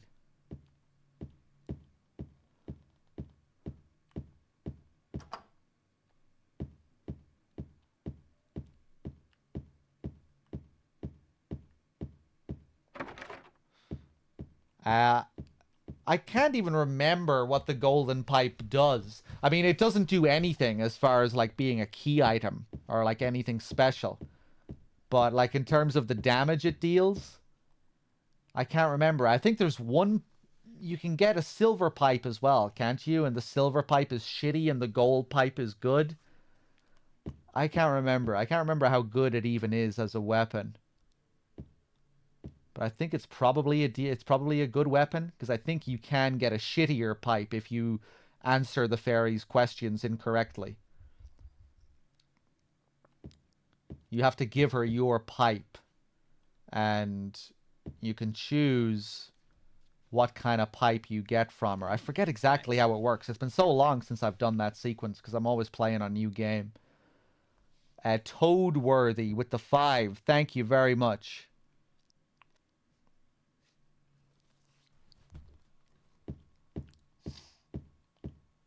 Hold on a second.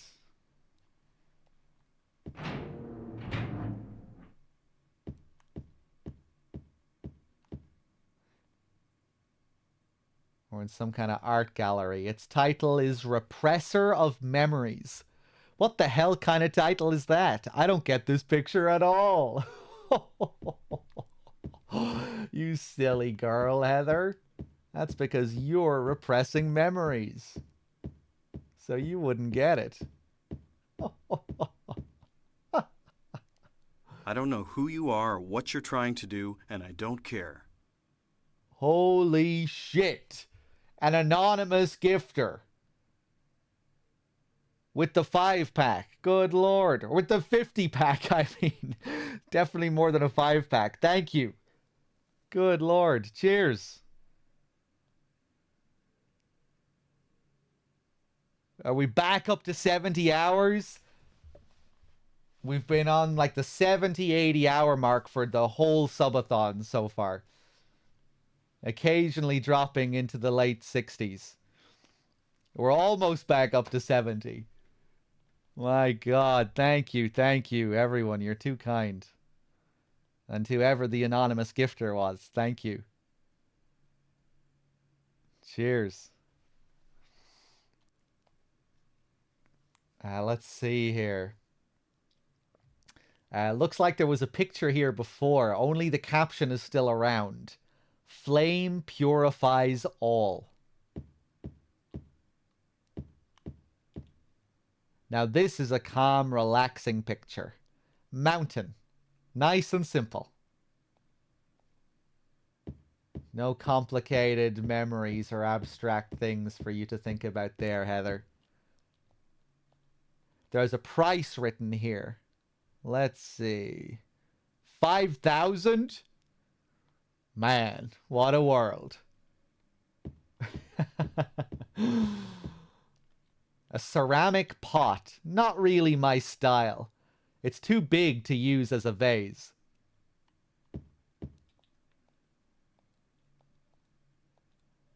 Okay. Thanks. A lorry coming in with the 5-pack as well. A lorry, thank you very much. Cheers.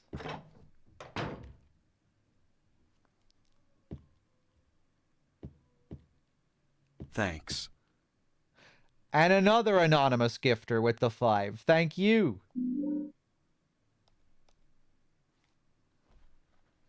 Cheers, everyone. The box is filled with useless junk. I don't need any of that.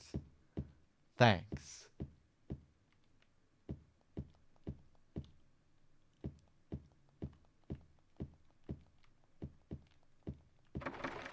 I thought there was another room here.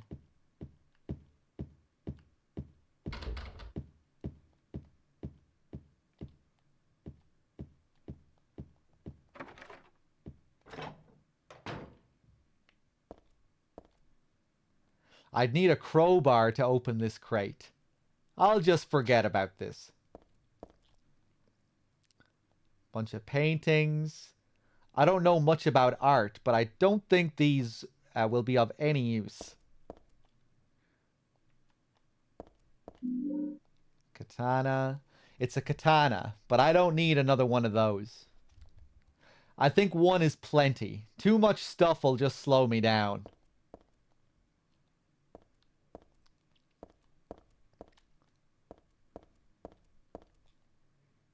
I didn't even stop to think about this one. I don't need another one.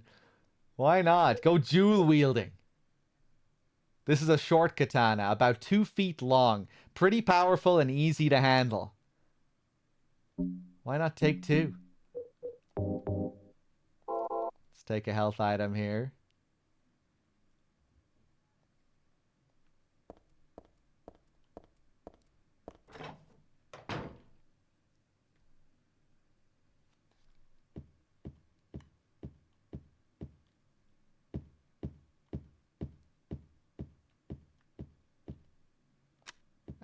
We still need to get the map of this place. I think I need to get the map downstairs. Should have got it before I came up here. It's a list of the gallery's upcoming shows. Who really cares about that? Bit of an Alex moment there from Heather.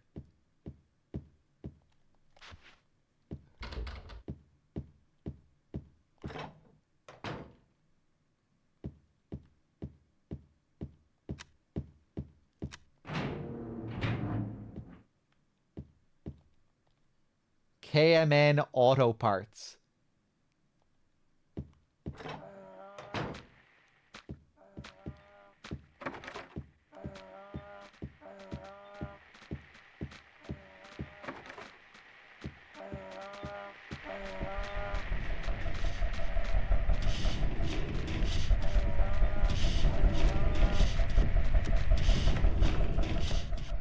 Ah! There's nothing in that room.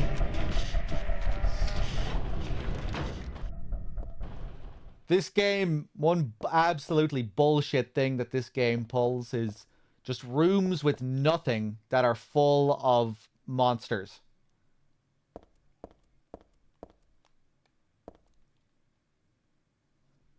So if you go in there to look for stuff, you'll just be wasting your time. You won't find anything if you clear out the room full of enemies. It'll just be pointless. And they do it in a few different areas. Just these troll rooms.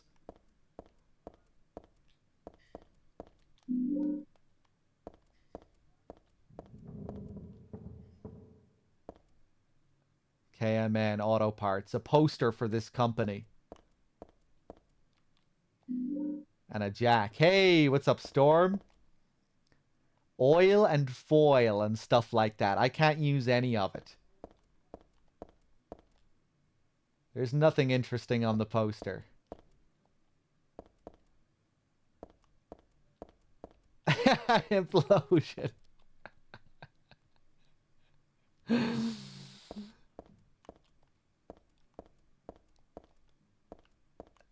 Okay, where am I going? Some memos and newspaper clippings are posted here, but they're not very helpful.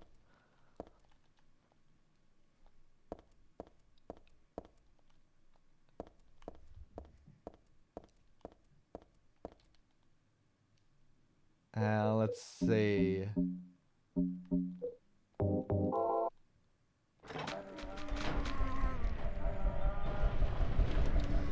Did I see what your day consisted of? No, I didn't. Feel free to post it again. Fuck, where the hell am I?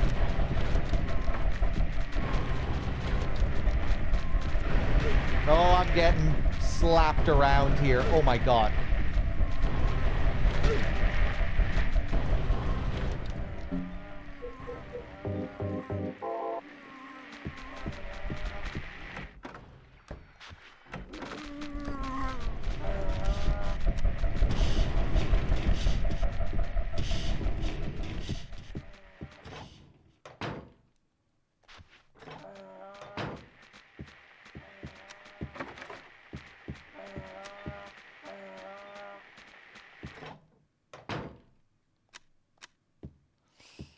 It's weird how generic this level is, but I've always liked it. Silent Hill 3 just rocks. I would say this level as a whole doesn't feel generic, you know, because we shift to the other world here, and that's where it starts to shine, I think. I think the Hilltop Center is really good overall as a level. I'd say it feels more engaging than the subway and the underpass.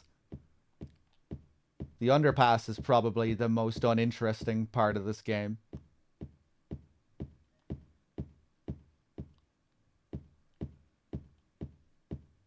You know, there's much more environmental detail here.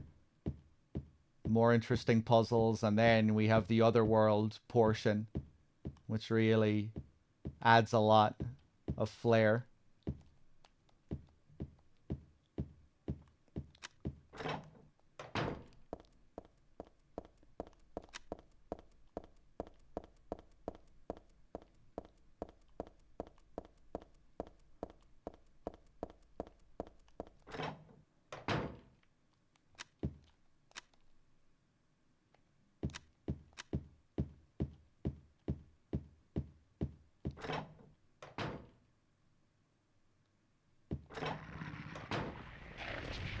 Another troll room.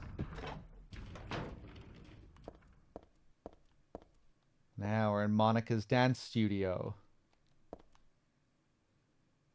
And we finally get the map. Ichiban, you unlocked stage unlock in Siren last night? Oh, nice. I'm glad you've been really taking to Siren, Ichiban. It's quite a game.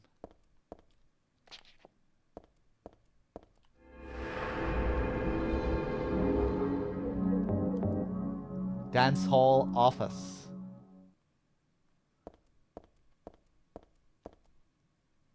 The desk is all cluttered up. It doesn't look like there's anything I'm interested in.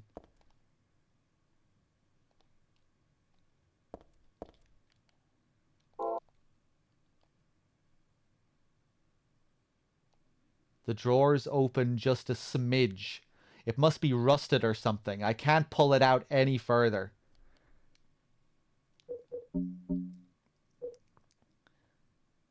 This flathead screwdriver was in a corner of the hallway. Totally ordinary. Hold on a second. Let me scroll up because I want to see if Mr. Man posted his thing.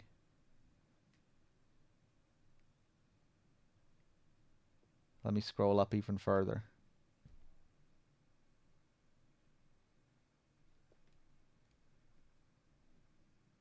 I'm still waiting, Mr. Man.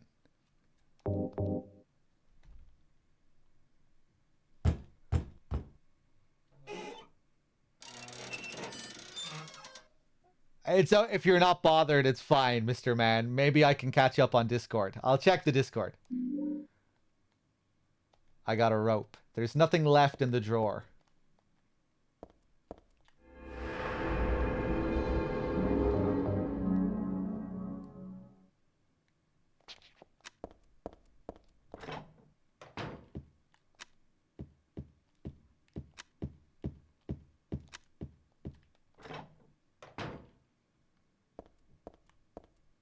Ooh, 2 more health drinks. Lovely.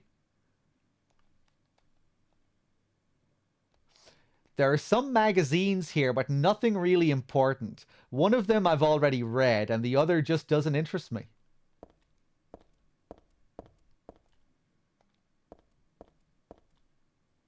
It's just a calendar, nothing interesting.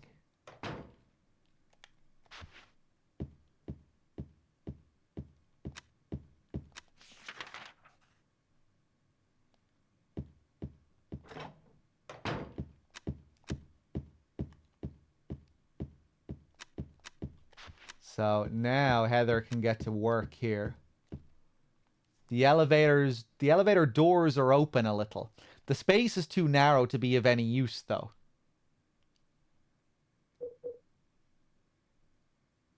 But we got our jack here, so.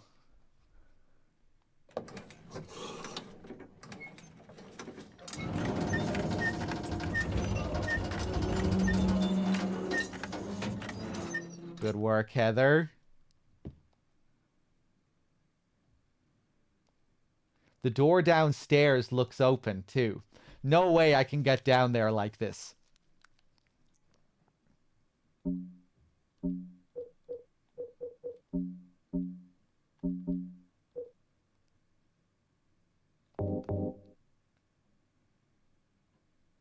only I had a rope. I should be able to use that rope I got.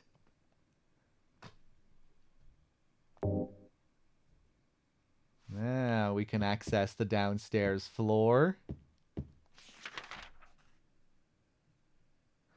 I'm going to go to Discord now before Mr. Man starts crying. Hold on.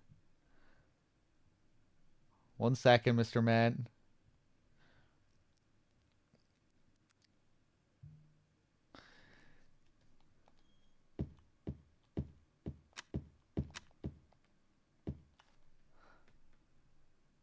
Hold on.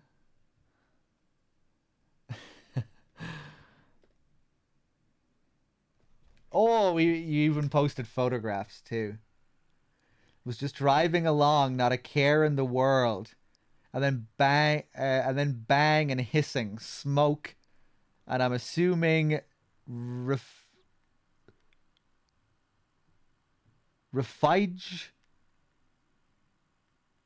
I don't even know what that is. Started pouring into the cab. Got out to see what the hell it was. Couldn't see anything amiss.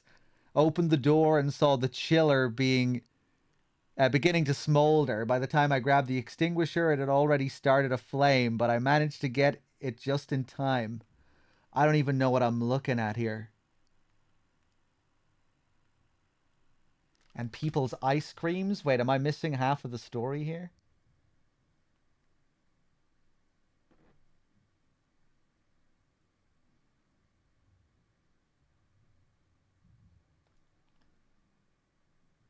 Well, it sounds like you got lucky, whatever the hell happened, Mr. Man.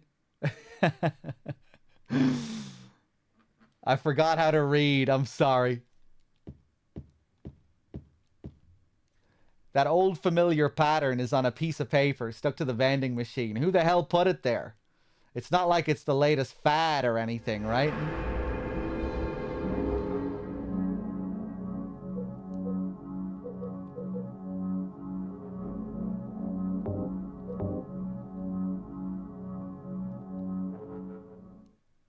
Well, at least you avoided causing a fire or whatever the fuck was about to happen, Mr. Man.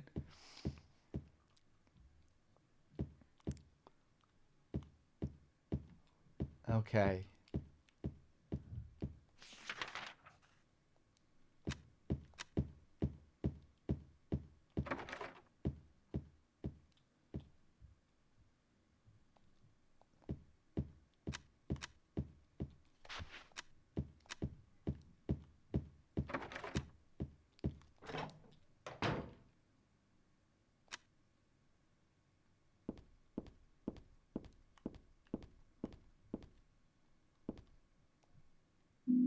I got beef jerky. A dog figurine. It looks real enough to bite.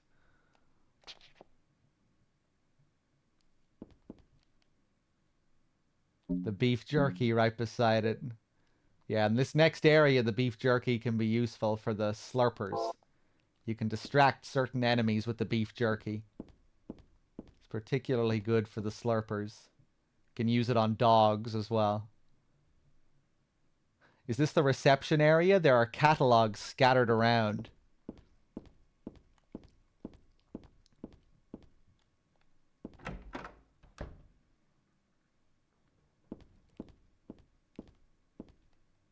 A bathtub display. There's a dark red stain on the bottom.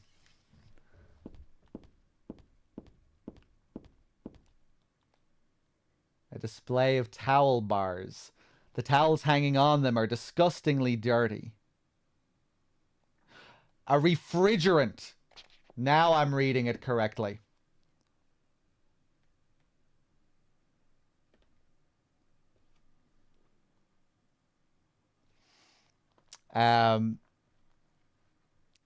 Is a working fluid used in the refrigeration cycle of air conditioning systems and heat pumps, where in most cases they undergo a repeated phase transition from a fluid to a gas and back again. Thank you for educating me on refrigerants. Thank you.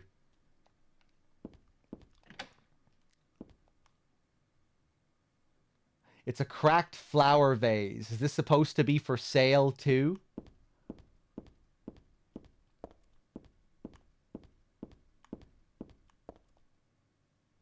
Just for display, can't be used.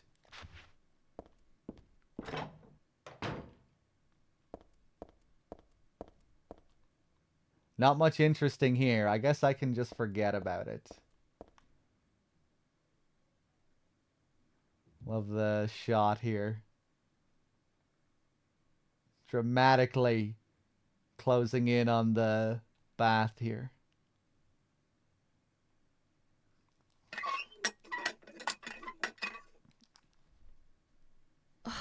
I knew it.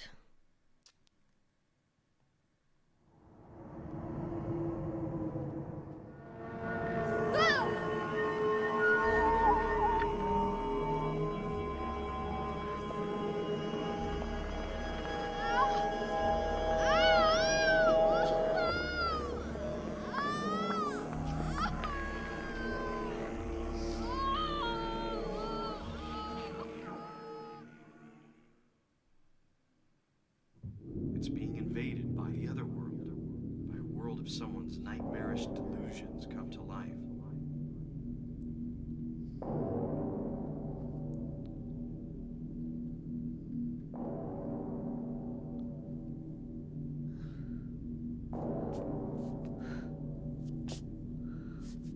Oh no, not again.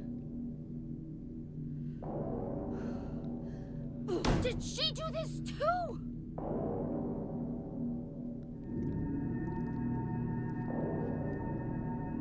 One of my favorite atmospheric tracks here. So good. I'm twisting the handle, but nothing's coming out.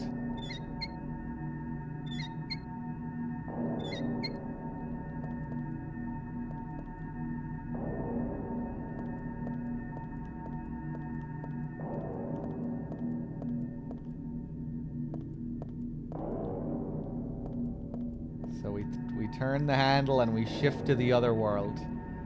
Cool detail here as well. If you look at this red cord on the ground. It's coming from the bathtub.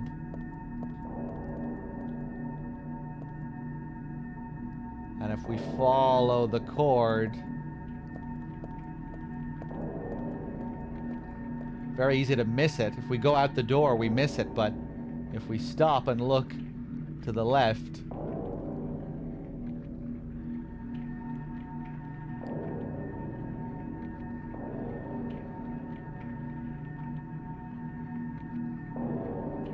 just a really interesting touch that it's the cord coming all the way from the bathtub, which leads up to this. What the fuck are we looking at here? Scalpels, medical scissors, some kind of figure. One ear on one side, another ear on the other side, and the face in the middle.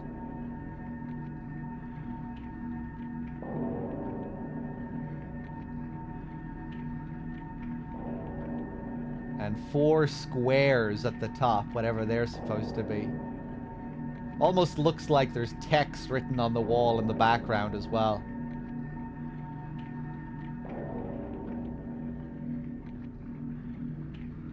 That face is Marilyn Monroe. From a famous picture of Marilyn Monroe.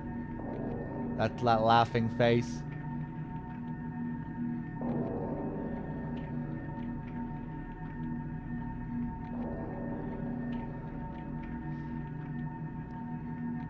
Masahiro Ito, the game's art director, monster designer, has stated that this is supposed to symbolize Alessa's shrieking agony, or just her pure madness as she was living in this burned state, you know, as she was kept alive, suffering that endless torment after she was burned and kept alive. Or at least that's what the face part is supposed to mean, just this kind of shrieking madness.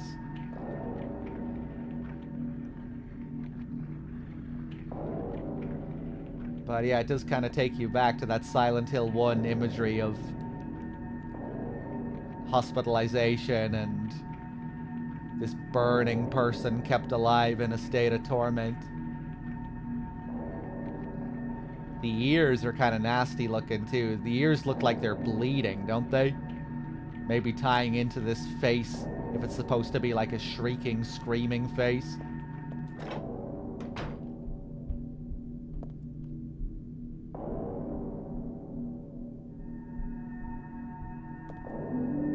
I got handgun bullets. The mummy-like thing in the wheelchair is just a doll. Or is it? Something about it makes me uneasy. Why, I wonder? And why is there a wheelchair in this building? Or a doll, for that matter? There's a doll in the wheelchair. I have a bad feeling about it.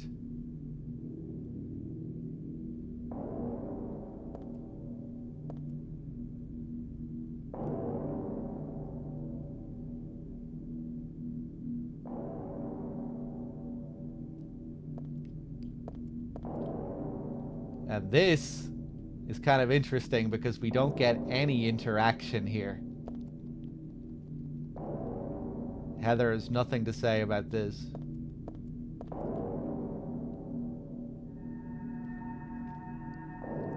But this figure here is supposed to be Valtiel, a being that we see several times throughout the game. Sometimes we see him moving, or he's living and moving around the environment. We saw him earlier in the shopping mall. When we first get into the elevator, you see him moving around down there.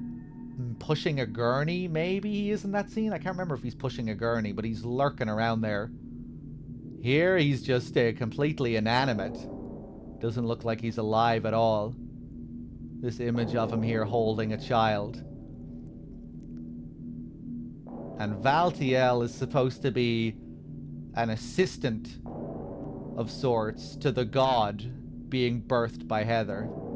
The demon baby inside Heather. And that's kind of what you're seeing a depiction of here. Valtiel holding the hand of a child, assisting the child.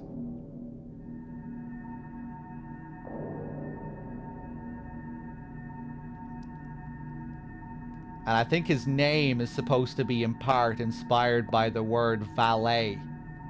Valtiel, valet, an attendant. God's attendant. So Valtiel is here to assist with the birth of the god and make sure everything goes according to plan. And sometimes if you die in the game, it's random. But sometimes when you die, you'll see Valtiel drag Heather's corpse out of the area that you're currently in.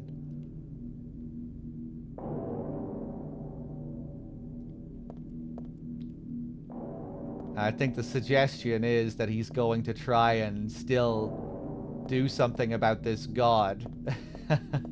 remove the god from inside Heather and see what he can muster up.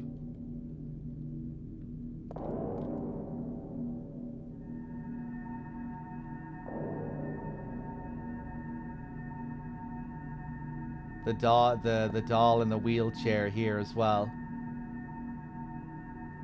Again, the baby being the god inside Heather. And the god needs to be born from pain and suffering. You know, normally you want to keep the mother happy during a pregnancy and free from as much stress as possible. But this god needs to be born from as much stress as possible. In Silent Hill 1, Alessa is burned and kept in a state of eternal torment inside a hospital with wounds that won't heal, purposely kept in this state of agony. So I think that's kind of why you're seeing the baby depicted as a patient. You know, because the baby needs to be kind of nursed in this sick state, or you know, nursed within a sick womb.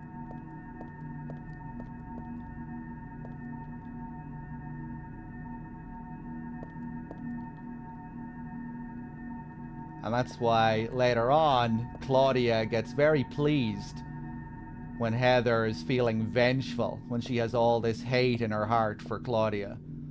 The more hate Heather has, the more stress she has. The more she has to endure, the more the baby will grow.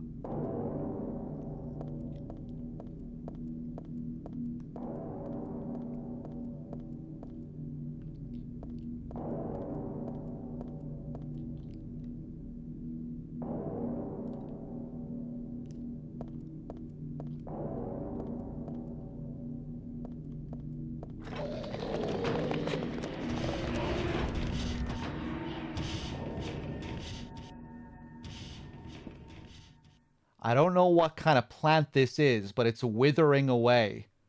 Poor thing.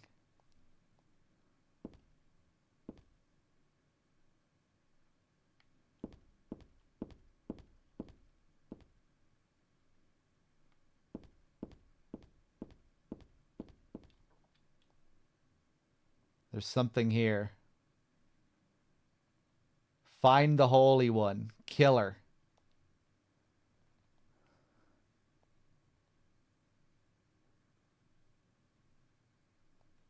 That's me. Who could have taken this photo? That's really creepy.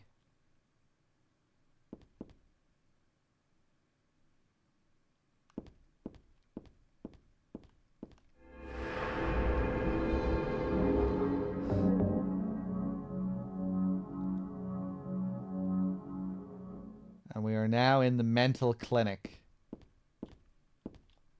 Examination room.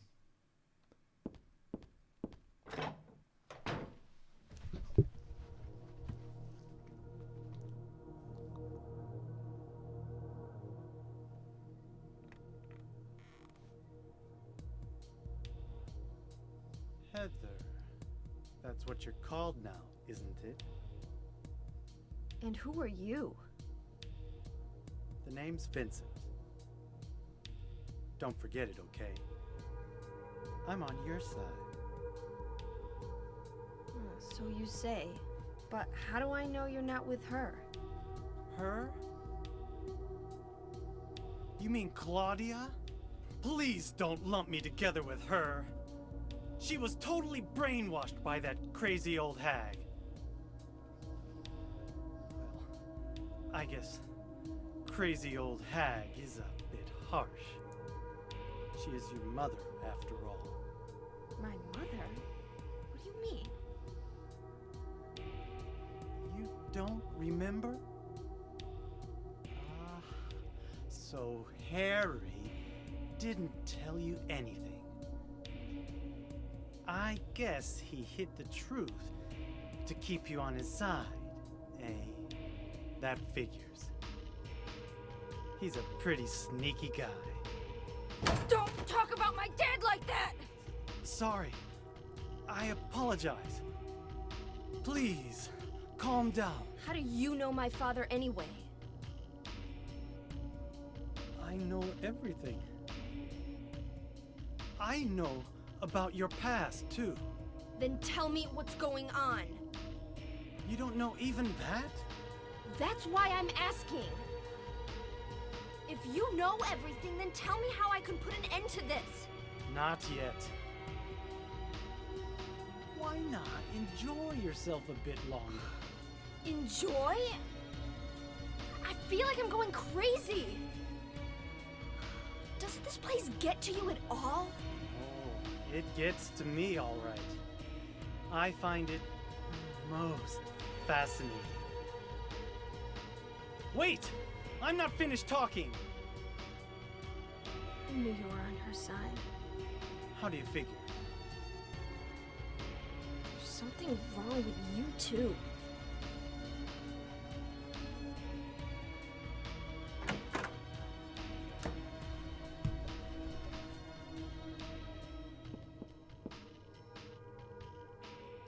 So there's Vincent. I don't think I'll go in this room. That weird guy is in there. I love how that scene just comes out of nowhere. We're just going through room after room, shifting into the other world, this absolute nightmare, and then just in some random office, this guy is sitting there chilling. Not a care in the world. Oxidol, health drink, first aid. I'm done with these shelves. The examination room, apparently, is where he is here. Did we just get examined by Vincent? Love all the random writing you can see in the background during that scene as well. On the wall. Like weird faded scribbles.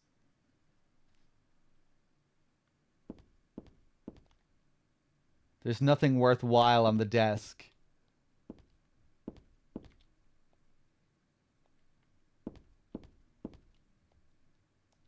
So Vincent kind of toys with us here, playing with our lack of knowledge about our past, our other selves.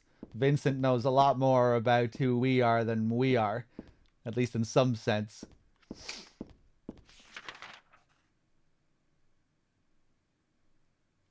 When he's talking about our mother there, he's doing it in a sneaky way because he's talking about Dahlia.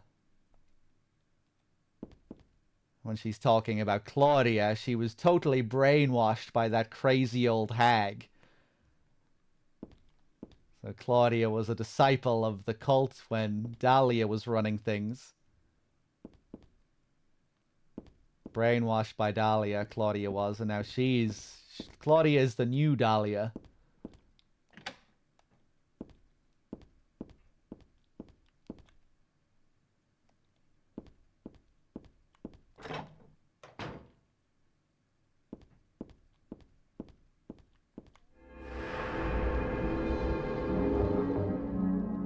And Vincent doesn't seem to be too scared by all of this either. He's fascinated by this place and these creatures.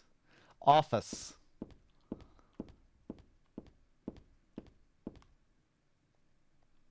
Okay, let's take another look around here.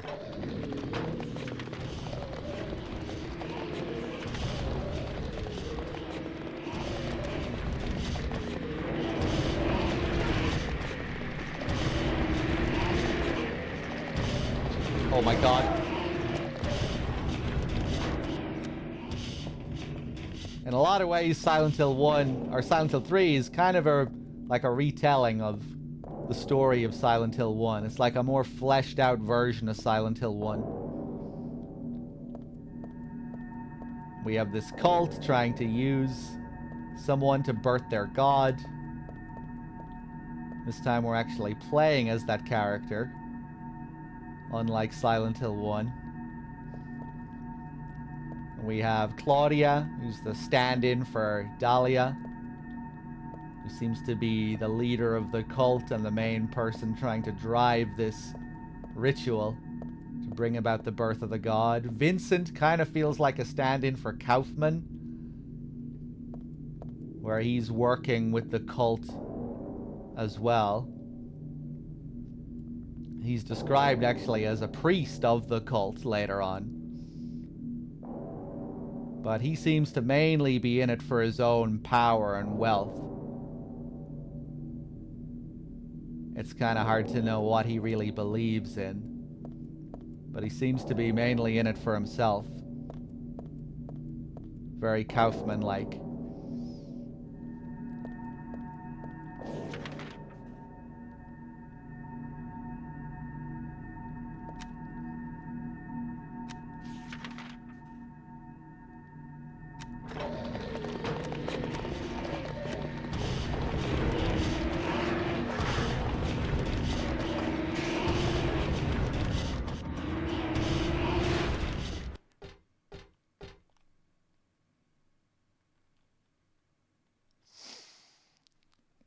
And Douglas is Superman. I guess if Douglas is standing in for anyone, it would be Sybil. The cop and the detective tagging along, trying to help the protagonist get through the situation.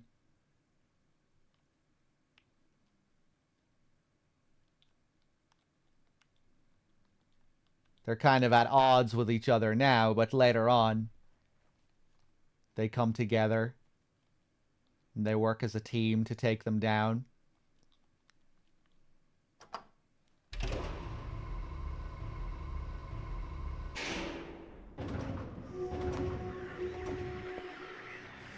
Douglas is Superman, I know.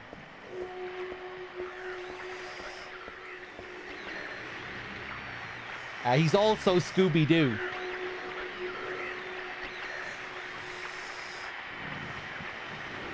A book's lying here. Looks like a fairy tale.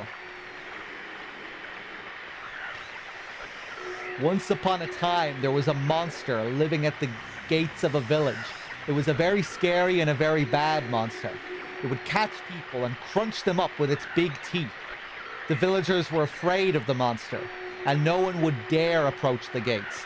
Everyone was stuck inside the village. When the king heard about this, he summoned his knights. The knights eagerly rode out to defeat the monster. Ha! Take that! Their swords slashed and their spears flashed. But the monster wouldn't die. The monster tossed the knights into its mouth one by one, horses and all. What was the king to do? He fretted and fussed and paced the floor, but could think of no solution. Soon after, the village priestess came to the castle.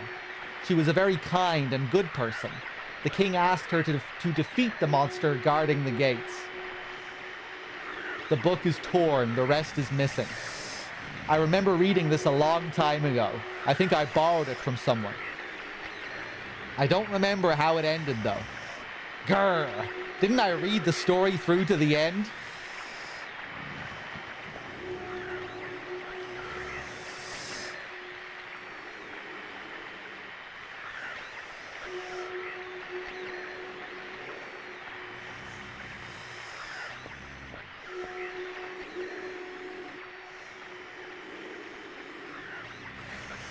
Is this the monster from that book?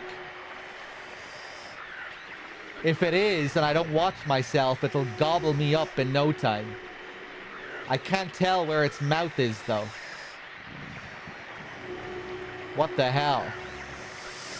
I don't want to get too close, but I don't think it'll attack me now. Why not? All bark and no bite? Anyhow, it's in the way. I can't get past it. And it's the ground floor, too. This ought to be the exit. What a pain. Look at his little feet.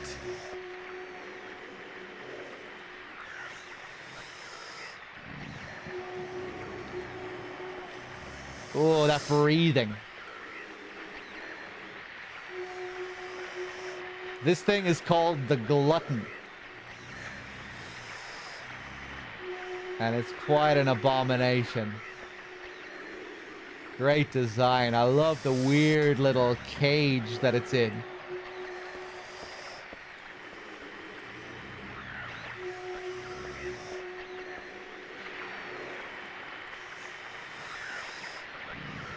It's two separate heads.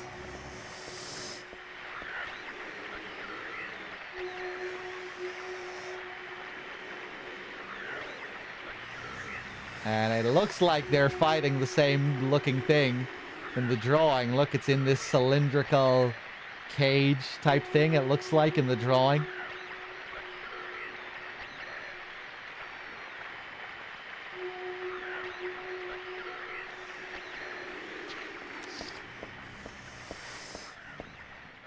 When Heather says she remembers borrowing the book from someone, I think it's a memory she has of borrowing it from Claudia as Alessa when they were kids. Much, much later in the game, when Heather unlocks all her memories, we'll learn about Alessa's history with Claudia, and they both grew up together, indoctrinated into the cult.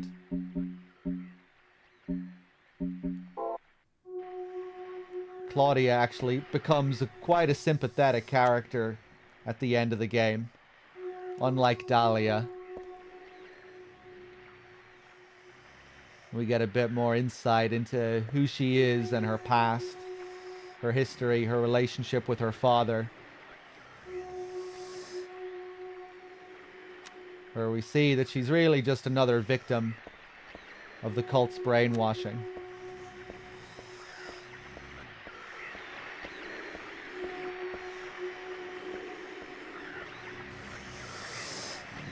Another figure in there. Looks like Valtiel.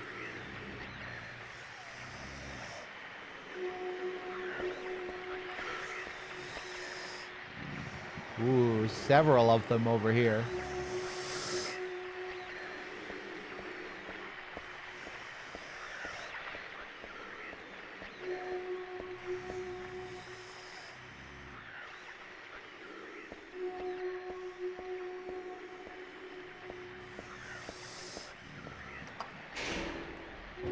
Hey, Blood Sense with the raid. How's it going, man?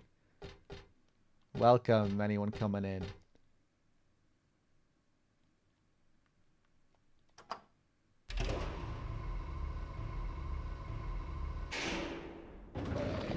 Hold it right there. Blood Sense immediately dropping a 10-pack as well. Blood Sense, thank you very much. Cheers.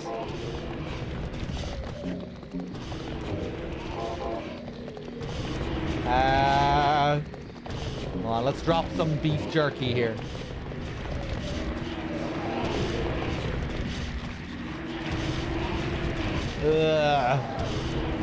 Oh, that was quick.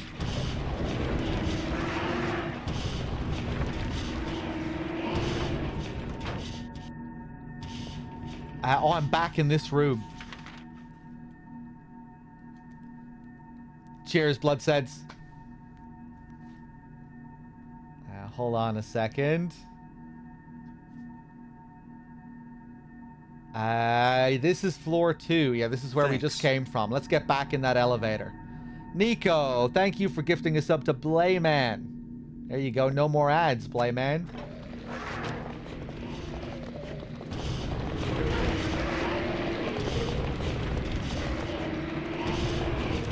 Go, go, go, go.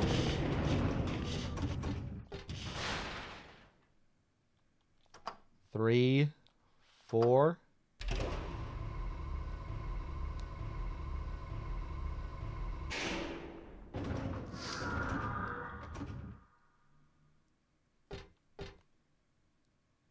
A bulletin board has fallen here. There's nothing useful written on it. Don't think there's anything on this floor, just some creepy visuals and sound. And more weird images of Valtiel up here. You can see 2 Valtiel figures and then like a line of 4 other bodies in the background. Which I think closely resemble all the bodies you see in Silent Hill 1.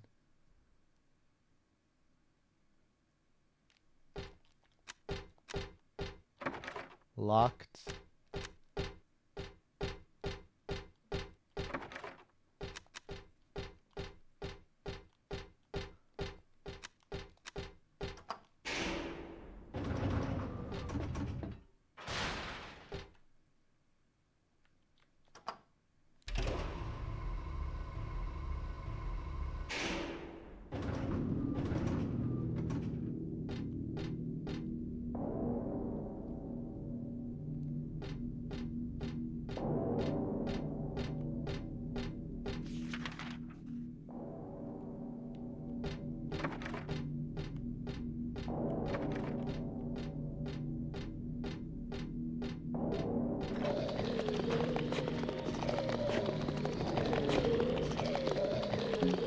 Down some jerky, quick.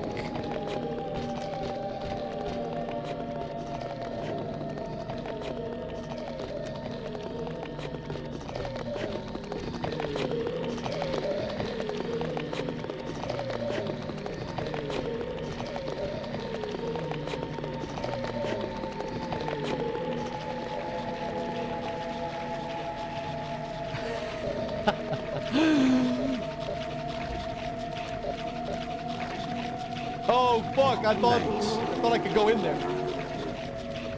Jesus, what the fuck was that? Fairy light with the 5-pack as well. Thank you, thank you.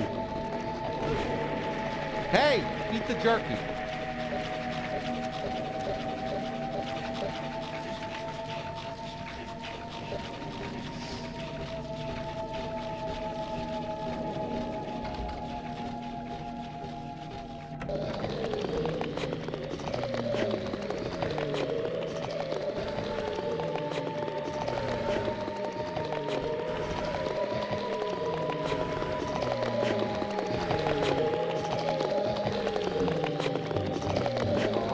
I kind of want to kill them here just for the hell of it, if I can.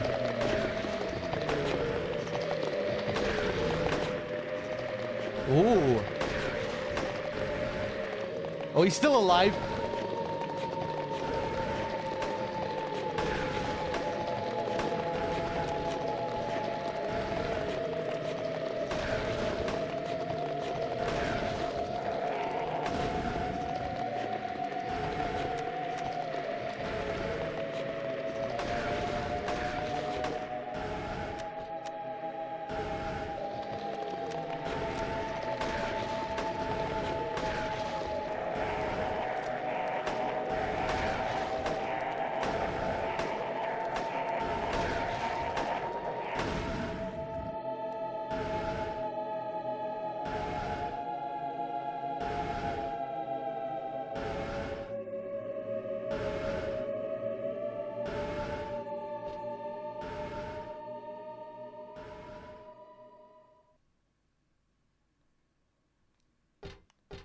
Okay, sometimes it can be interesting to clear out a room just to hear what the sound is in the room after you clear the enemies.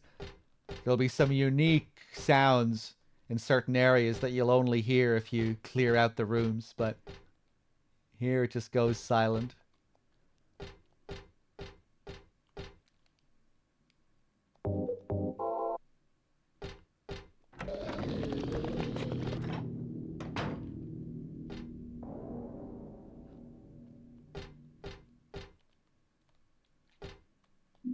I got a matchbook.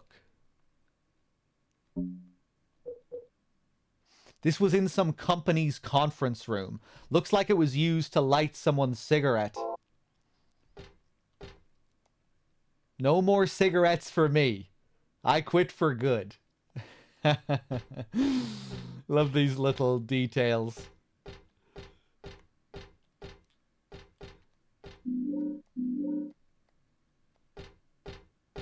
You're just a kid, Heather.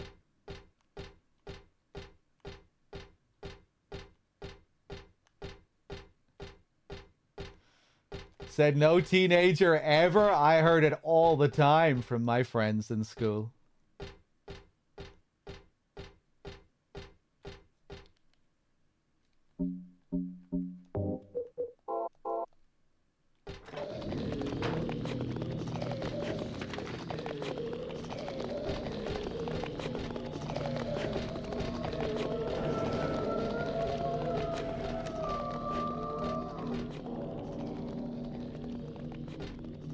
There's a big sheet of glass in the way.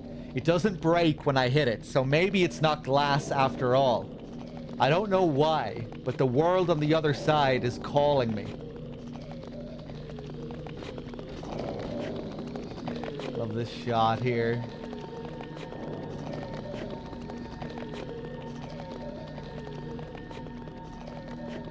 Yeah, apparently this is not a reference to Session 9. Fans just assumed it was. But Ito denied it. And I have no reason to disbelieve him. He's pretty open about all the various influences and references. But yeah, it is quite similar to a shot in Session 9. What was the price of a single cigarette at my school? A single cigarette? No one ever bought single cigarettes.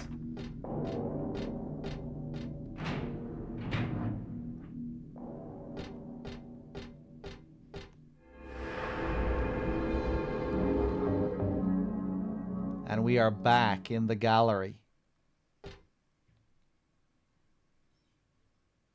Kind of interesting. This is where the painting was, titled Repressor of Memories. And now it's replaced by the save symbol. And usually when we're interacting with the save symbols, it's Heather trying to access these memories that she's forgotten here. Although on this one, she doesn't have anything to say. And the symbol itself represents reincarnation and those other selves that she can't quite access. And the painting that was missing before is now here. All the other ones are gone, the ones that were here.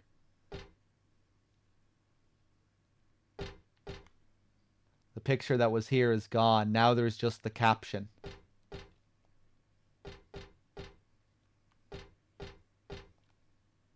There's a caption under the picture. Flame purifies all. By these remains, may a person find the road to paradise. I've seen this picture before. No, wait, I've never seen it. But I do know it somehow.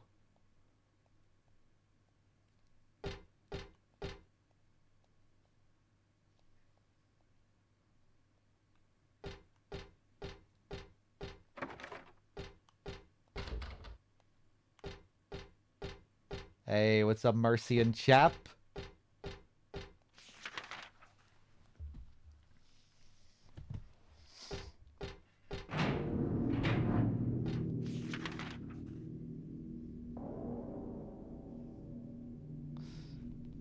Okay, I need to get some more stuff to cause a fire here. I have matches.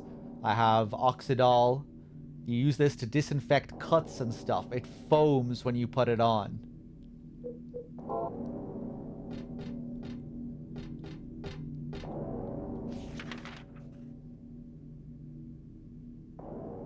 We need to go to one more floor, I think.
No, it's definitely not the first floor. Wait. Actually, maybe I can go in here, can't I? Hey, nice.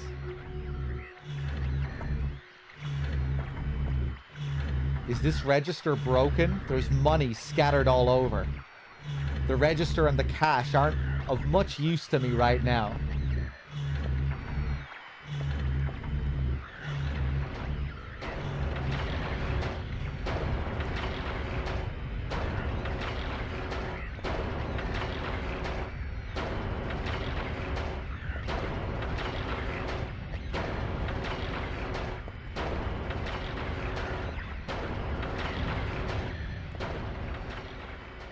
There are cigarette butts all over the counter. Pretty yucky, but otherwise not worthy of mention. For some reason, the only thing in the fridge is liver. I hope it's not rotten. Yeah, take the pork liver. The fridge is empty, obviously. All that's left is a red blood stain and one god-awful bloody stench.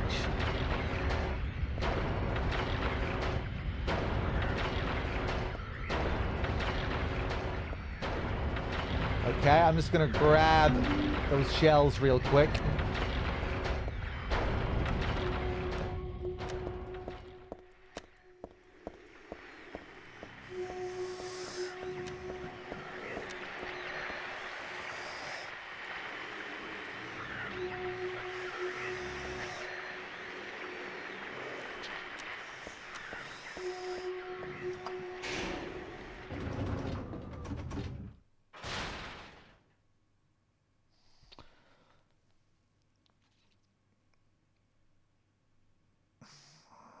I'm back up to floor 6, floor 5. 5.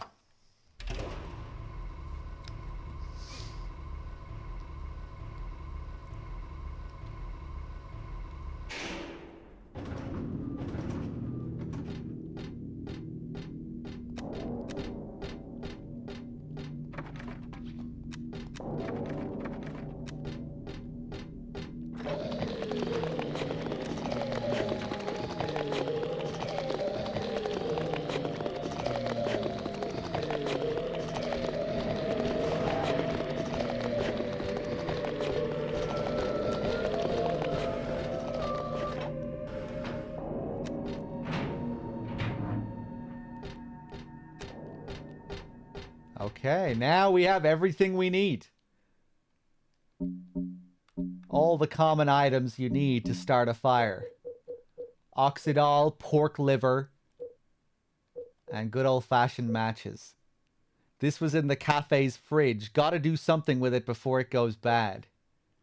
So we combine all 3.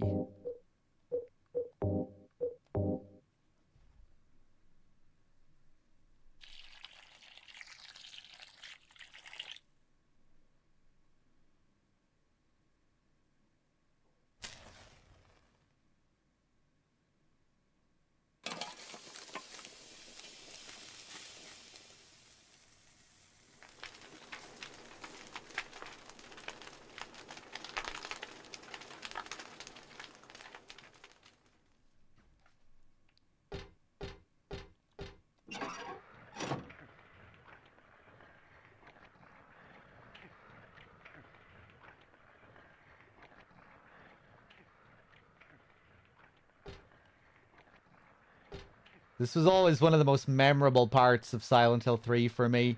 Coming through here and seeing this for the first time. Being incredibly disturbed and confused as to what the hell I was looking at here. Kind of shocking. You step through and it's just BAM! This is what you're looking at. Because on my first playthrough, I didn't see the other one. The other one is very missable. In the room, you know, the first area of the other world, Hilltop Center. This one is different as well. This one has way more ears. You can barely even see the humanoid figure behind it. We still have the red squares up at the top. Alessa's shrieking insanity. Love that we don't get any interaction here as well. Nothing. It's just left completely open.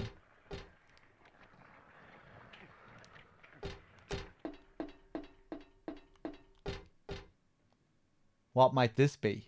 The rest of that fairy tale I read earlier? The priestess accepted the king's request and went to the village gates. But when she saw the monster, she tried to convince it with words instead of killing it. Shut up, you. I'm going to eat you up. The monster didn't listen to a word the priestess said. But she kept trying to convince the monster to give up. It's wrong to eat people, you know. The monster grew very angry at this and attacked her, killing her with a single mighty blow. Well...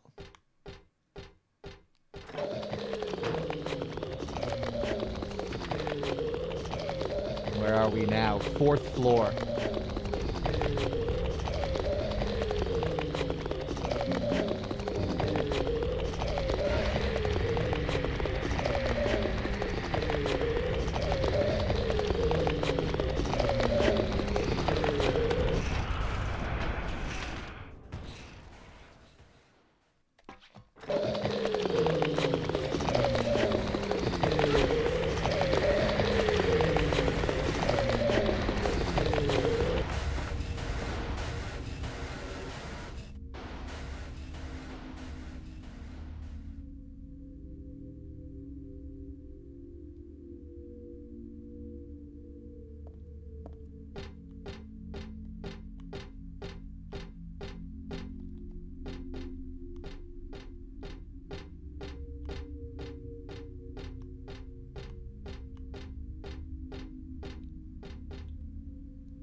There's something under the bed.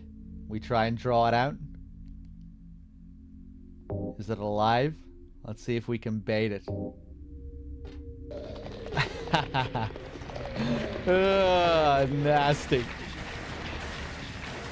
You want some more? You want some more of that?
Whoa, I don't remember that. That cry and then this sound kicks in here.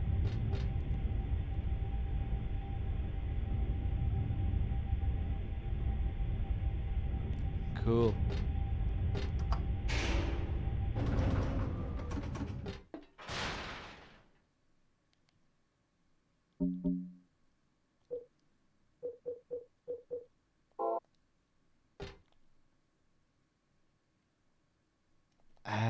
Where the hell am I going?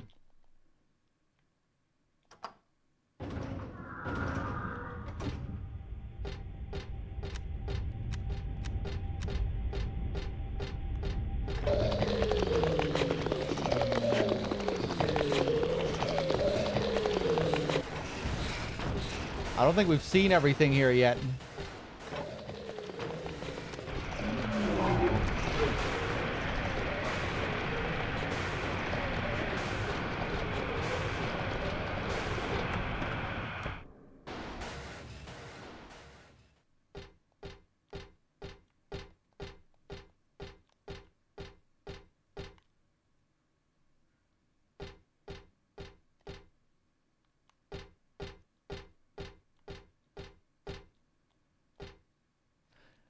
There are your standard coins and bills over here. Of course, it's not like money might not come in handy, and it goes without saying that it'd be nice to have.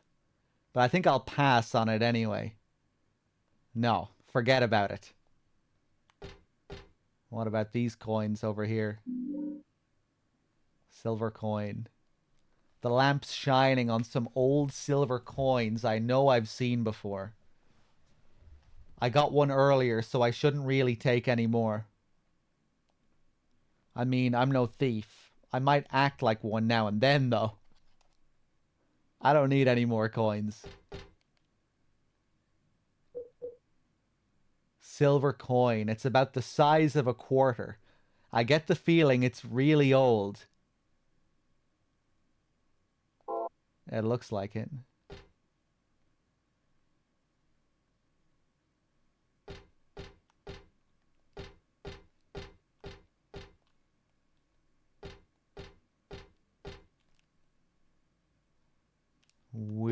corner of the room there. I think that's a wheelchair.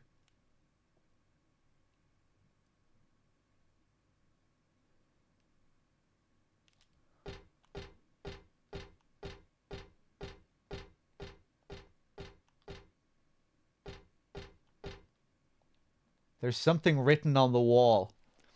Thus one's life turns to riches.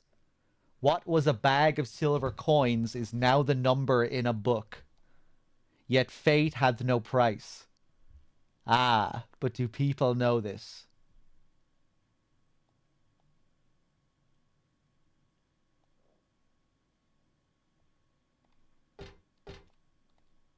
Just a plain old vending machine. This one is selling canned drinks. Come to think of it, I am kind of thirsty. I'd feel weird drinking anything sold in a place like this, though. We try using our ancient-looking coin to see if we can get something out of this modern vending machine. In this strange nightmare world. Let's do it.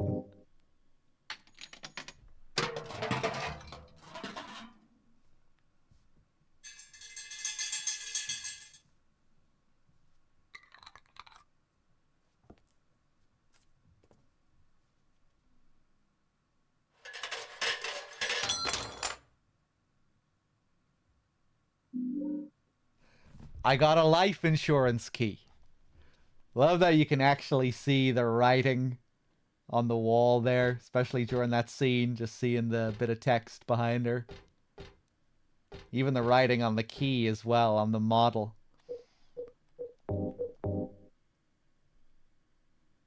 There's a tag on the key that says Elberton Life Insurance. I bought this from a vending machine. It looks real enough. So now we can go back down to the first floor. Thus one's life turns to riches. What was a bag of silver coins is now the number in a book. Yet fate had no price. Ah, but do people know this?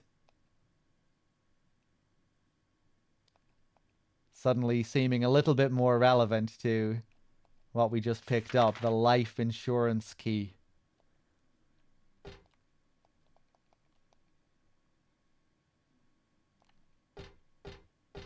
Okay, let's go check out this Elberton life insurance place.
Oh yeah, I forgot they highlighted these places on the map as well. Elberton Life Insurance over here.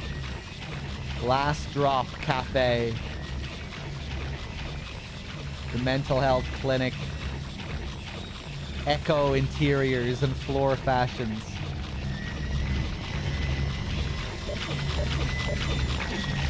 Oh my god, the sound.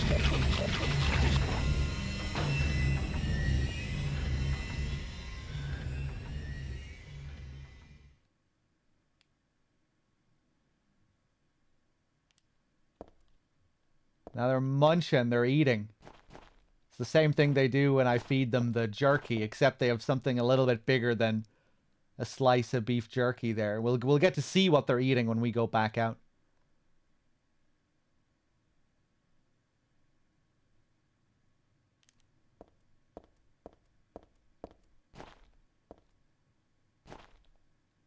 The end of that fairy tale. The king and his people shed tears at the death of the kind priestess. God took pity upon them, and, granting their wishes, healed the priestess. The priestess opened her eyes just as she had done every morning of her life. She went once more to the monster's lair. Fool, you wish to die again? No, this time it's your turn. The priestess had come to defeat the monster once and for all. As the priestess was very, very kind, she felt sad about this task. But it had to be done. Swords and spears won't work. Arrows and bullets will just bounce off. You can't kill me, the monster laughed. But the priestess used neither sword nor spear. She chanted but a single spell. Tu fui ego eris. Do you know what happened then? The monster let out a huge cry and then died and vanished. Thus the villagers were able to use their gates once more.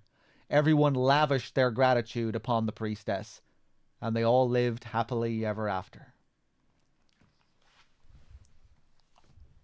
Tu fui ego eris. Weird writing.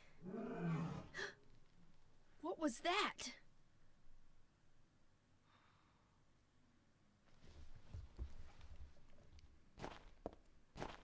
Did the monster disappear? Just like the fairy tale?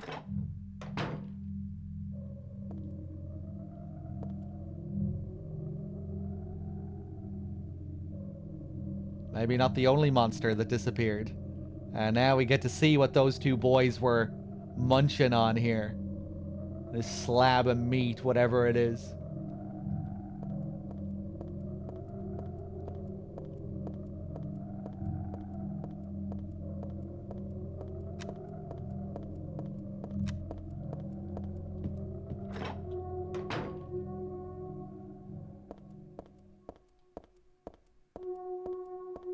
It's very similar to the sound that plays in the safe room in Silent Hill 2, yeah. As in the room with the safe, the toilet.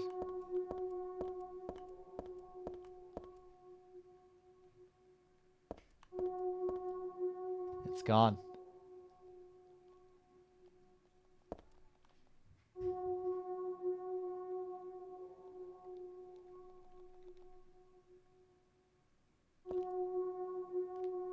Don't think we can even get back in the lift at this point, can we? Yeah. I push the button, but nothing happens. I guess this elevator isn't working. When I see the monsters disappear there, it always makes me want to go back up and see if all the monsters are gone on the other floors.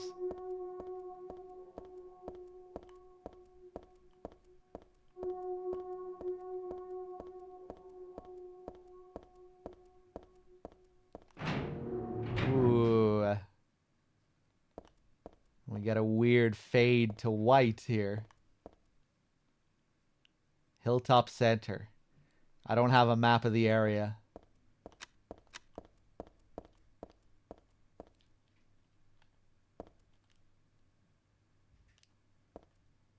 Last Drop Cafe. It's a sign for a cafe, a caffin. Oh, that's the one I was just in.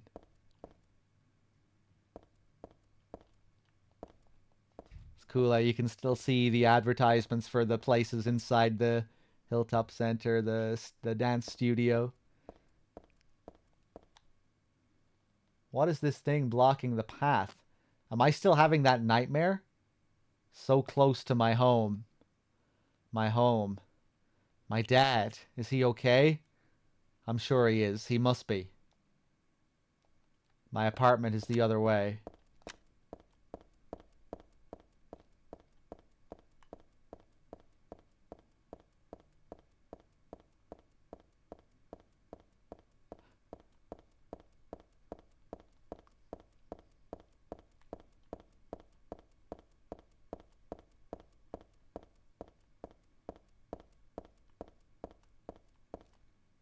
Daisy Villa apartment.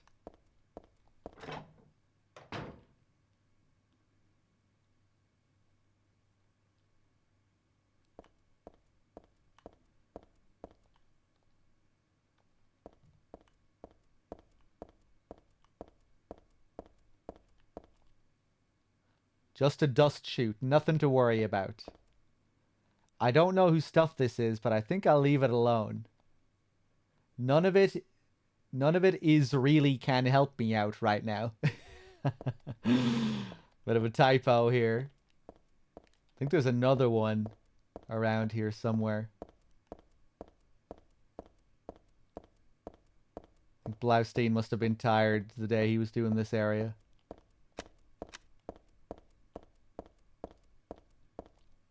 The mailbox is empty. If you have a completed Silent Hill 2 save file here that the game can recognize, there'll be a little joke.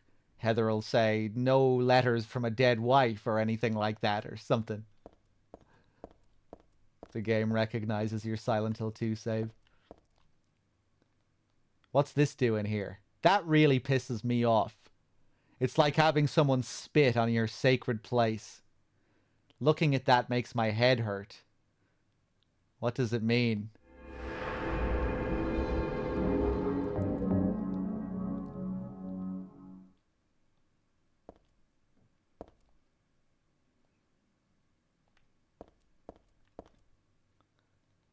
But this is my place. Why should I leave the apartment? Doesn't she realize it's the same symbol? She does, yeah. But it's the fact that she's seeing it here in her apartment that's pissing her off. As if it's desecrating her home.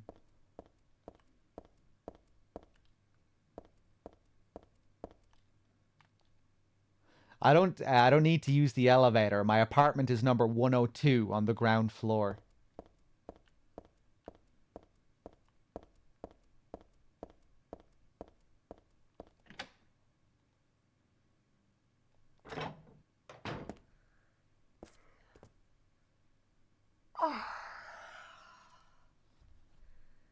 Dad, I'm home. Listen, something really crazy's going on. I think we should... Dad? Dad?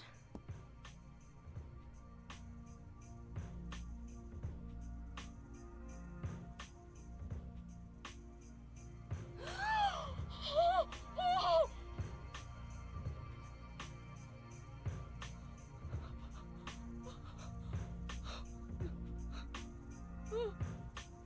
No!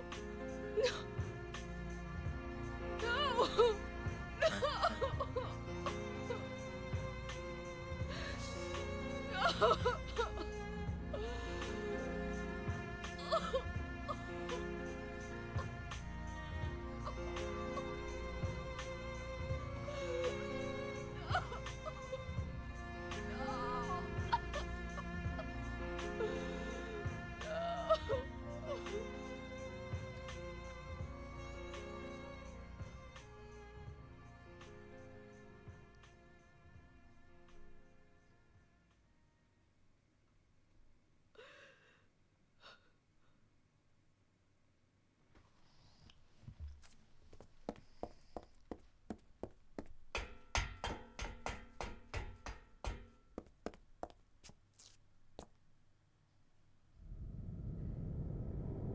Did you do this?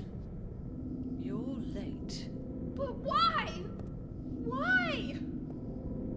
Revenge for 17 years ago, for one thing. If not for him, our dream would have come true.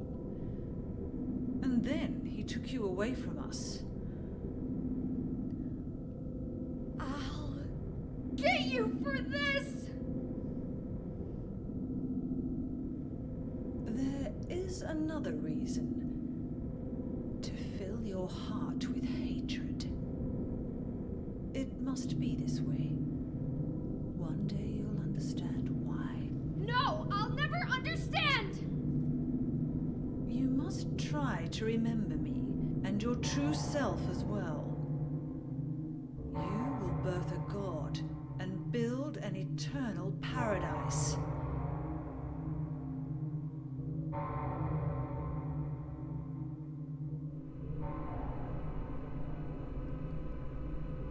He's the one who killed your father. I merely gave the order. So, what will you do? I'll be waiting where all begins. In the town of Silent Hill.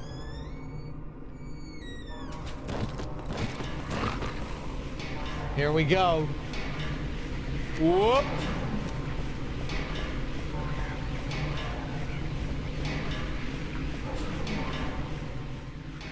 This thing is the missionary. Sent out to convert people, bring them into the cult with its convincing tactics. Hold on a second. What do I want to use here? Shotgun?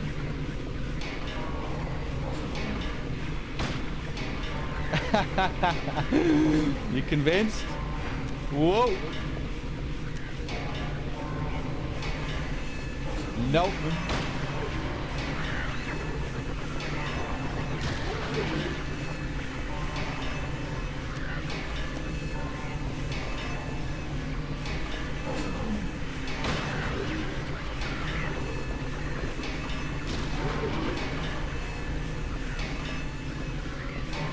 Good old-fashioned spinning around trick works well here. Good old gyromancy strat. Woo.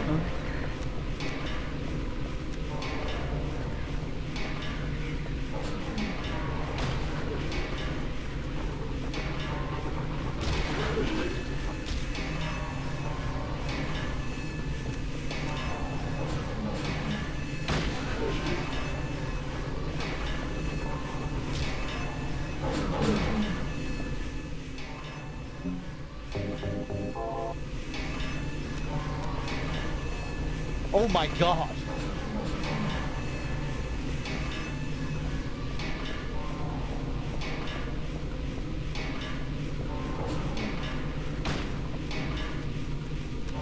I think that's it.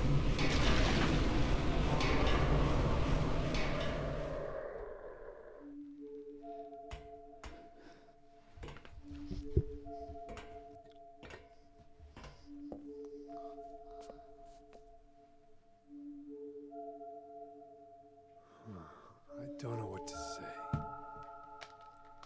Then don't say anything. I'm fine, so just get out of here and leave me alone already! Calm down. Calm down? How am I supposed to do that? My father is dead! He's murdered! Get out! This is all your fault! If it weren't for you... I'm sorry. Then go! If it'll make you feel better, I will.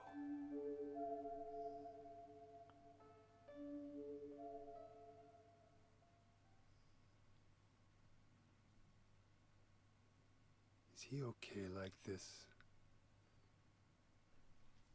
What else can I do? There's no one here to give him a decent burial.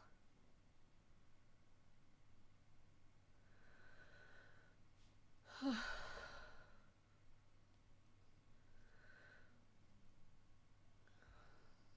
sorry, Dad.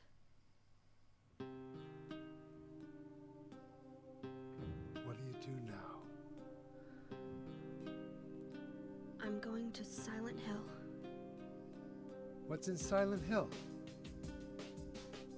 I don't know.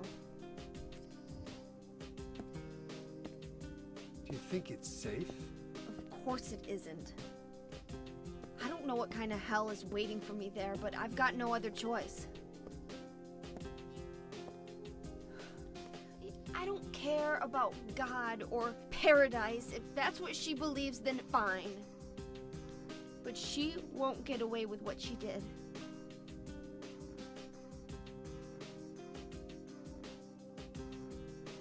When I find her, I'll kill her myself.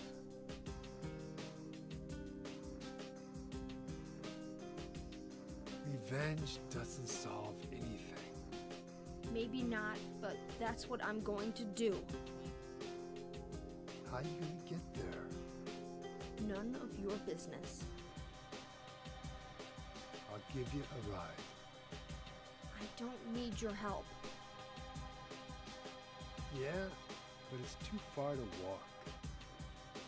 Besides, I'm partly responsible for this. I'll bring the car around back. Come by and we'll finish saying goodbye. You know, you might die too. That's fine. Nobody's gonna cry over my grave.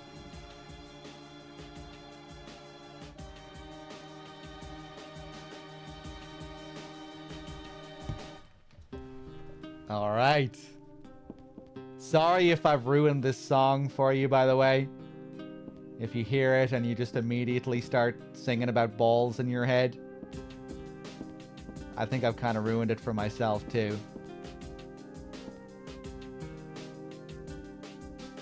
I'll find that woman and make her pay.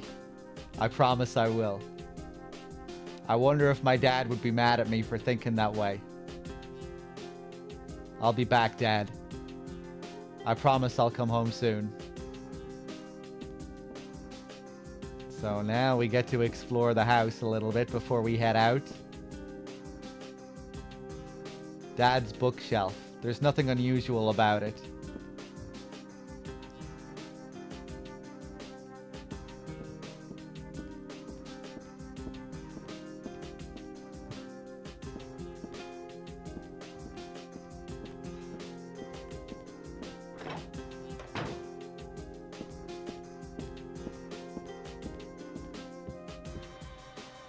Dad, why did you have to die? You told me you were the strongest man in the world. Liar.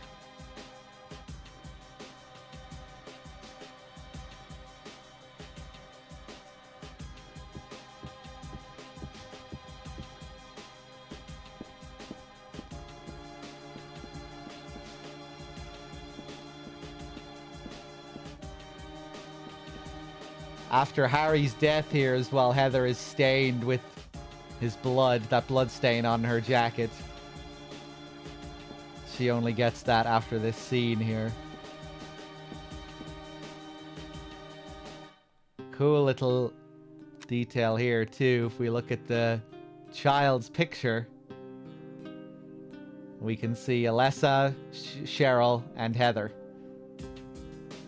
I guess something that Heather drew when she was a kid. Even though she probably didn't know what she was drawing, really. Heather with the blonde hair, Cheryl with the brown hair, and Alessa, the oldest of all of them.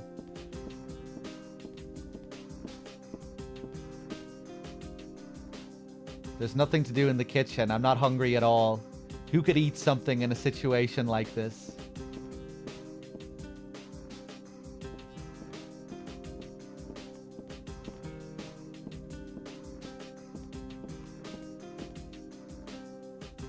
I can't reach anybody. Not the police or the church. It's interesting that she considers the church as an option here. We find out later that Harry was religious.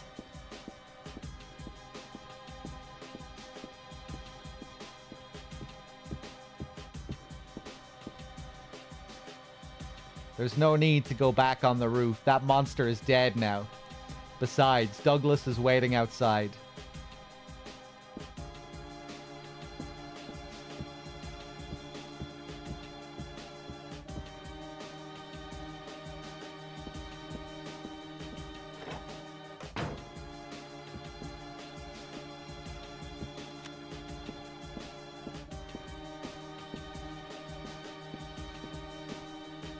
I don't remember exactly when, but I think I got this doll at a garage sale. I still like it, but there's nothing I can do with it right now. Maybe that's what made him religious in the first place. He witnesses a virgin birth at the end of Silent Hill 1 and is delivered a mysterious child whose existence he can't explain. So maybe that's what turned him to God. Maybe that's what made him religious.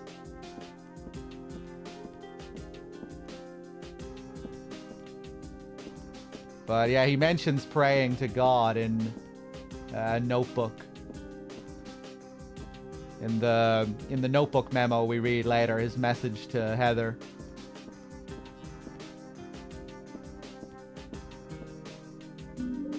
Stun gun battery.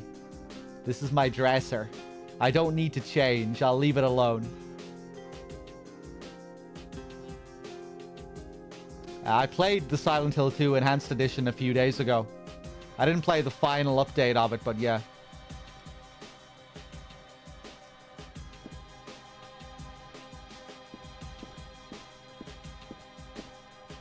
Morning always comes. It's corny, but it's true. But if your eyes are closed, it always feels like night. That's the hero's line from this movie. I always liked that line, but now it just seems stupid. It's just a movie poster.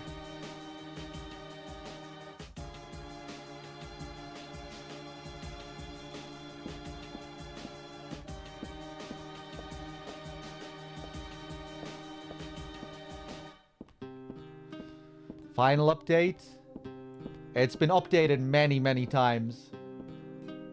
And it received its final update like a week or so ago.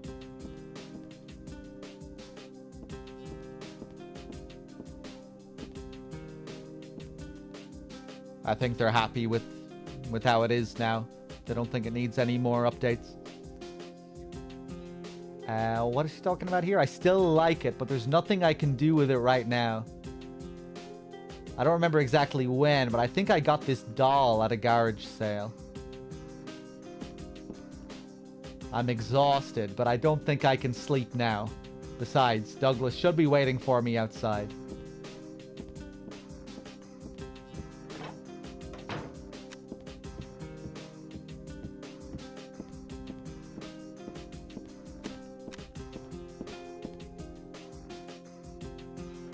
Who could eat something in a situation like this? Okay, I think we're good to go.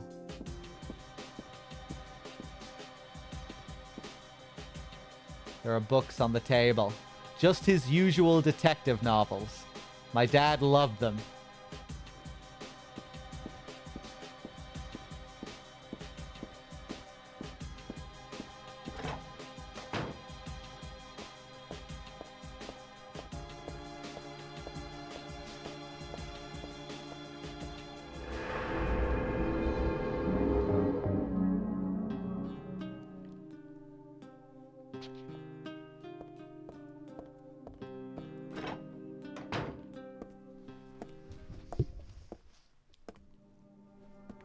I just met some guy named Vincent. Vincent? He's a friend of yours, right? I'm not sure. He said when we get to Silent Hill to look for a guy named Leonard. And he gave me this map. What do you want to do? We can't trust him, but we've got no other choice.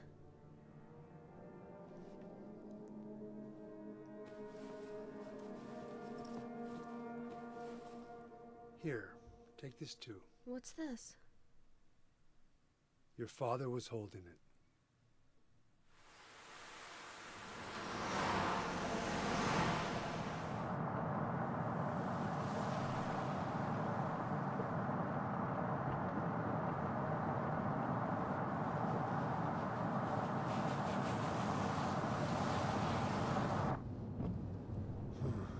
Started raining. Are you sleeping? I'm awake. You cold? What's the deal with Silent Hill anyway? It used to be a nice, quiet little town. But now, You've been there? once, on a missing persons case. Never did find him. But I'll tell you, that's one screwed up town. My line of work, you hear a lot of nasty rumors. I was born and raised there. Sorry. I didn't mean to offend you. No offense taken.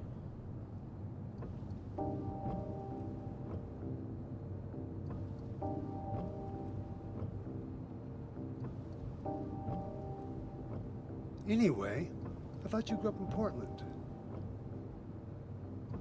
What's wrong? Feeling sick? My head's pounding like the worst hangover ever. Maybe you're car sick. No. I'm just trying to remember. My childhood. Something terrible happened in Silent Hill 17 years ago. A woman named Dahlia. She tried to summon the ancient god of the town. She offered up her very own daughter. That's crazy. Maybe so, but it worked. The girl gave birth to a god. You see, that girl had special powers. Powers? Her classmates called her a witch. She could make things happen with her mind. She could kill people just by wishing for it. But in the end, that god was killed by a single person. My father, Harry Mason. I guess it wasn't much of a god if it could be killed by a human being. But I think Claudia's trying to do the same thing again. And I've been chosen as the sacrifice. You've got some kind of power in you too? After the god was killed, the girl reappeared. She was holding a baby in her arms.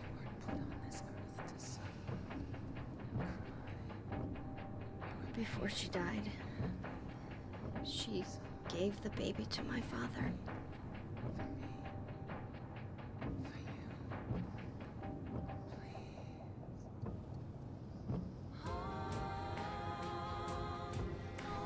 He loved me just like I was his very own daughter.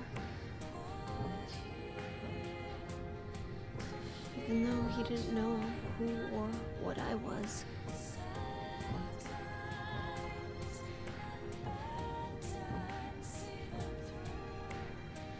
It was so sudden.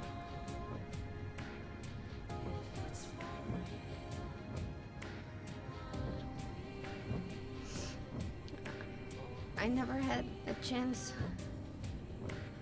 to tell you how happy you made me.